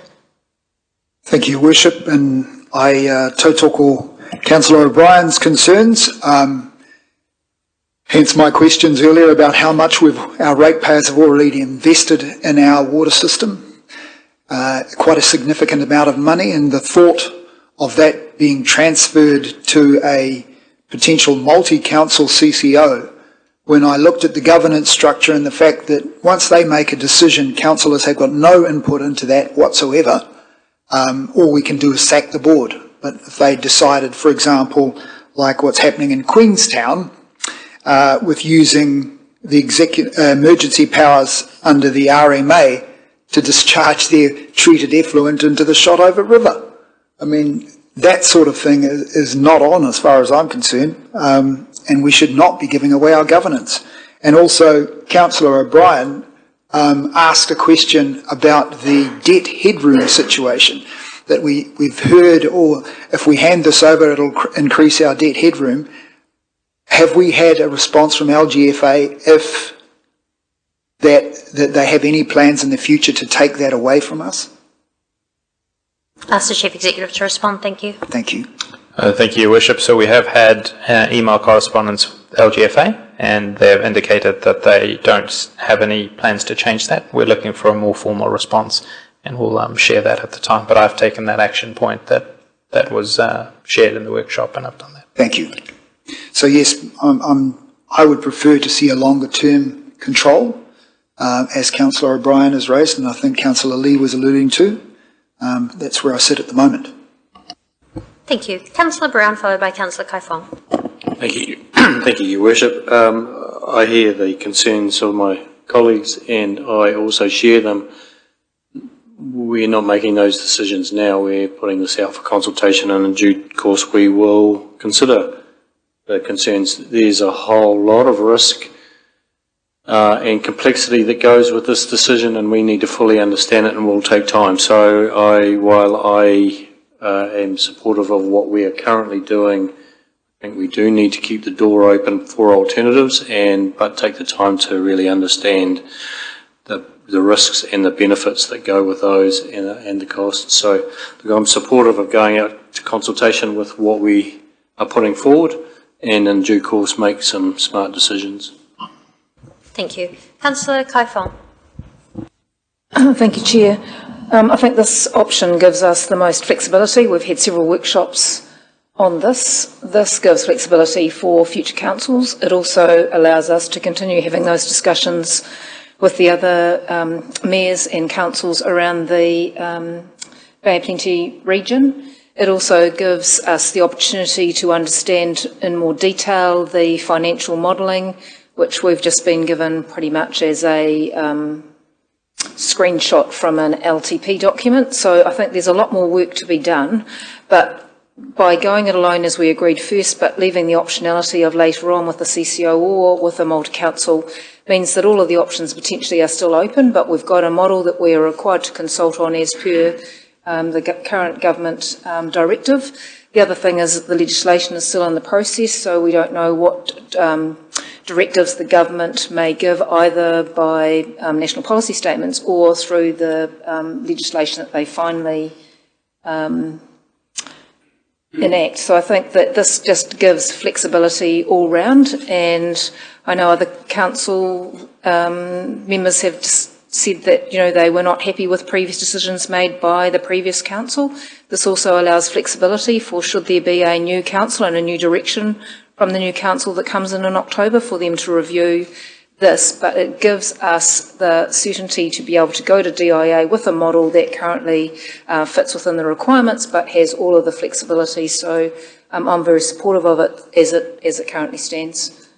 And can I just also thank our CE, Andrew, for all the work that he's been doing in actually leading the group that's been doing this for the Bay of Plenty, and for the Mayor in championing the Mayoral Forum, because it's not that easy when you're trying to corral a whole lot of different councils and mayors who have you know, differing council views and differing mayoral views and different CE views. So thanks for all the work that's been done there, because we are in this position now because of the work that has already been done with all the discussions and negotiations with those councils. Thank you. Councillor Barker, followed by Councillor Kiriopa.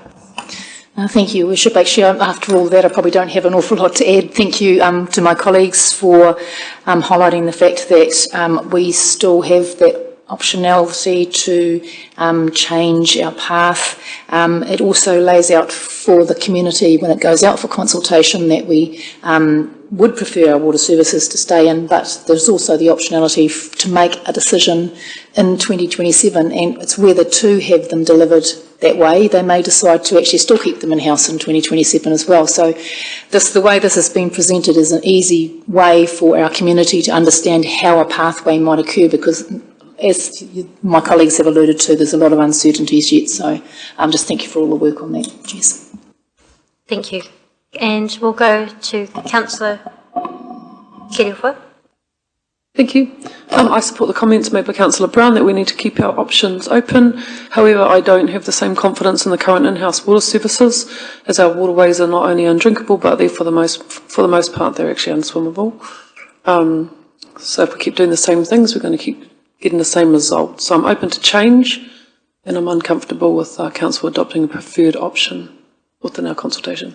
Thanks. Thank you. And we do hope that we get a wide range of feedback back as well, but perhaps I will just note to the team that it would be good to differentiate what's our responsibility and what is the Bay of Plenty Regional Council's responsibility, because we have recently had that confirmed as well. So, yes, thank you. And Councillor Lee has another very small point to make. Very small. Yes, well, I've listened to my wise, learned friends around this table, and thank you for your thoughts. I'm not persuaded, I'm afraid. I'm not persuaded by the fact that we're making a plan. That's what we're required to do, to make a plan. And I thought we had said, let's make a plan to stay in-house, and I think there are good reasons too that are before us now. Our current Three Waters revenue is more highly leveraged than many other activities in other councils, and we're being invited to. What's proposed here, this recommendation, puts the council firmly on the track of having a council-controlled organisation, and it would require some derailing to take place in the future to get off that track.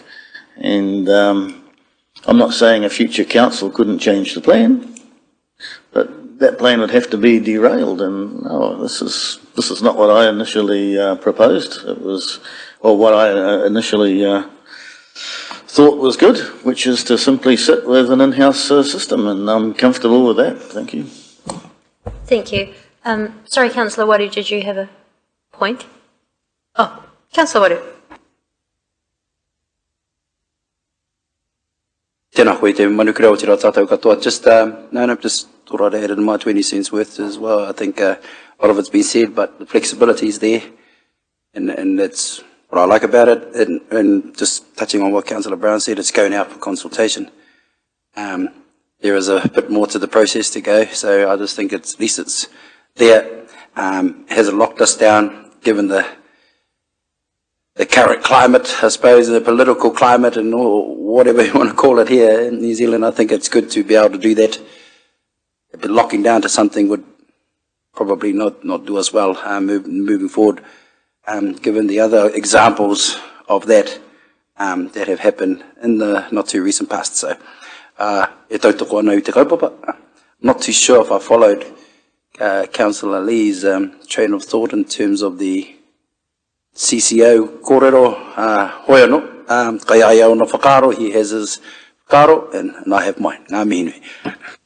Thank you very much. And just as the mover of the motion, I'm very happy to support this. I think that going out with the preferred option of being in-house, having an in-house council waters division until 2028 is not only what is the best option for this council financially, but also what is the best option according to the community feedback that we did hear loud and clear when the government legislation was first announced, when it was called Three Waters.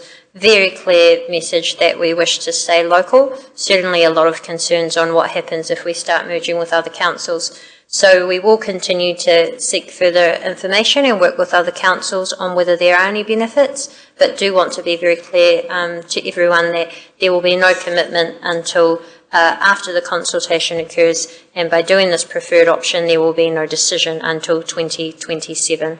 So, Worship. yes, Councillor O'Brien. Thank you, Te Manukura, and thank you for your leniency.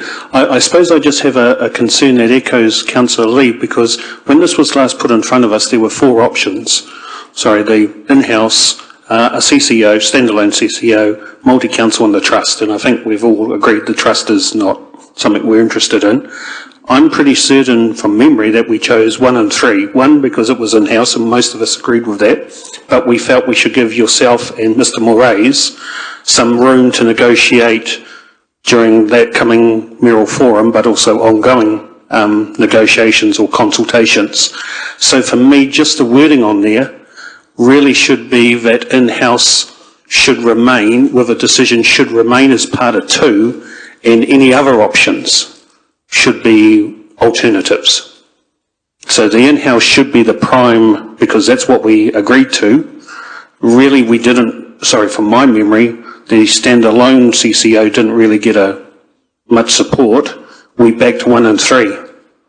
So I'm still not quite comfortable with how that's worded. Yeah, no, thank you, Councillor O'Brien. I take on board your concern. What I can reassure you is the option 2 that you were perhaps both thinking about with the CCO was a CCO that we establish, but just for our council.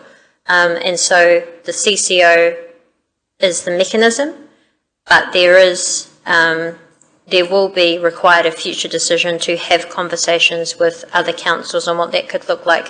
Bearing in mind this legislation has been changing over time. We have a time frame to complete this, provide some options after consultation by the end of this year, but we also know that not long after that there will be another central government election. So what I will say is this space continues to change.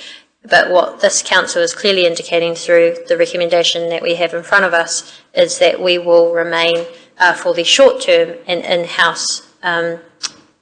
an in-house council waters division. The decision in 2027, I imagine, will also require consultation at that time.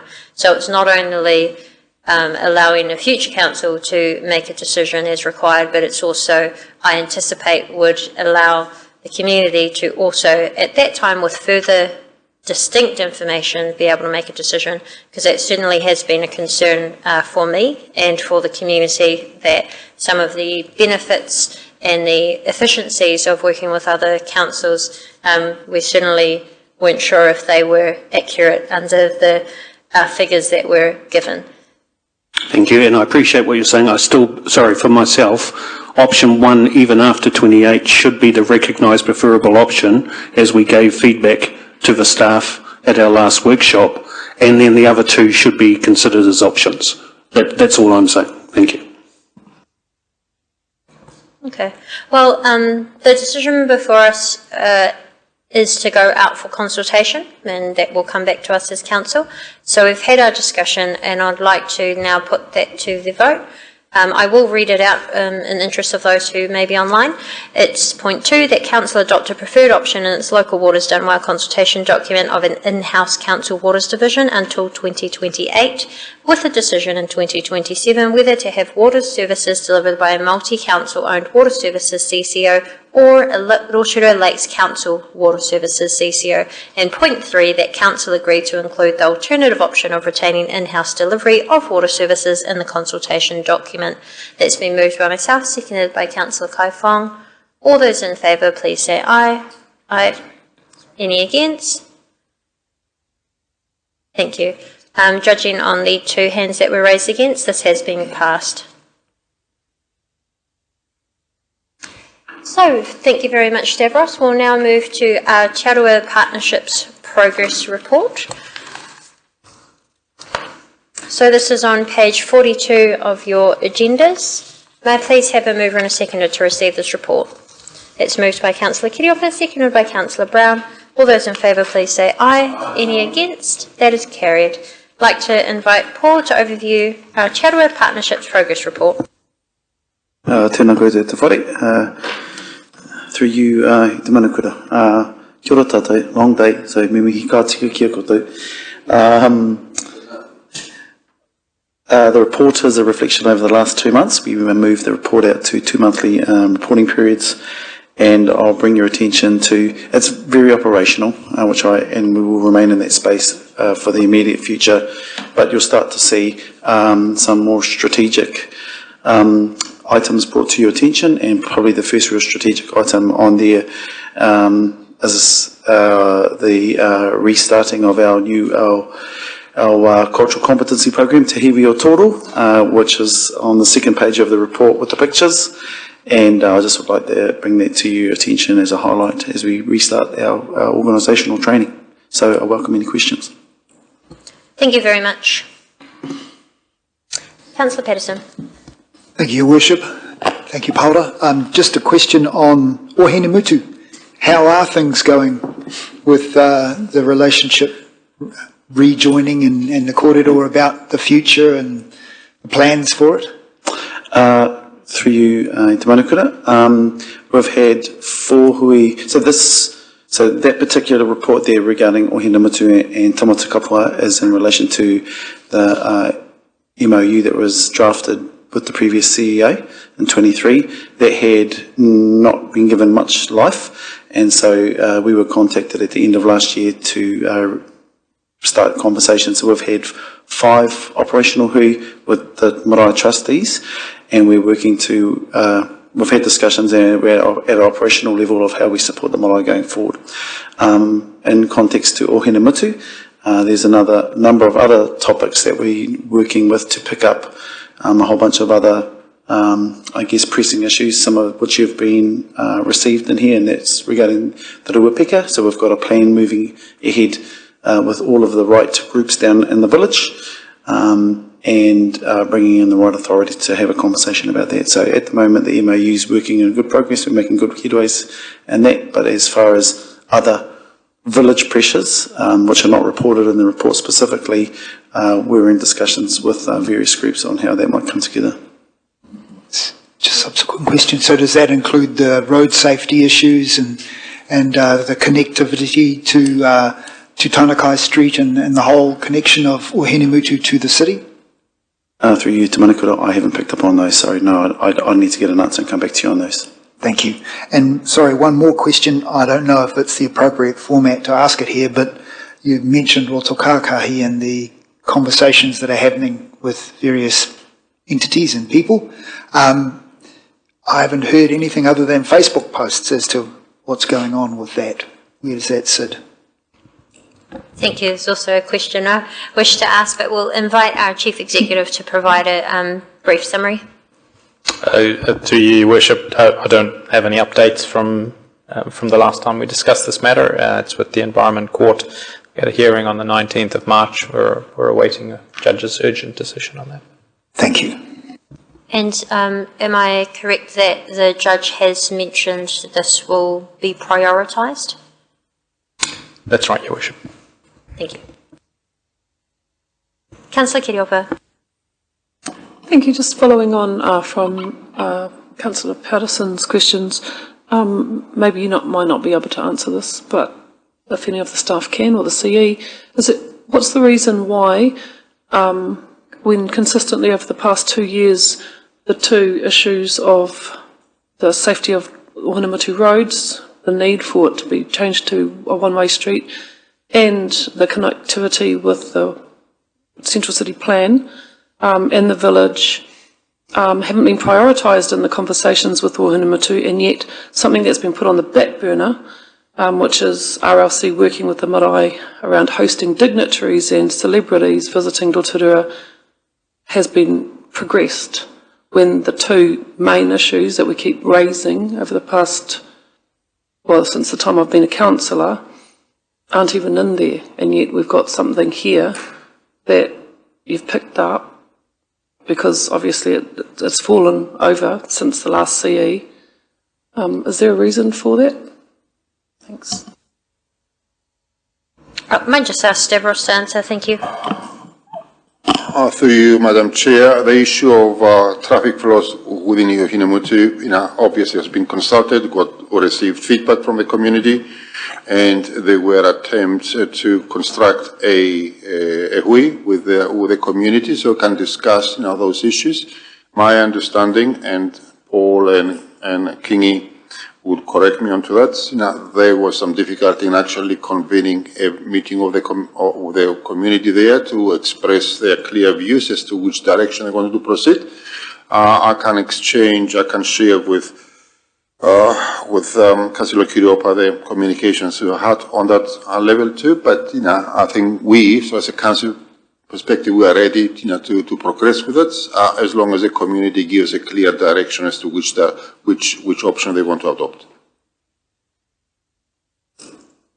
So I can have a follow-up question. Can we have the results of the survey that was done by council with Ohanamatu residents to show whether they were happy with those with the proposed one-way street or not? We've never seen the results of that survey, and I just find it incredulous that it's taken 2.5 years and a hui still hasn't been held with the village to present that survey and say, is everybody happy for this to go ahead, and that it's so difficult somehow for council staff to arrange a hui with te paipai tapu o Ngāti Whakau or te mana tōpu haukainga o Ohanamatu, both of which I'm in regular contact with, and nobody's made any mention that they've been approached for a hui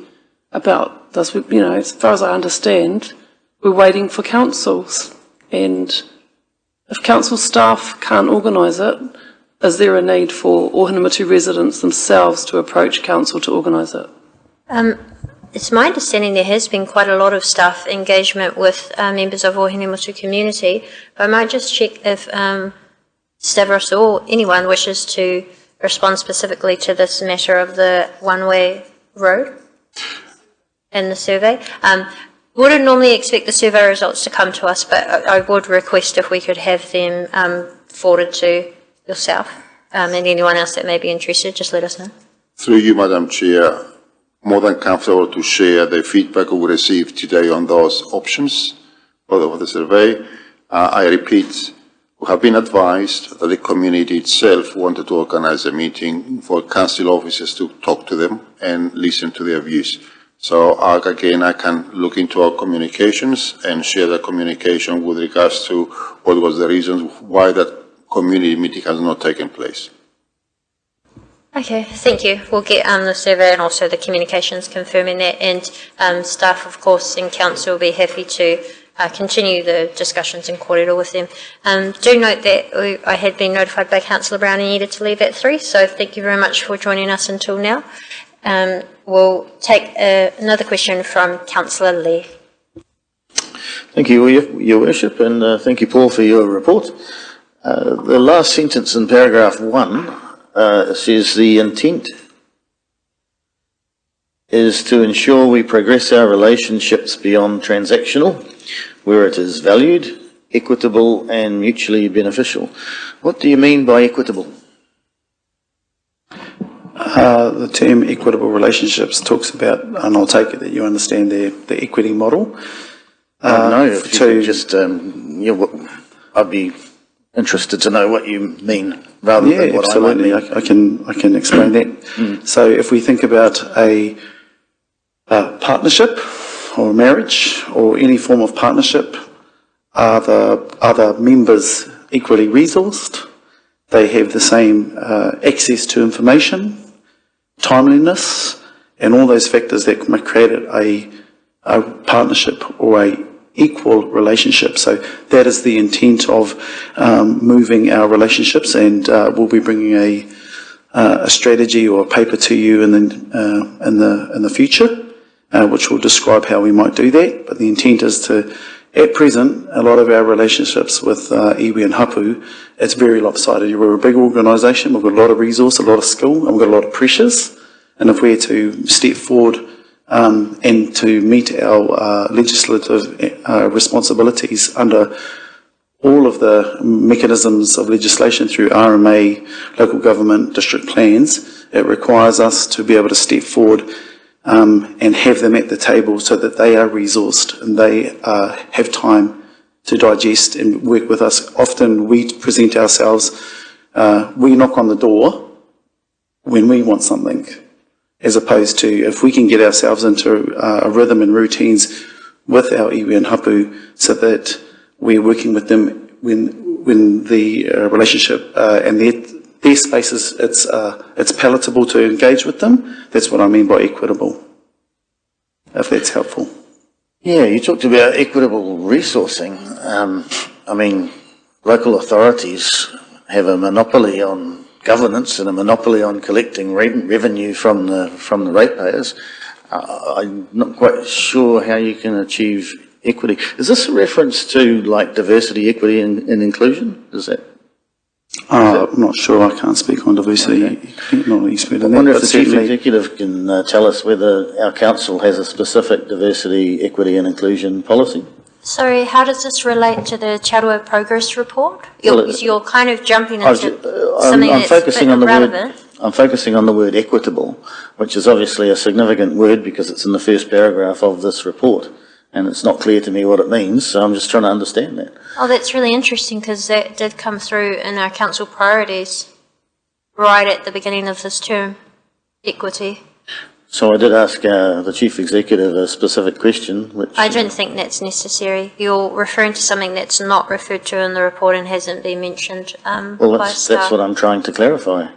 Is this related to diversity, inclusion and equity policies? I think you've had a very adequate response on exactly how that looks like from the GM of Charua Partnerships. Do you have any further questions? And you're more than welcome to pick up this conversation with the Chief Executive later. I apologise, it's just not relevant to this report. Well, I disagree, but I'll bow to your chairmanship. Thank you, sir. So, Councillor Waru, and then we'll wrap this up. Tēnā koe, te manukura, and your awesome chairmanship. Me tahuri au bau, tēnā koe I tēnei kōrero. Tahuri au ki te mea kia kora kia mo te wānanga. So, you know, that we had the 18 staff members at Ōwhata Marae. Can you just expand a little bit more on what that was, how they got involved in that, and are there any plans to keep that going? So we've just restarted through you to Manukura council staff, and the invitation is extended to elected members as well and partners. And I know that some of you have attended previous workshops in Mainanga about building cultural competency inside the organisation. So we've restarted our program. It was parked for a while. It's rebranded and it's got a new format. It's called Te Hiwi o Toro. The first one is the Noho Marae, run by Takiwai and Chris Murphy, that some of you may have attended. It's got a second iteration which starts next week with 20 staff, and we've actually been overwhelmed with staff response. We've had to stand up another 2 courses. So next week, on Thursday, staff will attend a legislation workshop, and we'll actually break down all those legislative responsibilities as I've described and mentioned in the report, and we'll talk about those things like as per mentioned previously. There's follow-on workshops around engagement principles, best practice, understanding social structures for Māori and iwi and hapu landscape. So we really are powering up our workforce so that they can be more confident and competent, and that also relieves the pressure on Te Amorangi, allows us to shift into more strategic space as opposed to being business partnering where it's quite reactive. So we've had an overwhelming response. 18 staff came out to Ōwhata Marae for the 2 days. And next week we've got 20 staff starting the next day. There's another cohort that will start in August as well. So we're running 2 cohorts over a 4-month period. And we invite mana whenua to come in and join with us, Te Tau o Te Arawa to come and help us present. And we'll extend the doors open to some of our council partners too, because if they can walk with us on this journey, then it's easier for them to understand what working good and better together looks like. We're working with iwi and Hub. Oh, tēnā koe, that sounds exciting. And could you also give my regards to your team in terms of what you've been doing, especially with the iwi chairs stuff as well, and organising those things, being proactive. I see that very good, and yep, there's more mahi to do, but kia kaha kia ora. Thank you. Well, there appears to be no further questions. Thank you very much, Paul, to you and your Te Amarangi team. Thank you. So the final item that we have is the Mayor's International Travel Report, Australia and China. This is on page 47.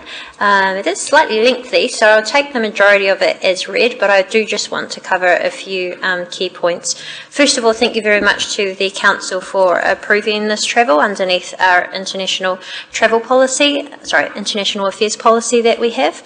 It has certainly been worthwhile and was very beneficial. So we started off in Australia, Sydney, and this aligned with Council's vision and business objectives to rebuild the district's reputation and support and create opportunities to build our local economy. I was very pleased to be able to be sponsored to a certain amount to attend and speak at City Nation Place. And just the key learning I wanted to highlight from there was one of the things we were asked is to only use 3 words to describe your place. And it was very telling when pretty much everyone in the room had a common theme of having really friendly and welcoming people in a beautiful environment such as beaches and mountains. And it became quite obvious that actually, in terms of differentiating ourselves in a very competitive market, we needed to make sure that we were doing that. So it was my pleasure to speak to this conference specifically on how us in Rotorua are creating world-class destinations through public investment, but also that attracts private investment. And our Rotorua Lakefront was the perfect example to speak to on that, and how we've managed to also see the private investment surrounding the place, including Wairehi Spa, Kiwi Health, and also the new hotel, which was recently announced. So there were plenty of learnings in there from a number of speakers from around the world, which I have included in here. But I did specifically want to mention that there were some key learnings in terms of dealing with disasters and crisis management, and how important communication is there. So just, if you have not yet read that detail, I suggest that you do look through the suggested action steps that were learnt there. We also had people from Fiji, from Canada, and also, of course, from Australia. We did have representation from New Zealand, from Queenstown, and the Chief Executive of Destination Queenstown was there, who also spoke. So I'll move on to the other items. I did also have the opportunity to meet with NZ Tourism, who were based in Sydney, and attended an international media conference. It was actually quite remarkable to see our NZ Tourism team in work, and of course the representatives that were there selling Rotorua to the international media, and getting an understanding of how those great stories that we see in international media that attract people to come to Rotorua in New Zealand, and where that all begins. I then also stayed an extra evening to attend the NRL All-Stars event, which was fantastic, and this time I actually managed to get a one-on-one meeting with the NRL Chief Executive, Andrew Abdo, and their commercial manager. This was very positive. They know that the teams and the managers are very keen to come back to Rotorua specifically, but they are just looking at their strategy for All Stars in its entirety.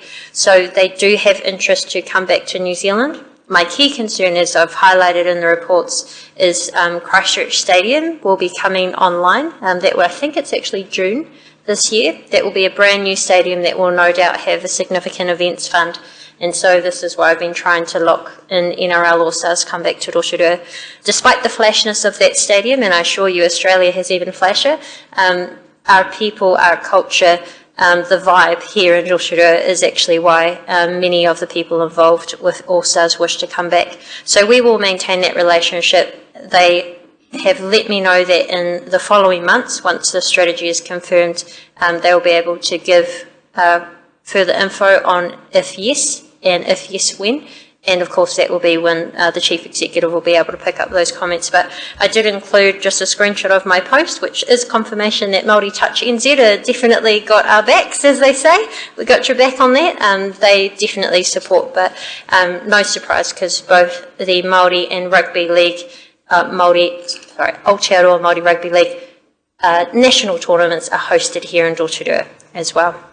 So that is Australia. Then came back, did some work, I promise, and then went over to China. So the China trip covered Beijing, Shanghai, Chengdu, where the pandas are, and Guangzhou, which is the most populated city in the world. And I really want to acknowledge the group of 20 that actually went. So we're really pleased that Councillor Rawiriwaru, outside of the council group or spending, was able to also attend. So he was there as our cultural advisor and a Te Puia board member. And I'll quickly read them out. These are all the businesses that spent their own money to go there. Te Puia, Tātaki Auckland Unlimited, Auckland International Airport, in-flight experiences, Sudima Hotel, Weta Workshop, Rotorua NZ, Hell's Gate, Redwoods Tree Walk in Altitude, Waimarino, Polynesian Spa, Jet Park Hotel Rotorua, Waiwotapu, Distinction Hotel Rotorua, Rotorua Canopy Tours, Paradise Valley Springs, Volcanic Air, and Waiarihi Hot Springs and Spa. And I've got to say, I have never been more proud of Rotorua when I heard them training the 250 travel agents that attended on how great our destination is. We did have bookings that were done immediately, and as they continue to follow up, I have no doubt that this will be of great success to getting our high-spending China visitors back. The trip itself to China was quite significant because it was the first time that Rotorua, all North Island, had a delegation to China since 2017 and 2018. And so if you put that into comparison, tourism is our biggest employer here, and we know that the Chinese market hasn't returned, so it was very strategic to target those 4 areas, and also it is a competitive market. So South Island has been very active in this space, which is why when the Chinese visitors have come back, they have been going to places like Queenstown and Christchurch and then returning home. They only get 5 days holiday, by the way, so when it's a 11-hour flight here, that's a day, 3 days to enjoy, and then a flight back. We want to make sure that they're coming here to Rotorua. So that was the purpose of the China trip. There was also a significant meeting that we were able to have with Air China, who we have recently signed a memorandum of understanding between Air China and Rotorua NZ, again targeting this very specific market.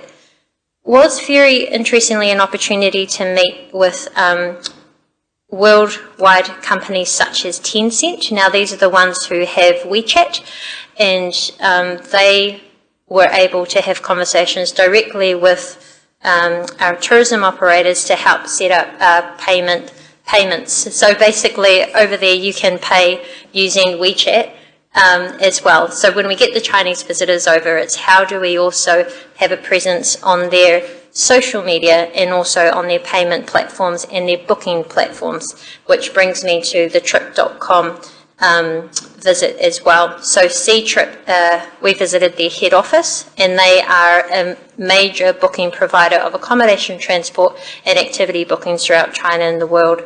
So it was quite influential having the mayor go along on this trip as well. It opened doors to these sorts of companies and organisations and opportunities, and it really was a pleasure to join them as well. I do want to note that before this travel, we have had great Rotorua representation. Councillor Maxwell has been to China a number of times in the past and certainly represented us incredibly well. And while our delegations are now a lot smaller, I guarantee that we are continuing to reap the rewards and the benefits from it. Just a quick summary in terms of the costs. We still have $35,000 remaining in our international delegation fund. And as a reminder, this is the fund that we accumulate the revenue, or we calculate the revenue that is brought in from international delegations that visit us here. So I, alongside some other councillors, host them when they do visit. We charge a small fee, and that fee over time grows. And as you can see, we have been very busy, because I believe off the top of my head the total so far is about $60,000. So do assure the ratepayers that not only are we being smart with promoting tourism, but we're also being smart with our spending as well, and we have managed to earn a lot more than we have spent. So I've count that as not a overall cost to the ratepayers. In fact, we're sitting quite pretty there with the profitable income from our international affairs. So I'll stop there and I'll ask, I welcome any questions if there are, but first of all, I'll ask if there's a mover and a seconder to receive this report. Moved by Councillor Maxwell, seconded by Councillor Barker. All those in favour. Just like to move an amendment. Oh, no, sorry. I've read it in the wrong paper, sorry. Point of order. Okay, that's been moved and seconded. All those in favour to receive the report, please say aye. Aye. Any against, that's carried. And we're now open for any questions that you may have. Councillor Maxwell. Oh, we'll do questions and discussion at the same time. Questions and discussion. Thank you, Madam Mayor. A very good, thorough international report that you've provided for us of your visits to Australia and China. I did want to make some comments to that. I tautoko all what you've just said in that now. I'm very pleased that I and my fellow councillors, colleagues, have supported these opportunities to put Rotorua back on the map. Rotorua ki te ao, out in the world. I'd like to touch on, refer to CEO Tim Cossa, letter from Te Puia NZ Mackie on page 63, just a couple of quotes here. Having the Mayor present elevates our position, and I've certainly talk of that, and helps secure significantly greater engagement from the China travel trade. But he also says, can you pass on our appreciation to Councillor Waru? So tēnā koe te iramutu, ki ora koe. Because he played an important part in the cultural leadership on the roadshow. That cultural leadership was also significant. And I support that kind of thing, because this is our point of difference in Rotorua. So from me, tēnā kōrua to you both, and keep up the good mahi. And pleasingly, I even see where our visits to our council are stepping back up again. We only had a couple of them in the last week or so, which is good. And thank you for that information on the pūtea that's sitting there. But again, to you both, tēnā koru o tō mahi ki haina, me hahi tarairia. Kia ora koutou katoa. Thank you very much. And as a general comment, I do also note that in the upcoming months, perhaps, there will be a review of the Sister Cities policy coming as well, which, of course, is usually one of the main reasons why council representatives would travel. Are there any further questions or comments? Councillor Lee?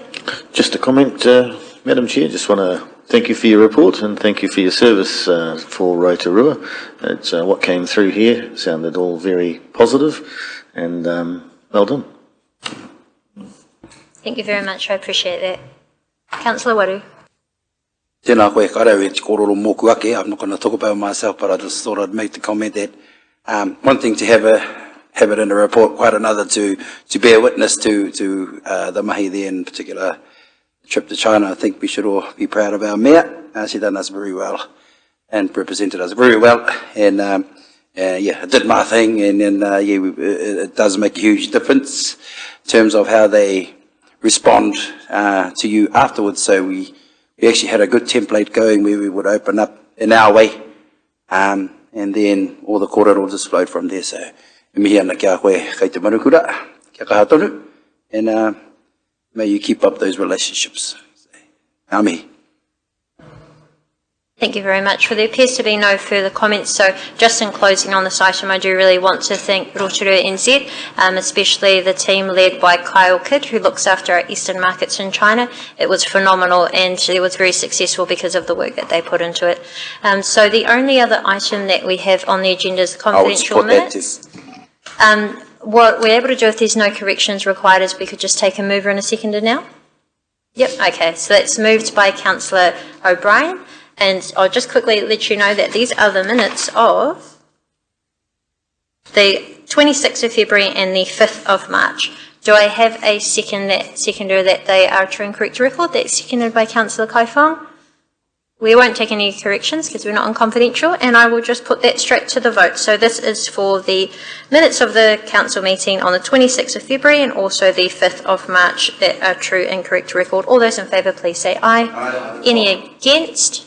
That is carried. Thank you very much to elected members and staff for bearing with us for a very big meeting that has been significant for us and our community. We thank you for your time today. I declare the meeting closed.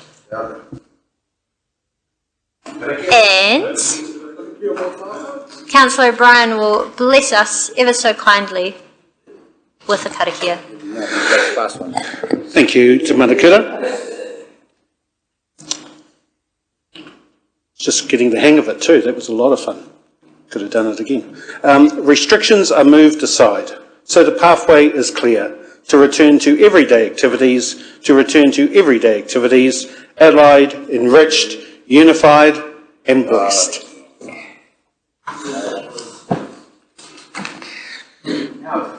Your Worship,